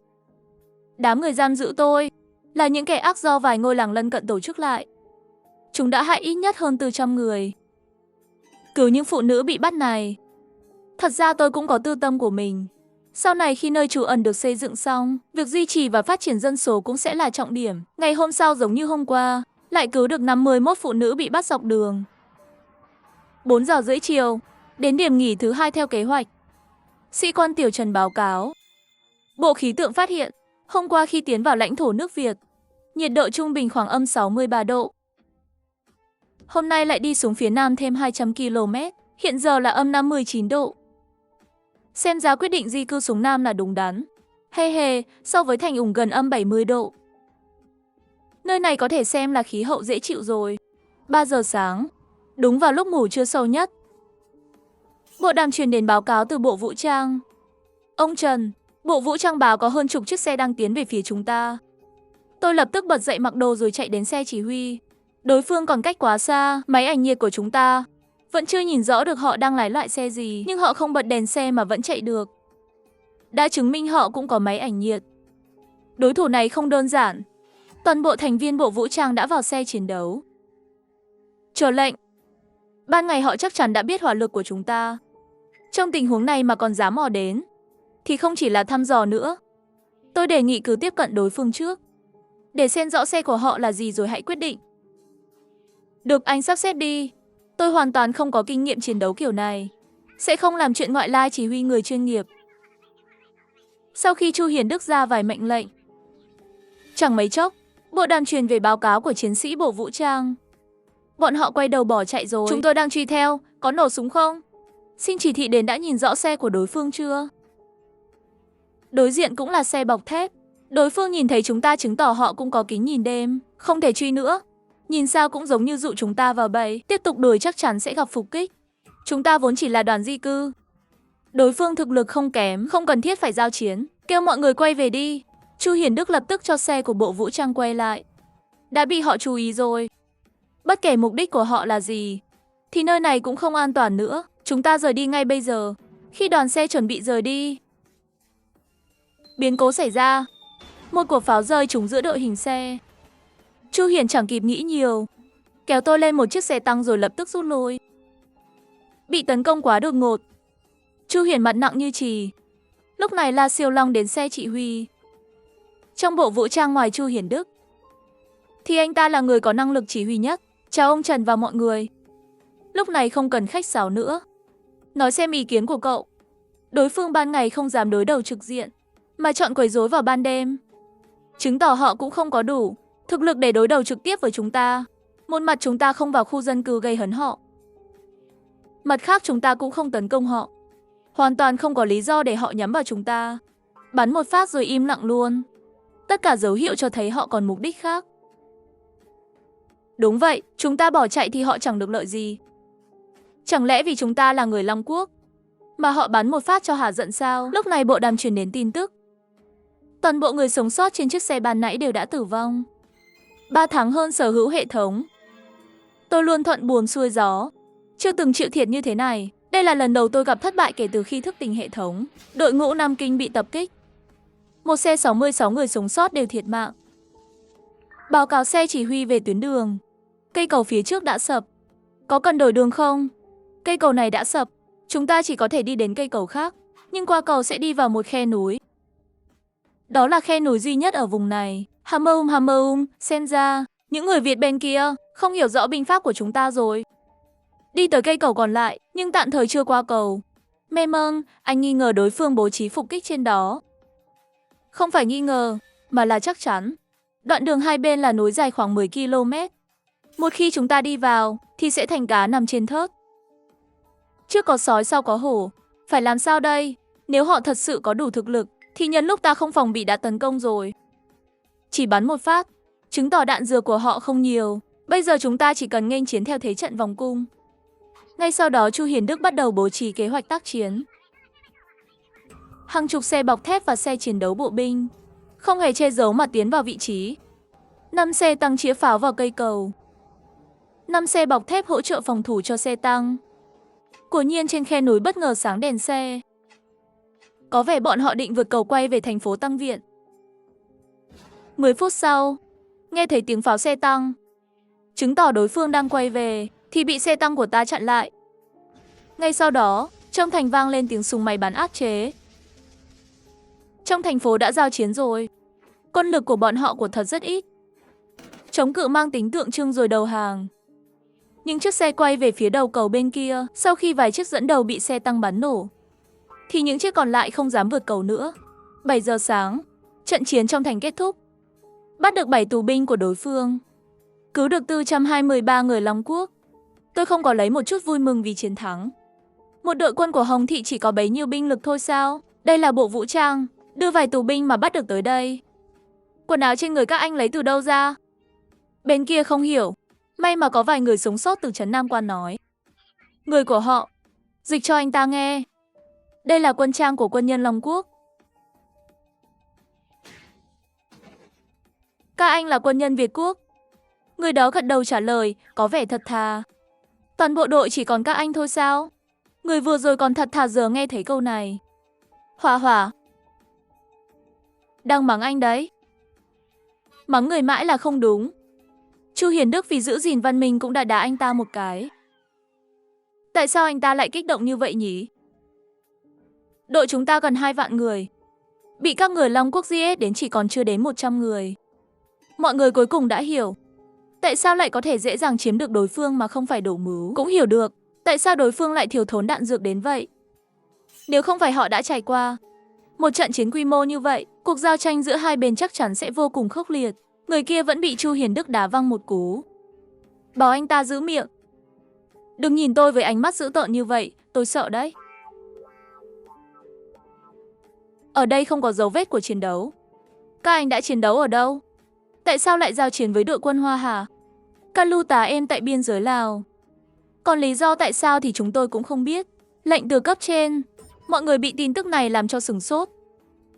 Bởi vì Kalu tá em mà hắn nhắc đến là con đường mà Việt Quốc vượt qua dãy núi Trường Sơn, là con đường gần nhất vào Lào. Cũng là tuyến đường mà đội chúng ta đang lên kế hoạch hôm nay. Khi cuộc di cư lớn diễn ra, chính quyền quốc tế đã có thông báo với Việt Quốc. Vậy tại sao lại xảy ra mâu thuẫn này? Chính quyền lúc ấy đã dẫn theo hàng trăm nghìn, thậm chí hàng triệu người xuống phía Nam. Ban đầu, mọi người nghĩ rằng thảm họa này chỉ là tạm thời. Nhưng sau đó, tất cả đều nhận ra, thảm họa này sẽ không kết thúc trong ngắn hạn. Với sự kéo dài của tận thế, họ chắc hẳn đã dần nhận ra, không gian sinh tồn ngày càng trở nên khó khăn. Vì thế họ đã thay đổi quyết định. Lúc này mọi người bắt đầu lo lắng về con đường sắp tới. Các anh có mai phục người của chúng tôi trong dãy núi không? Có phải các anh đã chạy ra sông chưa? Có thể đã thông ra biển rồi. Tại sao vậy? Chắc chắn họ đã chạy ra tới khu vết trên hải rồi. Tại sao? Vì Bắc Kinh là địa bàn của người Long Quốc các anh. Tất cả những người có mặt khi nghe vậy, trong lòng lập tức dấy lên một tia hy vọng. Đám đó còn tàn bạo hơn cả chúng ta. Dù là người Long Quốc hay Việt Quốc cũng thế thôi. Nhưng câu hỏi cần hỏi cơ bản đã hỏi xong cả rồi. Tôi ra hiệu cho Chu Hiền Đức xử lý 7 người đó. Sĩ quan, tôi còn chưa bị hỏi mà. Anh có thể đá tôi thêm vài cái cũng được mà, đừng giết chúng tôi. Xin đừng giết chúng tôi. Chúng tôi có thể làm tù binh, dẫn đường cho các anh.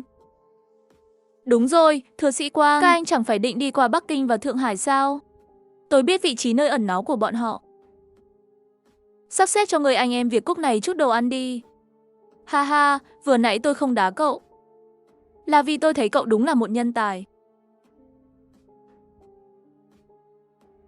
Tiếp theo, tôi tổ chức mọi người hỏa táng 66 người đã hy sinh. Những người này đều là người được đưa ra từ Kinh Thành. Từng là hàng xóm ở khu Lệ Giang, xử lý xong những việc này. Cùng nhóm nòng cốt bàn lại lộ trình mới. Rồi quyết định hướng đi tiếp theo, sau đó tìm một bãi đất trống. Từ hệ thống mua 5 chiếc xe phóng tên lửa và 2 xe vận tải chở đầy đạn tên lửa. Tổng chi phí vượt hơn 100 triệu. Đức Ca, anh sắp xếp người dẫn từ Lượng cùng Quảng Sinh họ luyện tập đi. Công việc sau này của họ chính là phụ trách những xe phóng tên lửa này. Tôi cũng có chút tư tâm, không muốn họ phải ra tiền tuyến chiến đấu.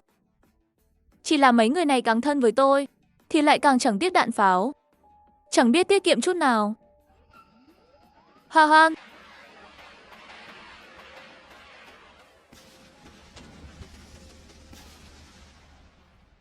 Sướng thật.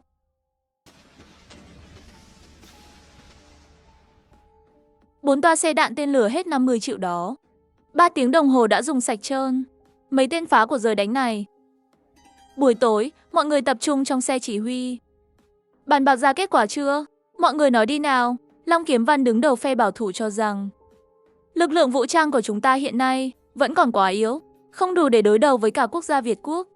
Vì vậy, họ cho rằng chúng ta nên dành thời gian dọn sạch xe cộ trên tuyến Cát Lu Tá Em cùng thi thể, rồi hãy đi qua. Còn phe cấp tiến do Chu Hiền Đức đứng đầu thì cho rằng không nên lãng phí thời gian dọn đường, mà phải trực tiếp men theo bờ biển đi xuống phía nam. Dù sao cũng phải tranh thủ trước khi nhiệt độ trở nên cực đoan. Xây dựng nơi trú ẩn mới là điều quan trọng nhất. Khi chúng ta vòng qua cuối dãy Trường Sơn, có một tuyến đường cách thành phố Hồ Chí Minh chỉ 30 km. Đối phương hẳn sẽ không phát hiện ra chúng ta. Tôi nhìn thấy phe cấp tiến đều là những người biết rõ bí mật của tôi. Lãng phí ít nhất 1 tháng để dọn sạch tuyến đường là điều không thể. Đến lúc chúng ta tới được đích, nếu nhiệt độ địa phương lại giảm thêm, thì việc xây dựng nơi trú ẩn mới sẽ càng khó khăn hơn. Cùng lúc đó, tôi cũng phủ nhận một phần kế hoạch của phe cấp tiến. Con đường mà các người nói đến nằm cách thành phố Hồ Chí Minh 30 km, vẫn là đường lên núi. Đường hẹp và dốc hiểm trở. Nếu đi theo đó, chúng ta có thể phải quay lại đường cũ. Hai phe đều bị tôi bác bỏ khiến bầu không khí trở nên lúng túng. Ai nấy đều rối cả lên. Sau đó tôi nói ra quyết định khiến tất cả đều chấn động. Từ giờ trở đi, trong hành trình, hãy gặp thành phố nào, chúng ta sẽ cử người tới đàm phán trước. Một khi bên kia tỏ ra thù địch, thì bất kể họ có giữ bao nhiêu con tin đi nữa, chúng ta sẽ dùng hỏa lực san phẳng mở đường. Hiện trường lập tức trở nên yên lặng. Hóa ra mình đúng là kiểu cấp tiến thật. Đơn giản đến tàn nhẫn khi kẻ vứt bỏ đạo đức xuất hiện giữa thời loạn. Kết cục đã sớm có thể đoán được. Sáng sớm hôm sau, đội tiên phong, khi đến vùng ngoại ông cách thị trấn 30 km, tên tù binh lái xe một mình tiến vào trong thành phố. Mục tiêu của hắn chỉ có một, là giao một chiếc bộ đàm cho lực lượng vũ trang. Ai đó, mau xuống xe. Đừng nổ súng, tôi đến để giao bộ đàm. Chỉ huy của tôi muốn nói chuyện với người phụ trách bên các anh. Tên tù binh đã giải thích rõ mục đích, nhưng đối phương lại cho rằng quân ta chỉ đang dọa nạt. Định giết tù binh để bịt miệng, chưa kịp làm thì một tiếng pháo nổ dữ dội vang lên, ngay cách nơi trú ẩn của họ chưa đầy 1 cây số. Phát đạn ấy khiến bọn họ ngoan ngoãn nhận lấy bộ đàm, rồi thả tù binh quay về. Mục tiêu của chúng ta rất đơn giản, là yêu cầu Hà Tấn thả những tù binh Long Quốc. Nếu không, chúng ta sẽ phá hủy toàn bộ căn cứ của họ. Vị thủ lĩnh vũ trang của Hà Tấn chưa từng bị ai đe dọa như vậy bao giờ. Đại ca, bọn họ yêu cầu thả tù binh. Điều đó chứng tỏ họ sẽ không thật sự nổ súng. Nếu không thì tù binh của họ cũng chỉ ép theo rồi còn gì. Đúng vậy, sợ cái quái gì. Súng máy hạng nặng của chúng ta cũng đâu phải đồ trang trí. Cùng lắm là cái chi ết lưới rách thôi. Nếu các anh muốn đi qua, chúng tôi sẽ không ngăn cản. Dù sao chúng ta cũng đều là người Long Quốc. Hà tất phải làm thế này, chúng tôi không thể giao nộp con tin. Nếu các anh muốn tấn công, chúng tôi sẽ đương đầu đến cùng. Cách vài cây số, 5 chiếc xe pháo xếp thành hàng. Các pháo thủ nhắm vào khu vực thành phố do quân vũ trang kiểm soát. Lệnh pháo được ra từ miệng Chu Hiền Đức. 5 chiếc xe phóng tên lửa. 200 tên lửa vọt lên. Ánh sáng của vụ nổ, cả con đường rộng lớn lập tức bị san phẳng. Sau khi tên lửa bắn ra, chúng tôi tiếp tục hành quân dưới bầu trời xanh. Tù binh từ thành phố Thượng Hải lại lái xe một mình vào. Lần này hắn không còn sợ hãi như lần trước. Hắn có ý định đầu hàng và đòi phí qua đường, mỗi xe 200 cân lương thực, mỗi tù binh 100 cân. Bên đối phương rất mạnh mẽ, đưa ra một loạt yêu cầu vô lý. Nếu vậy, chúng tôi sẽ khai chiến. Tóm lại là không thể chấp nhận được và...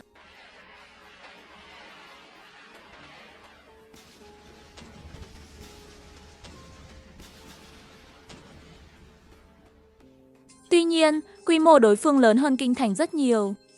Tốn hết 80 triệu hệ thống tiền tệ mới bao phủ hết khu vực đó.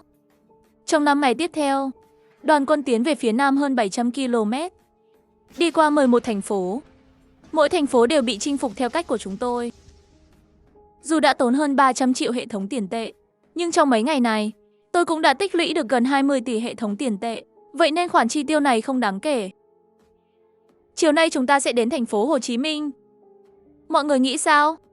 Thành phố Hồ Chí Minh là thành phố lớn nhất Việt Nam, có dân số gần 10 triệu người, với diện tích khoảng 2.000 km vuông. Nếu muốn phá hủy hoàn toàn, một thành phố như vậy như trước đây, thì điều đó hoàn toàn không thực tế. Còn một vấn đề nữa, nhiệt độ trung bình ở đây là trừ 46 độ C. Có nghĩa là nơi này có thể vẫn còn sự bao phủ của vệ tinh. Cuối cùng, tôi quyết định cho đoàn quân đóng quân tạm thời ở đây. Hàng chục xe bọc thép phân tán xung quanh. Trong phạm sáu hơn chục cây số, một khi có ai phát hiện đoàn xe này, dù là dân thường, để họ không quay lại báo tin, chúng tôi sẽ giải quyết ngay lập tức. Sau đó, tôi sẽ cử 2 đội đi làm nhiệm vụ. Một đội sẽ gần thành phố Hồ Chí Minh để quan sát tình hình. Đội còn lại sẽ tiến vào núi để khảo sát một con đường khác. Chỉ cần con đường này khả thi, đoàn quân của tôi có thể vòng qua thành phố Hồ Chí Minh và tiếp tục hành quân trên tuyến đường cách 100 km. Tôi cũng sẽ cùng đội lên núi, tổ chức thiết bị phòng không để chuẩn bị đối phó với mọi hiểm nguy về an ninh sau ngày mai. Rồi tôi sẽ đi tới thành. Lộ trình đã phá tan 19 tầng. Gặp phải quan chức Việt Nam tại thành phố Hồ Chí Minh, đội quân Nanjing gặp nguy hiểm. Không xong rồi, quân đội Việt Nam đang tấn công về phía chúng ta. Quân đội Việt Nam từ đống đổ nát của thành phố Hồ Chí Minh đang lao ra.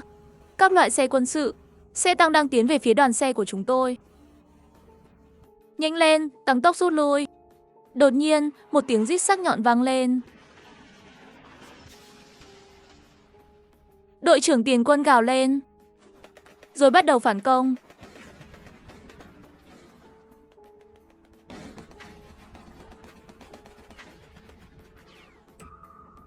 Nhưng phản công của họ trước sức mạnh thép của đối phương thật sự vô ích. Nhanh rút lại. Họ không thể quay lại. Đòn đánh chính xác đến mức đối phương có sự hỗ trợ từ vệ tinh. Mọi người nhanh chóng rút lui, cố gắng sống sót. Ông Trần, làm ơn chăm sóc mẹ tôi.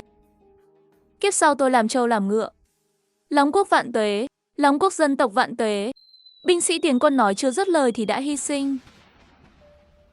Đây là ưu thế của chiến tranh thông tin. Ngay lập tức, xe bọc thép của tiền quân và các xe tăng lần lượt bị tiêu diệt. Đám khỉ này làm tôi bực mình. Lúc này, tôi cũng không quan tâm hệ thống của mình có bị lộ không. Lập tức gọi ra 10 mấy chiếc xe phóng tên lửa. Chu Hiền Đức thấy tôi không để ý nữa, lập tức chuẩn bị phản kích. Nhìn thấy tôi từ không gian mà xuất hiện xe phóng tên lửa. Các binh sĩ bị sốc, bị Chu Hiền Đức gọi dậy, toàn bộ chú ý. Phóng tên lửa. Ngay lập tức, hàng chục tên lửa vọt đi về phía quân Việt.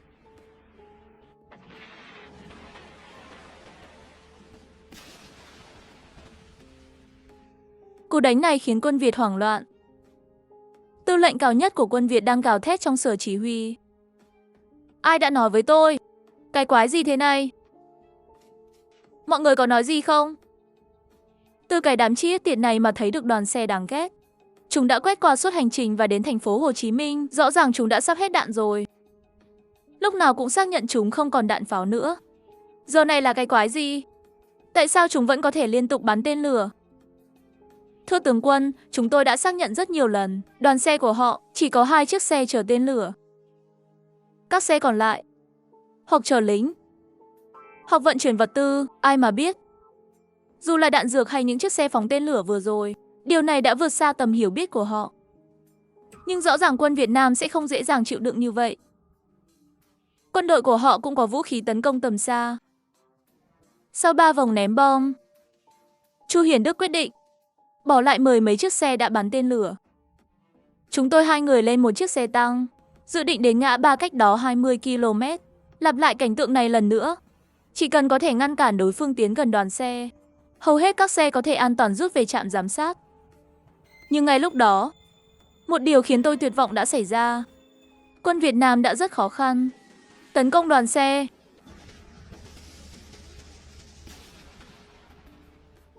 Bốn chiếc xe bị trúng đạn, những người bên trong thoát ra ngoài, hơn chục người nhanh chóng lên chiếc xe gần nhất.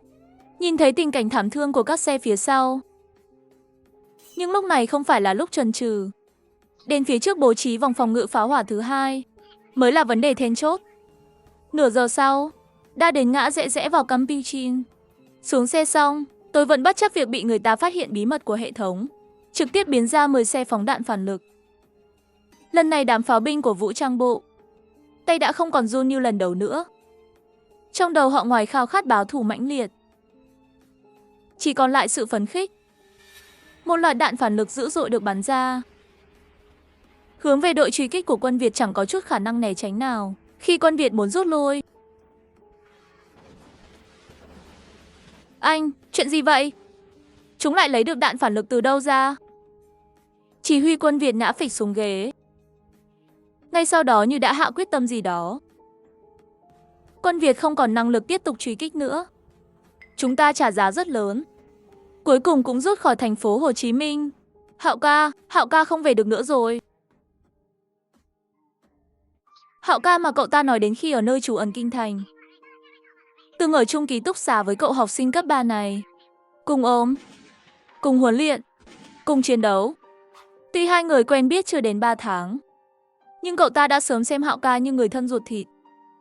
Cả đội rơi vào bầu không khí bi thương.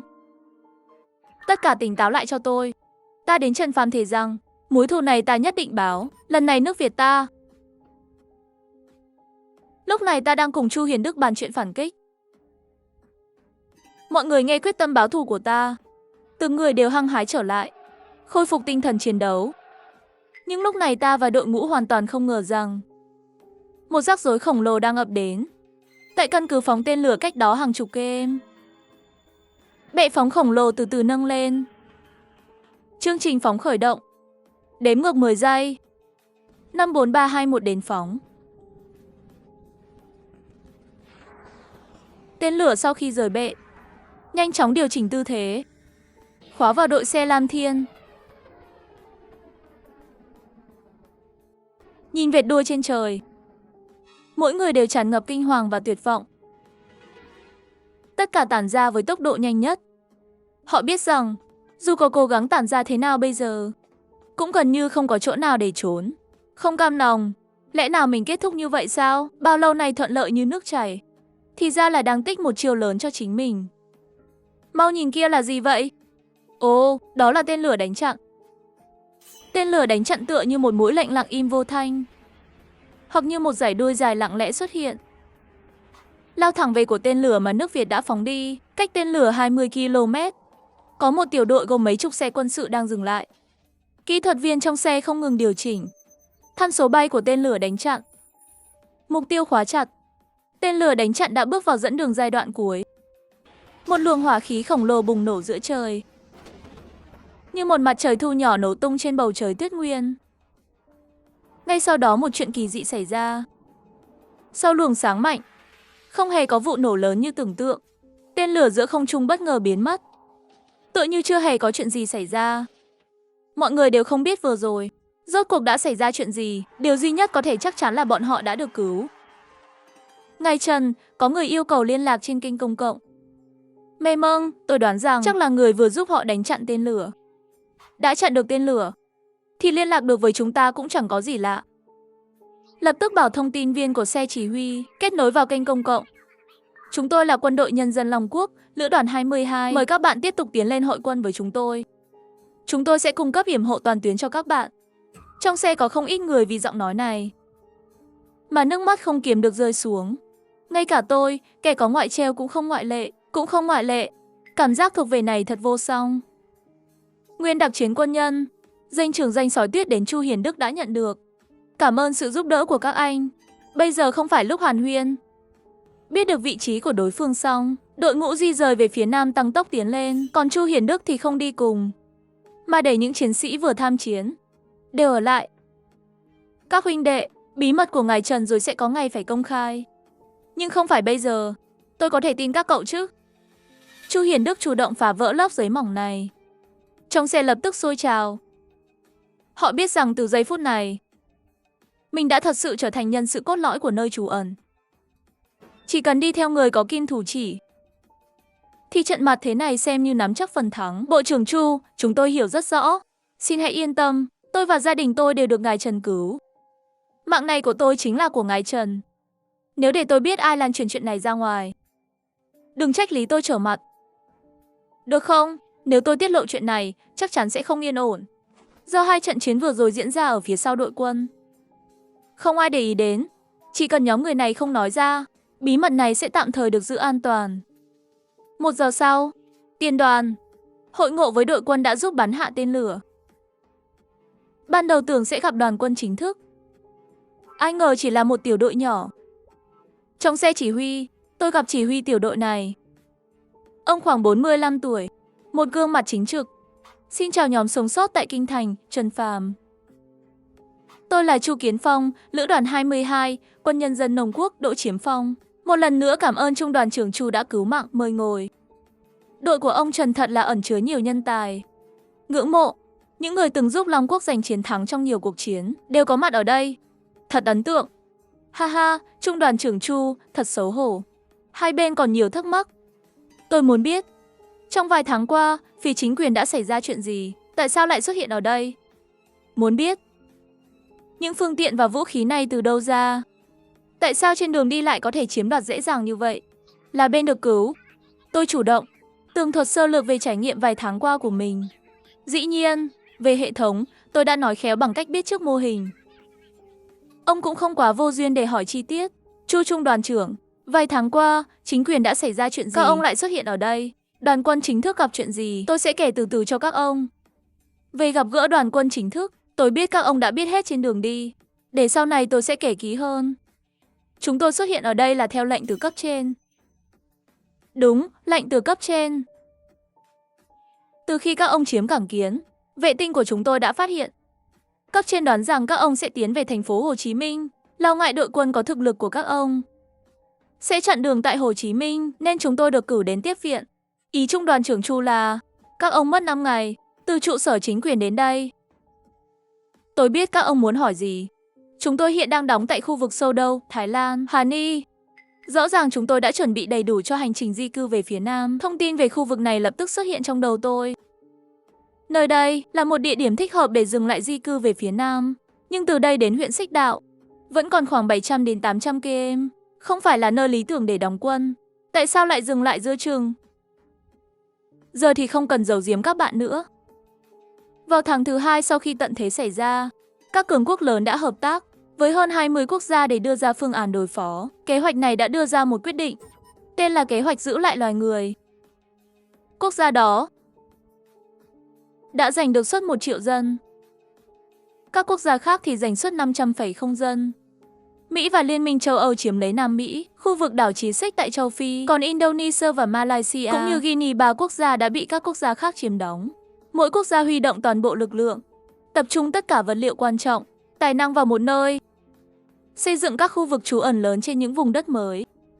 Quốc gia chúng tôi đã chi tiền để bảo vệ 4,0 chiếc tàu vũ trụ, hướng tới các khu vực được quy hoạch. Mọi người nghe đến đây đều đã hết sức kinh ngạc. Thì ra chính quyền thực sự không phải là đội quân di cư như mọi người vẫn nghĩ. Chu Kiến Phong không bận tâm đến sự kinh ngạc của chúng tôi. Ông chỉ tay vào bản đồ, chỉ ra 2 điểm đến của chúng tôi. Trước tiên, điểm đến số 1 của các bạn bên cạnh hồ nước Quý ở phía bắc Singapore đã bị quốc gia Hàn Quốc chiếm đóng. Khu vực Bắc Cản Bà Lê thuộc lãnh thổ Nga. Các bạn không thể đến 2 nơi này. Cũng đừng mong như trước đây dùng vào tấn công đối phương. Các bạn không thể thắng được và cũng không thể đánh lại.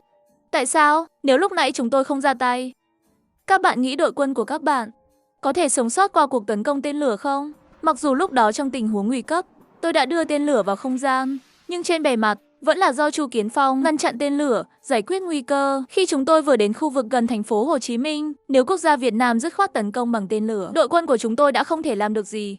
Chúng tôi không thể chịu nổi nếu các bạn thừa nhận không thể chiến thắng. Tiếp theo tôi sẽ giải thích cho các bạn tại sao không thể đánh lại. Các quốc gia trong liên minh kế hoạch giữ lại loài người không thể hỗ trợ bất kỳ lực lượng nào ngoài liên minh. Ngay cả công dân của chính quốc gia mình cũng không thể giúp đỡ, dù cho ngay cả người trong nước cũng không làm được. Nếu không, chúng ta sẽ bị các quốc gia trong liên minh tấn công. Ngược lại, các quốc gia ngoài liên minh không được phép tấn công bất kỳ quốc gia nào trong liên minh. Nếu không, họ sẽ bị tấn công mạnh mẽ nhất từ tất cả các quốc gia trong liên minh. Những lời này như sấm sét đánh xuống tai mọi người. Ý anh là, nếu chúng ta tấn công bất kỳ một con người ưu tú nào trong các quốc gia giữ kế hoạch liên minh, ngay cả 1 triệu người ở Hoa Hạ cũng sẽ tấn công chúng ta. Chu Kiến Phong gật đầu xác nhận mà không hề do dự. Nếu không phải vì kế hoạch này của nhân viên điều hành lấy đi 85% sản phẩm của chúng ta, các bạn nghĩ rằng sự ngăn chặn của lũ khỉ nước Việt có thể gây tổn hại cho chúng ta sao? Hiểu rồi, cuối cùng cũng hiểu rồi. Hóa ra cái gọi là đội quân lớn của Long Quốc chính phủ, thực tế không phải là lực lượng chủ yếu. Không ngờ trước đây chỉ cần một ngón chân đã có thể miễn tử, mà lại có thể gây ra đòn tấn công nghiêm trọng đến đội quân chính phủ. Phải biết rằng, trong các quốc gia liên minh mà Chu Kiến Phong vừa nhắc tới, không có nước Việt. Điều này có nghĩa là đội quân chính phủ là một đội quân yếu đuối, già yếu và thiếu lực lượng. Đối mặt với toàn bộ sức mạnh quân sự của một quốc gia Việt, khi đối phương đang đợi sẵn, không hề chủ động, không chỉ thành công thoát khỏi vòng vây, mà còn suýt nữa tiêu diệt cả họ. Người Long Quốc trong liên minh này định cư ở đâu? Tại Samarinda trên đảo Borneo, ở cùng đảo với Nhật Bản và Triều Tiên. Triều Tiên lại có tư cách tham gia vào liên minh. Gã béo điên dùng vũ khí hạt nhân đe dọa, nếu không cho hắn một khu vực, hắn sẽ phá hủy các đảo này. Ha ha ha, đúng là phong cách của tên đó. Tiếp theo tôi làm bộ như không có gì. Hỏi một câu mà tôi quan tâm nhất. Trang bị của chúng ta đều là kiểu Nga. Sao các bạn lại nhận định chúng tôi là người Long Quốc? Có phải do vệ tinh gửi vệ tinh lên xem cờ trên xe của chúng tôi? Câu hỏi này là muốn thử xem vệ tinh của họ có thấy chúng tôi không? Có phải họ nhìn thấy tôi và ngay lập tức điều khiển tên lửa? Không có xe, không có trạm điều khiển mặt đất lớn. Chỉ còn dựa vào vệ tinh, khả năng xử lý của xe giảm đi nhiều. Đừng nói gì đến cờ đỏ trên xe, ngay cả chiếc xe cũng không nhìn rõ. Thương trường là chiến trường, vì kẻ thù của kẻ thù chính là bạn. Họ cử tôi đến đây, không ngờ các bạn lại thực sự là người Long Quốc. Chu Hiền Đức tự nhiên biết tôi hỏi như vậy có dụng ý gì. Tiếp theo, ông ta thử hỏi một cách thăm dò. Bây giờ Việt Quốc còn có vệ tinh. Họ không có khả năng phóng vệ tinh độc lập sao? Không có khả năng không có nghĩa là cuối thế giới không có vệ tinh. Mấy năm nay họ hợp tác với Nhật Bản, phóng một vài vệ tinh. Nghe nói họ đã sử dụng rồi và tên lửa tấn công các bạn đó. Không biết là quốc gia nào đã triển khai từ trước. Cục diện này ngày càng căng thẳng rồi. Ha ha, được rồi. Các bạn đừng thử nữa. Không ai sẽ đi đào sâu bí mật của các bạn đâu. Vừa nghe câu này, tôi và Chu Hiền Đức đều sắp nghẹn lời. Bí mật bị phát hiện rồi sao? Chúng tôi đã xây dựng hệ thống nông nghiệp. Vật tư các bạn giấu dọc đường này cũng không đủ để chúng tôi nhét vào kẽ răng đâu. Không phải vì mấy vật tư các bạn mà chúng tôi lãng phí nhiên liệu. Hóa ra Chu Kiến Phong đã hiểu sai lời của chúng tôi, lo lắng là vật tư đã giấu bị lộ. Hôm nay đội tiên phong của chúng tôi đã bị tấn công. Độ chính xác của đối phương rất cao. Nói như vậy không phải vì vệ tinh của họ có tác dụng. Chẳng lẽ là máy bay không người lái? Nhiệt độ của bạn không cực đoan như trong nước. Máy bay không người lái có thể sử dụng tạm, nhưng bay ra ngoài rồi khả năng cao không quay lại được. Rất quý giá. Các bạn cũng coi như làm cho họ ghen tị rồi. Tôi và Chu Hiền Đức nhìn nhau một cái, lập tức hiểu được ý nghĩ của nhau. Nếu như Hồ Chí Minh hôm nay cho bay máy bay không người lái đi do thám, có thể đã nhìn rõ quá trình tôi bắn tên lửa. Xe của tôi, tóm lại dù đối phương có nhìn thấy hay không, thành phố này không thể để lại được. Tiếp theo các bạn có kế hoạch gì? Có vẻ như chúng ta phải tái hoạch định lại rồi. Nếu các bạn có cơ hội sống sót độc lập, nhưng các bạn không gia nhập chính phủ, dù có nhiều vật tư cũng không đủ để tiêu xài đâu. Hiện tại quy mô xây dựng nơi trú ẩn của chúng tôi chỉ đủ cho mười mấy 20.000 người sử dụng tuần hoàn. Nhưng chờ chúng tôi thì nhớ có đến vài triệu dân đấy. Chúng tôi ở tỉnh Hà Nam, nếu kiểm soát số người dưới 200.000 thì có thể duy trì được số dân này vài chục năm nữa. Nhưng bây giờ nhìn lại thì không chắc. Lãnh đạo cũ vẫn chưa đủ quyết đoán. Hiện tại ai là chỉ huy cao nhất của đội quân chính phủ? Lão Tiết. Lão Tiết là chỉ huy cao nhất của các quốc gia đồng minh trước ngày tận thế. Lẽ ra ông ấy phải ở trong đội ngũ người 100 triệu nhân loại chứ? Lão Tiết nói ông ấy chẳng qua chỉ là người ưu tú nào. Phòng ngủ cần giữ lại những nhà khoa học và người trẻ tuổi. Ông ấy ra rồi phải ở với quần chúng nhân dân. Trước ngày tận thế, rất nhiều người chê bai chế độ và các nhà cầm quyền của Long Quốc như thế nào. Nhưng không thể không thừa nhận, những người đứng ở vị trí cao nhất, họ thực sự vì dân tộc này mà vất vả, hy sinh. Trong cuộc trò chuyện, đội của tôi và đội của Chu Kiến Phong đi qua Phnom Penh, đang tiến về Bangkok. Gần như vậy sao? Không lo đối phương gây bất lợi cho chúng ta sao? Dọc đường này, mấy quốc gia đều muốn cắn chúng ta một miếng. Hừ, Campuchia không cho phép bạn tham gia. Chúng tôi đã tiêu diệt họ. Có phải vì đội quân chính phủ mang theo năng lượng hạt nhân, làm cho những quốc gia này lo lắng rằng sau khi di chuyển Nam sẽ bị chúng tôi chiếm năng lượng. Vì vậy họ tập thể hành động chống lại chúng tôi. Chu Kiến Phong hơi ngạc nhiên. Tôi lại có thể nghĩ đến điều này. Gần đây tôi thấy bên cạnh mình toàn là những người có thân phận và chức vụ trước ngày tận thế. Cũng không có gì lạ. Bạn đoán đúng rồi, đám người này biết rằng liên minh sẽ không giúp đỡ chúng ta. Họ không biết rằng dù cho đội quân di chuyển Nam của chúng ta không có ngày mồng 1 tháng 10 sức mạnh kiểu ngày tận thế, thì vẫn có thể đánh bại họ dễ dàng. Đáng tiếc là người đi theo chúng ta quá đông. Không ai có thể ảnh hưởng đến khả năng thi đấu của chúng ta. Tôi hiểu rồi, bây giờ chúng ta cần phân biệt đối xử giữa dân số vô hiệu và dân số có hiệu quả. Tôi rất muốn đến khu vực trú ẩn chính phủ, xem thử liệu có thể lọc ra một phần dân số lớn để bổ sung vào đội ngũ của mình không. Nếu vậy thì hệ thống của chúng ta sẽ tăng vọt nhanh chóng. Vậy mà phải đối mặt với liên minh khổng lồ này với hơn 20.000 người trong đội, từ hệ thống tiền tệ mà tôi có. Muốn chống lại liên minh như là chức năng ra vậy. Nhưng khi nền tảng dân số này được mở rộng vô hạn, thì chỉ cần chất lượng đông đảo cũng có thể đè chết đối phương. Khi dân số này vô hạn tăng lên, chất lượng sẽ chồng chất và có thể đánh bại họ. Cả hai đã nói chuyện khoảng 2-3 giờ. Các bạn cũng nên bàn bạc xem đi đâu về đâu rồi. Tôi sẽ quay lại với đội của mình trước. Tối nay khi dừng quân sẽ tiếp tục trò chuyện. Cảm ơn bạn về trái cây tươi. Nó còn quý giá hơn tên lửa nhiều. Sau khi anh ta rời đi, xe chỉ huy chìm vào một khoảng lặng ngắn. Sau khi biết được tình hình thế giới hiện tại, họ có phần bối rối. Mọi người hoang mang quá rồi, tệ đến mấy cũng không thể tệ hơn kinh thành. Nơi này không chỉ có nhiệt độ thấp hơn mà còn gần biển, thuận tiện cho việc xả thải. Như vậy là đủ rồi, nhanh chóng lập lại kế hoạch đi. Tôi vẫn giữ nguyên lời nói ban đầu, bất kể đi đến đâu, chúng ta cũng sẽ không chết đói hay chết rét. Sau khi nhận được lời cam kết của tôi, nhóm cố vấn lại bắt đầu hành động. Ngài Trần, hôm nay tên lửa do Việt Quốc phóng đi. Tại sao lại biến mất không dấu vết? Người khác có thể không nhận ra, nhưng Chu Hiền Đức đến chiến vương của chúng ta nhìn qua đã phát hiện vấn đề. Bởi vì tên lửa đã bị tôi thu vào không gian riêng. Trong không gian đó, thời gian hoàn toàn tĩnh lặng. Khi có cơ hội, tôi sẽ hoàn trả món quà này cho quân đội Việt Quốc. Người có năng lực đặc biệt thật sự đáng sợ. Để đảm bảo rằng bí mật về hệ thống của tôi không bị phát hiện, tôi dự định cho nổ tung toàn bộ cổ trấn để xóa dấu vết. Tôi muốn mượn xe tín hiệu của anh và người có thể phóng tên lửa chiến thuật. Chuyện đó thì không thành vấn đề. Anh định làm gì? Tôi định cho nổ tung toàn bộ thành phố Hồ Chí Minh để trả thù cho những người đã chết trong đội của tôi. Sau đó tôi nói ra toàn bộ kế hoạch. Khi nghe tôi nói mình có cả tên lửa xuyên lục địa, Chu Kiến Phong lập tức báo cáo về tổng bộ. Tổng bộ chỉ có một yêu cầu đến không được dùng đầu đạn hạt nhân. Chỉ được phép sử dụng đầu đạn thường, vì đầu đạn hạt nhân sẽ ảnh hưởng đến lãnh thổ của liên minh bên kia. Xem ra chỉ có thể lấy số lượng để thắng chất lượng thôi. Đêm đó, tôi cùng những người biết bí mật đi trước đến vị trí cách đó 10 km, chuẩn bị sao chép xe phóng tên lửa, rồi sau đó gọi người của Chu Kiến Phong đến. Ban đầu, họ nghĩ tôi chỉ có 1 hoặc 2 tên lửa xuyên lục địa. Khi thấy tận 30 chiếc xe phóng tên lửa, họ sợ hãi và lại báo cáo một lần nữa. Chào anh Trần. Tôi là Chu Xuân Hồng, tư lệnh khu chiến thứ 2. Rất vui được gặp anh. Chào tư lệnh, xin cứ gọi tôi là Tiểu Trần. Vâng, anh Trần. Không biết tư lệnh Chu có chỉ thị gì không? Nghe Tiểu Chu nói anh chuẩn bị 30 tên lửa để tiêu diệt quân đội Việt, các nhóm Big Bossy ở thành phố Hồ Chí Minh. Đúng vậy, đúng vậy. Anh Trần, đừng hành động theo cảm tính nhé. Anh biết đấy, với số lượng tên lửa này mà chỉ để tiêu diệt một đám quân tàn dư, có đáng không?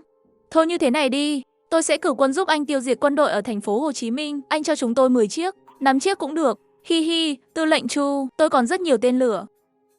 Những gì anh nghe thấy chỉ là một phần thôi. Lúc nãy, chủ lữ trưởng báo cáo với anh. Tôi không kịp nói về phần thưởng. Trước kia các anh đã cứu chúng tôi, sao có thể để người của chúng tôi lên đánh nhau được khi chúng ta gặp lại đội chính? Tôi chắc chắn sẽ tặng các anh phần thưởng lớn hơn cả số tên lửa đẹp này. Đầu dây liên lạc rơi vào im lặng một lúc. Anh Chu, anh có ở đó không? Xin lỗi anh Trần, tôi vừa mới hơi phân tâm. Quân đội Việt không chỉ liên minh với 2 quốc gia, mà còn tấn công đoàn quân chính của chúng ta. Họ đã tấn công vào đoàn xe của các anh. Tôi nghĩ anh nói rất đúng. Cái hành động hèn hạ này thật sự không thể tha thứ. Đưa máy cho Tiểu Chu. Tôi sẽ nói với cậu ấy. Tư lệnh, tôi là tôi đây. Hello, tư lệnh. Tôi nghĩ anh nói rất đúng. Cái hành động hèn hạ này thật sự không thể tha thứ. Đưa máy cho Tiểu Chu. Tôi sẽ nói với cậu ấy. Tư lệnh, là tôi đây, vâng. Khi anh ấy đang bị áp lực, sau đó bảo Trần, tiên sinh đưa tôi an toàn đến tổng bộ hội hợp. Hễ mà xảy ra bất kỳ chuyện gì ngoài ý muốn, thì anh đừng quay lại nữa nhé. Chu Kiến Phong mặt đầy bất lực. Tiên sinh Trần lại xác nhận với anh một lần. Tất cả số tên lửa này đều dùng để phá hủy Hồ Chí Minh phải không? Đã xác định thì xin chuẩn tướng Chu hỗ trợ. Giờ lòng tôi đã quyết. Chu Kiến Phong gật đầu rồi không nói thêm nữa. Sau đó ra lệnh binh sĩ tiến lên chuẩn bị phóng. 10 phút sau, đứng từ xa tôi thấy tên lửa bay vút lên trời. Ngọn lửa trong không khí giá lạnh trông đặc biệt chói mắt, như từng con hỏa long xé toạc bầu trời đêm, để lại từng vệt sáng nóng rực. Ngay sau đó những đám mây hình nấm bùng phát.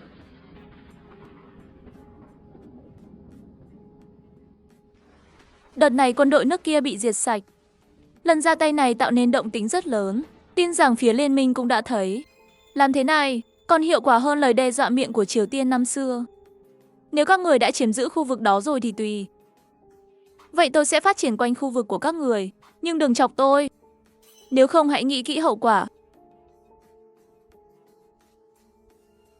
Thành phố từng phồn hoa này, nay đã biến thành một vùng hoang tàn. Chuẩn tướng Chu, chuyện này là sao?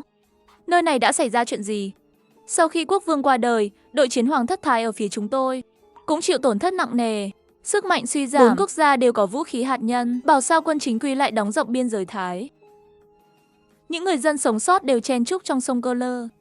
Và sát rìa doanh trại đại quân của chúng ta chỉ cách nhau 10 km. Nghĩa là hiện tại người của hai nước chúng ta coi như chung một vận mệnh. Đúng vậy, bởi họ cần nhờ vào năng lượng hạt nhân của chúng ta và vệ tinh, họ không thể gia nhập liên minh. Ông lấy đùi to như chúng ta, quả thật có chỗ dựa. Tối nay đoàn xe đóng quân tại Bangkok. Mấy ngày này Chu Kiến Phong không về xe chỉ huy của mình, mà cứ như kẹo da trâu bám lấy tôi. Vì trong phòng suite của tôi có đầu bếp riêng nấu đồ riêng. Còn lý do của anh ta là trên giao nhiệm vụ tôi phải bảo vệ Trần tiên sinh an toàn đến nơi, nên tôi phải một bước không rời. Ha ha ha ha ha ha ha. Anh chỉ ham đồ ăn ngon của tôi thôi. Tôi cũng không khó chịu chuyện anh ta cứ bám quanh mình. Vì anh ta là người đứng thứ hai trong đại quân chính quy, con trai của Châu lão. Cơ bản hỏi gì anh ta cũng có thể trả lời đại khái. Sáng rời khỏi Bangkok, nhóm quân sư cuối cùng cũng đưa ra quyết định dựng trại lâu dài ở một địa điểm cố định. Nếu cậu chưa xây dựng căn cứ, chúng tôi có thể hỗ trợ. Dù sao chúng tôi cũng có kinh nghiệm hơn. Nói nghe thử xem, biết đâu tôi đưa được vài ý hay. Tôi giờ khóc giờ cười, nhưng nghĩ lại thì sau này cũng chẳng phải bí mật gì. Cái miệng to của anh ta mà tuyên truyền còn hiệu quả hơn tự tôi quảng bá sau này. Chúng tôi cũng chọn xây dựng căn cứ tại sát Thani. Chỉ có người hiểu rõ vận mệnh của tôi mới biết tôi sắp bung một đợt lớn. Tương lai xây xong sẽ thu nhận thêm nhiều người sống sót. Người không biết thì có chút lo lắng. Huynh đệ, cậu chú ở đây như vậy à? Mai mốt ngày nào cũng có người đến trước cửa cậu xin ăn. Tin không, tôi khuyên các cậu nên đi xa hơn chút. Yên tâm, chúng tôi sẽ cung cấp hỗ trợ vệ tinh cho các cậu và cả hệ thống phòng thủ chống tên lửa. Anh ta nói rất hay, nhưng tôi không chấp nhận. Điều tôi cần chính là thật nhiều người. Ngay sau đó Châu Chiêm Phong nghe được cuộc hội thoại, khiến đời anh ta khó tin nhất. Đừng có im ắng đến thế, theo kế hoạch bước 1, xây một nơi trú ẩn rộng một công là được rồi. Anh im lặng cái kiểu này làm gì? Có phải anh hiểu sai về đơn vị công trong sản xuất nông nghiệp không? 10 km nhân 10 km đó, chỉ có tôi ở bên là anh trêu chọc tôi. Gần 40 km đường cấp nhiệt và hệ thống thoát nước hơi phiền phức. Trước mắt lập trước một hệ thống tuần hoàn nước thải bên trong. Dùng nước đã lọc để tưới tiêu cho nông trại. Anh lớn tuổi rồi mà còn trêu tôi được. Tôi không đi đâu hết. Để xem các người đùa đến bao giờ. Hiện tại, trong nơi trú ẩn của chúng tôi có 300 trẻ em dưới 15 tuổi. Trường học trước mắt xây theo quy mô 1.000 người. Sau này sẽ mở rộng thêm. Bệnh viện thì tôi nghĩ là một lần cho xong. Tốt nhất là xây thẳng một bệnh viện cấp tam giác. Chu Kiến Phong suýt bật cười. Ông đã 70 tuổi rồi lại từng là viện trưởng. Giờ còn hùa theo đám trẻ này trêu tôi. Nhưng rất nhanh Chu Kiến Phong lại cười không nổi. Vì nhóm xây dựng của tôi lấy ra bản thiết kế, mà còn là bản có thể thi công ngay. Anh ta lập tức nhận ra đám người này không hề đùa. Ngày mồng 1 tháng 10 năm 2030, đoàn di cư phương Nam sau 17 ngày băng rừng lội suối, cuối cùng cũng đến tỉnh Sát Thani của Thái Lan. Đã gặp đội quân chính thức. Một biển xe bất tận. Cuối đường là hơn 10 tòa nhà khổng lồ. Tôi sẽ không mời các bạn vào nhà. Điều kiện của chúng tôi thực sự không thể so với các bạn. Các bạn nghỉ ngơi một đêm đi. Ngày mai tôi sẽ dẫn các bạn gặp vài vị đại nhân. Ngày hôm sau cùng Chu Kiến Phong, đến nơi ở và làm việc chính của đội quân chính thức. Ông Chu và ông Trần đã đến. Vừa bước vào nhà, không ngờ hai vị đại nhân vừa ngồi trước đó đã đi tới cửa, đưa tay ra chào tôi. Hai vị như vậy không được đâu. Chào đón những anh hùng tới có gì sai. Ngay sau đó đội quản lý lần lượt bắt tay với những người chỉ thấy trong một chương trình trước. Mọi người đừng làm quá trang trọng. Hãy thoải mái. Đây không phải Long Quốc. Chúng ta đều là những người sống sót lang thang mà thôi. Nhìn những người già trước mắt, trông tiều tụy hơn 10 tháng trước. Đôi mắt đầy mệt mỏi. Không ngờ, ngày Quốc khánh lẽ ra là ngày cả nước vui mừng. Chúng tôi lại phải sống khó khăn nơi đất khách. Tiểu Trần, tôi nghe Tiểu Chu nói về kế hoạch của các cậu. Có thể nói cho lão nạp nghe suy nghĩ của cậu không? Tôi đã dành 10 phút kể với các bậc lão nhân về kế hoạch phát triển của mình. Lớn hơn nhiều so với trại trú ẩn khổng lồ hiện nay của chính thức. Tôi phải thán phục sự kiên định của những người này. Đến giờ vẫn chưa hỏi tôi nguồn vật tư sẽ đến từ đâu. Tiểu Trần, lão Cửu, có việc muốn nhờ. Ông Trần nói đi. Nếu sau này cậu thực sự thực hiện được điều cậu nói, có thể giúp chúng tôi tiếp nhận một số nhân tài hàng đầu. Yên tâm đi. Ngay cả khi ông không nói, tôi cũng sẽ làm. Cảm ơn. Những nhân tài cao cấp không đều đi theo liên minh sao? Chúng tôi sắp xếp 1 triệu người, trong đó có nhiều nhân tài hàng đầu, nhưng những người thật sự xuất sắc vẫn ở đây. Tôi không hỏi thêm. Tôi hiểu đội quân chính thức thà mang những người này đi hàng nghìn dặm, cũng không đưa cho liên minh. Chắc chắn có lý do riêng. Cuộc trao đổi sau đó trở thành phiên hỏi đáp. Ngay cả những người chứng kiến từ trước cũng khó mà hiểu hết. Cũng không đưa đến liên minh, chắc chắn có lý do khác. Cuộc trò chuyện tiếp theo trở thành buổi trả lời câu hỏi. Trước ngày tận thế, ngay cả những người có hiểu biết cũng khó mà có cơ hội trực tiếp gặp các đại nhân. Tôi không hề khách sáo, liên tục đưa các đại nhân vào vai trò trả lời. Quan trọng là các đại nhân rất kiên nhẫn. Và họ còn không hề giấu giếm, trả lời tất cả các câu hỏi của tôi. Ông Trần, ông Chu và các bậc trưởng bối. Cũng đến giờ ăn tối rồi. Tôi có một số nguyên liệu tươi mới mà hiện nay rất khó kiếm. Đã cho đầu bếp làm sẵn. Chúng ta vừa ăn vừa trò chuyện nhé. Nếu là trước ngày tận thế, hành động của tôi có thể đã bị coi là chiếm mất không gian. Nhưng giờ đây không còn như vậy.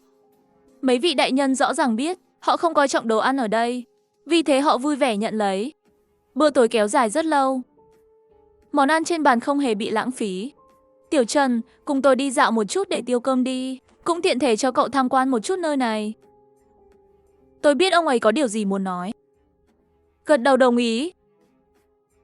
Tiểu Trần, có thể nói cho tôi nghe, cậu làm sao lấy được tên lửa như vậy? Lòng tôi chợt nhói một cái, tôi hiểu ra. Không ngờ trước đây họ đã trả lời mọi câu hỏi một cách không giấu giếm. Hóa ra hành động của tôi đã bị vệ tinh của họ ghi lại. Không giấu ông. Sau khi tận thế, tôi đã thức tỉnh một khả năng. Tôi đã kể hết mọi chức năng của bàn tay vàng. Hãy kể cho tôi nghe về suy nghĩ của cậu và ông nội cậu đi. Ông biết ông nội tôi à? Ông ấy là con trai út của một người bạn cũ của tôi. Nhưng tiểu tôn từ nhỏ đã rất chính trực. Ghét ác như ghét thù.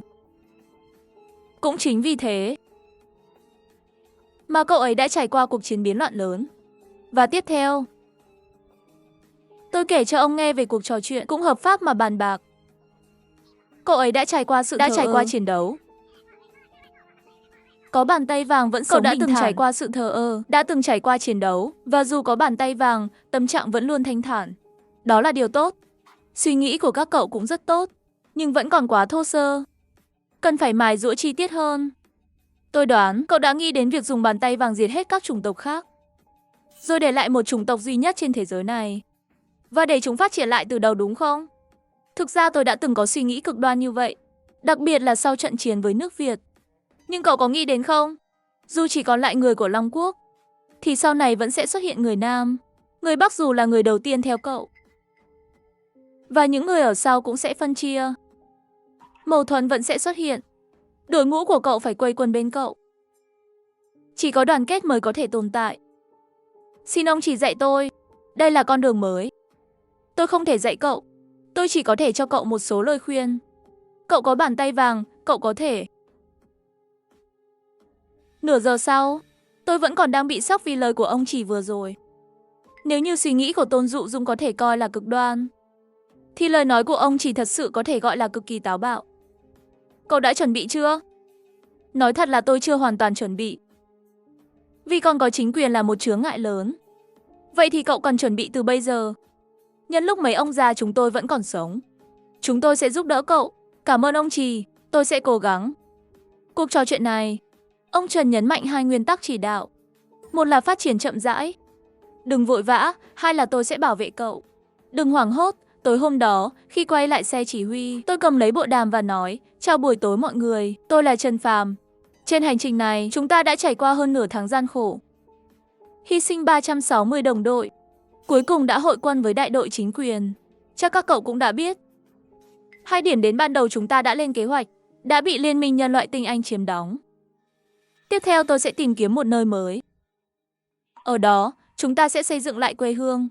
Chúng ta sẽ trồng lương thực, xây dựng những luật lệ mới, không còn sự tham nhũng, không còn cái giá của sự tha hóa. Các cậu sẽ phải từ bỏ cuộc sống của những người bình thường. Mỗi ngày, các cậu sẽ phải chiến đấu để sinh tồn, chiến đấu vì tương lai. Tất nhiên, tôi cũng hiểu những ai không muốn tiếp tục lao động cực nhọc, chọn ở lại trong khu tị nạn của chính quyền, cũng là một sự lựa chọn tốt. Chính quyền đồng ý tiếp nhận mọi người, sẽ phân phát công việc và chỗ ở, cung cấp vũ khí và bảo vệ an toàn đáng tin cậy hơn chúng ta. Hiện tại, những người sẽ đi theo tôi có thể xác nhận, chỉ có vài chục người biết rõ bí mật của mình và đội ngũ quản lý. Số còn lại không biết sẽ có bao nhiêu người đi theo tôi. Ngày hôm sau, tôi đã giao toàn bộ vật tư cho khu tị nạn chính quyền tổ chức một buổi lễ tiếp nhận hoành tráng. Dưới sự tuyên truyền mạnh mẽ của Bộ Tuyên truyền Chính quyền, từ trăm triệu người dân Trung Hoa đã biết đến sự tồn tại của Trần Phàm. Hoàn thành xong buổi lễ này, những người theo tôi suốt chặng đường đều tập trung trong một tòa nhà. Giờ là lúc họ phải đưa ra quyết định. Đội xanh lựa chọn địa điểm mới, bắt đầu xây dựng thành phố tị nạn siêu lớn. Cùng lúc đó, tôi và Huyền Thoại Thương Trường cùng nhau xây dựng hệ thống tiền tệ cho kinh thành. Trần tiên sinh, đây là báo cáo thống kê. Có tới một nửa số người chọn đi theo chính quyền. Không ngoài dự đoán, đa số mọi người vẫn nghĩ rằng quân đội chính quyền đáng tin hơn. Có thể hiểu được.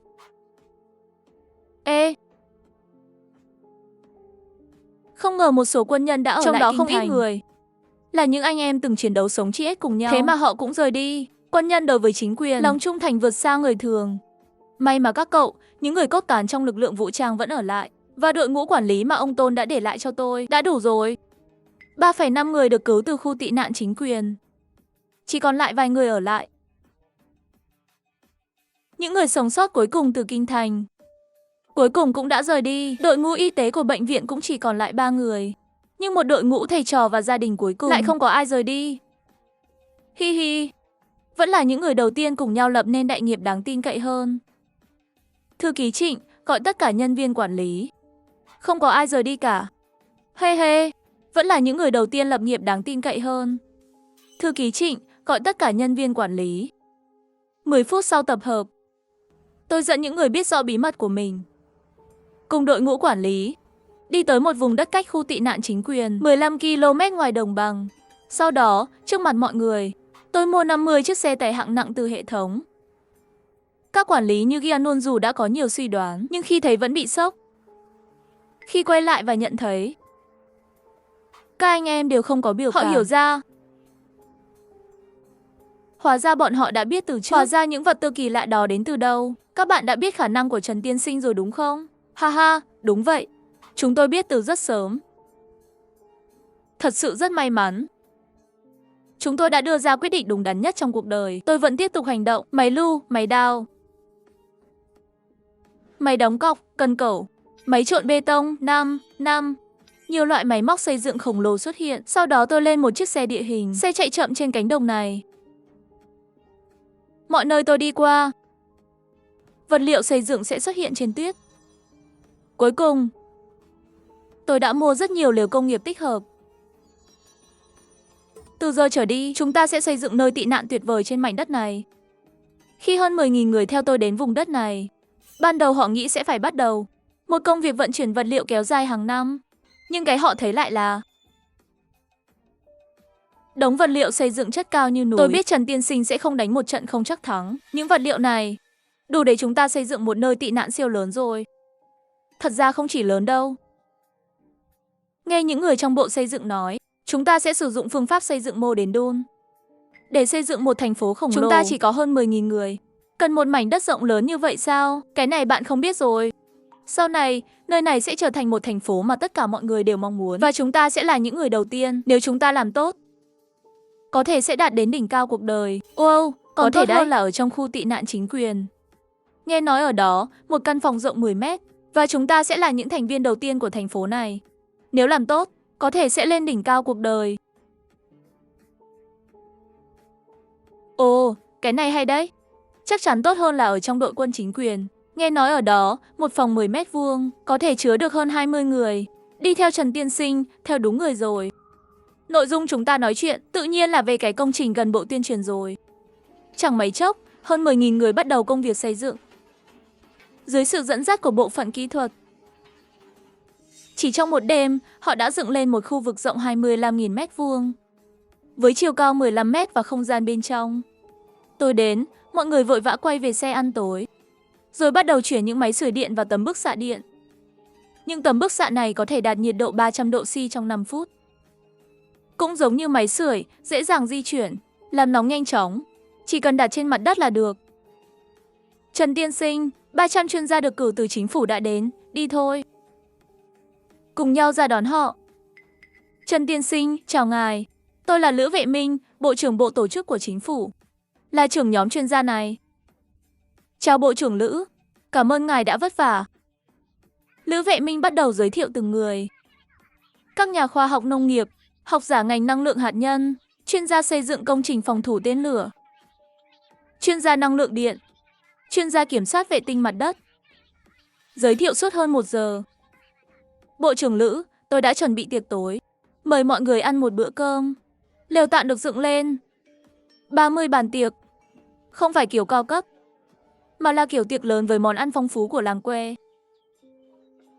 Chúng tôi ăn uống no nê. Một nhân viên thiết kế của nhóm xây dựng lên sân khấu. Anh ấy tự giới thiệu đơn giản. Trần Tiên Sinh, các tiền bối, chào buổi tối. Xin cho phép tôi giới thiệu dự án Kinh Thành do Trần Tiên Sinh độc quyền xây dựng. Cả hội trường lập tức xôn xao. Họ nắm bắt được điểm quan trọng, độc quyền. Điều này có nghĩa là nơi tị nạn này thực ra là tư nhân. Chúng tôi dự định sẽ mất 5 đến 10 năm để xây dựng một thành phố tị nạn rộng ít nhất 10.000 hectare. Phía đông Trù Phú, nó có tên là Kinh Thành. Cả hội trường không thể nào kiềm chế nổi nữa, đồng loạt hò reo ý é. Chàng trai này rốt cuộc là ai vậy? Mà lại có thể tự xây dựng một thành phố tị nạn lớn như vậy trong thế giới tận thế.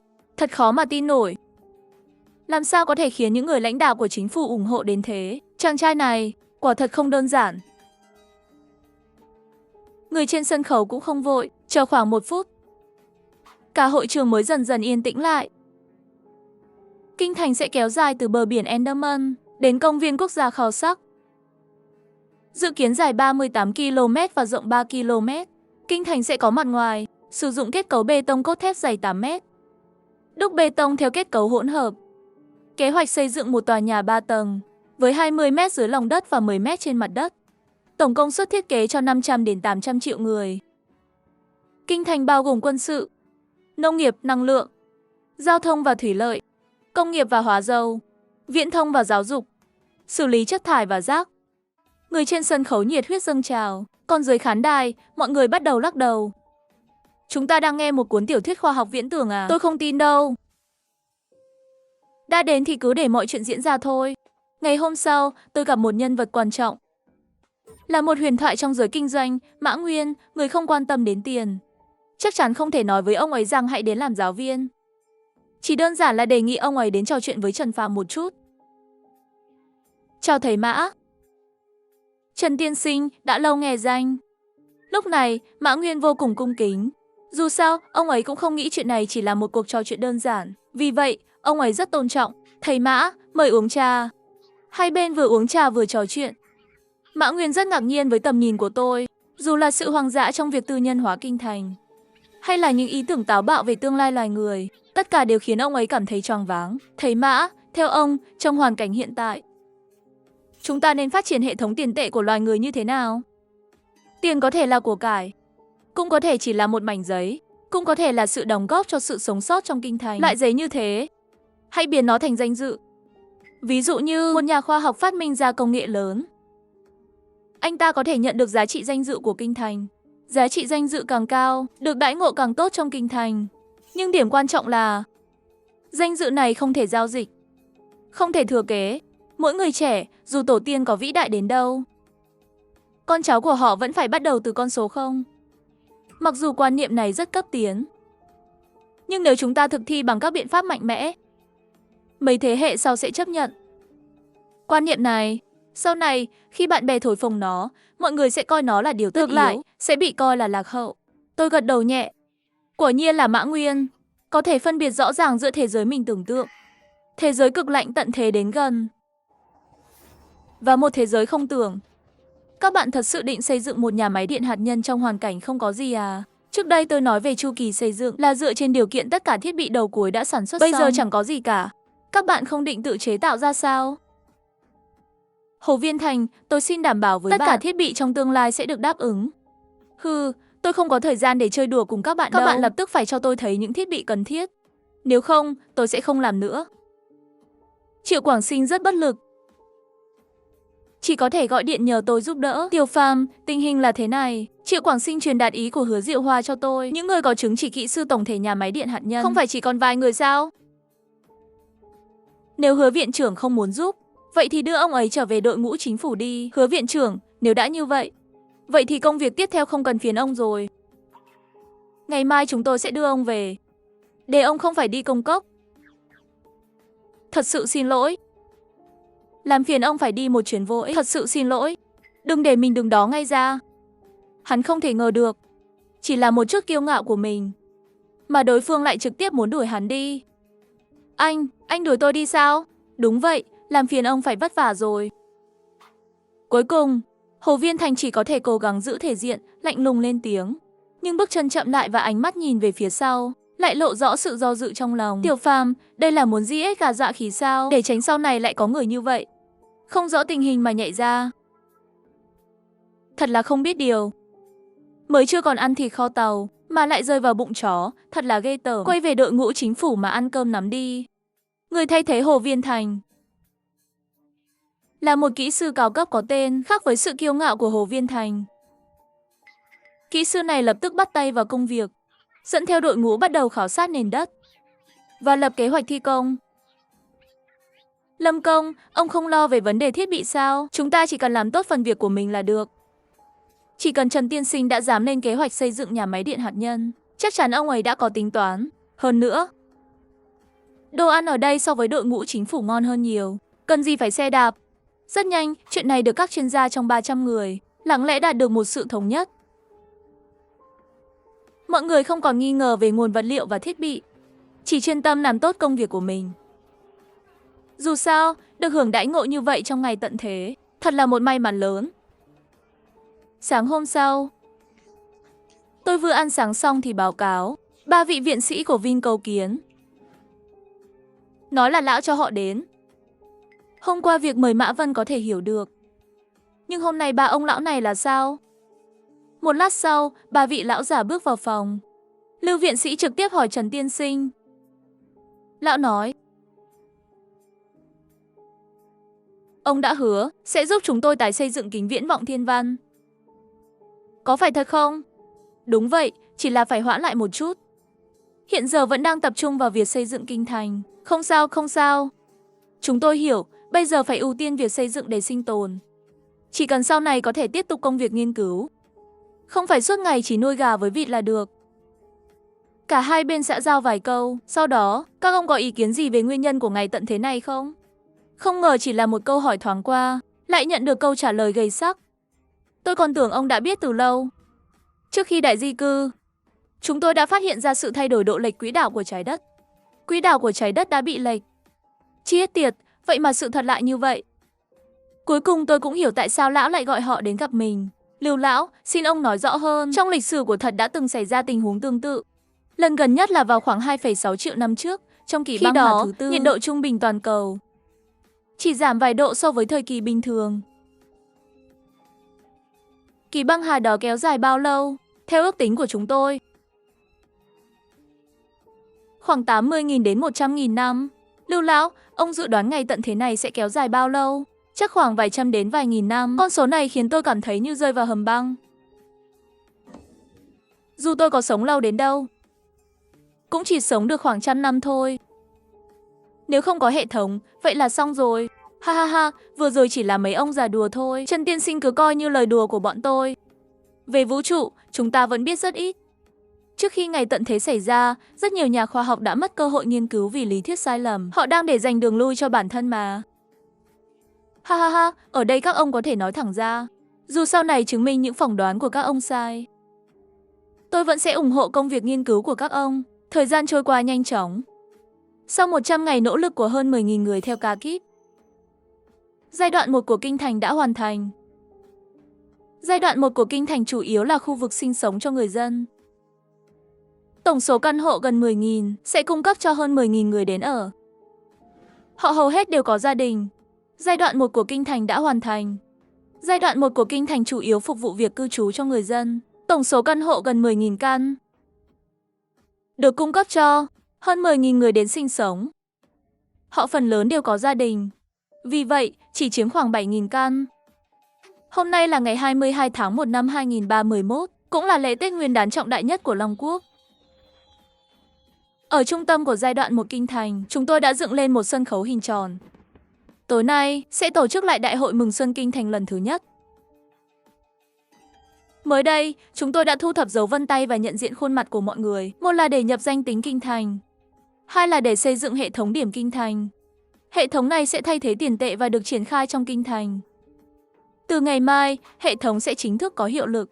Mỗi công dân kinh thành sẽ nhận điểm hàng tháng dựa trên đóng góp của mình. Những thành viên có danh tính kinh thành sẽ được hưởng các chế độ phúc lợi miễn phí như y tế, giáo dục miễn phí và nhà ở miễn phí, nhưng đồng thời phải tuân thủ các luật lệ, nghị định và quy chế của kinh thành. Tài sản cũng sẽ minh bạch, có thể kiểm tra bất cứ lúc nào. Sau Tết Nguyên đán, trường tiểu học kinh thành đầu tiên và trường trung học kinh thành đầu tiên sẽ bắt đầu giảng dạy. Tất cả trẻ em dưới 18 tuổi sẽ được miễn phí học tập. Mỗi khi tôi nói đến điểm này, phía dưới lại vang lên những tràng pháo tay không ngừng. Không ngờ, lúc trước tôi còn không đủ tiền mua nhà, giờ ở đây tôi lại có một căn hộ 3 phòng ngủ 2 phòng khách. Ông Trần đã nói, những căn nhà này là phần thưởng vĩnh viễn dành cho chúng ta. Quá xa xỉ rồi. Những người gia nhập chắc chắn không được hưởng đãi ngộ này.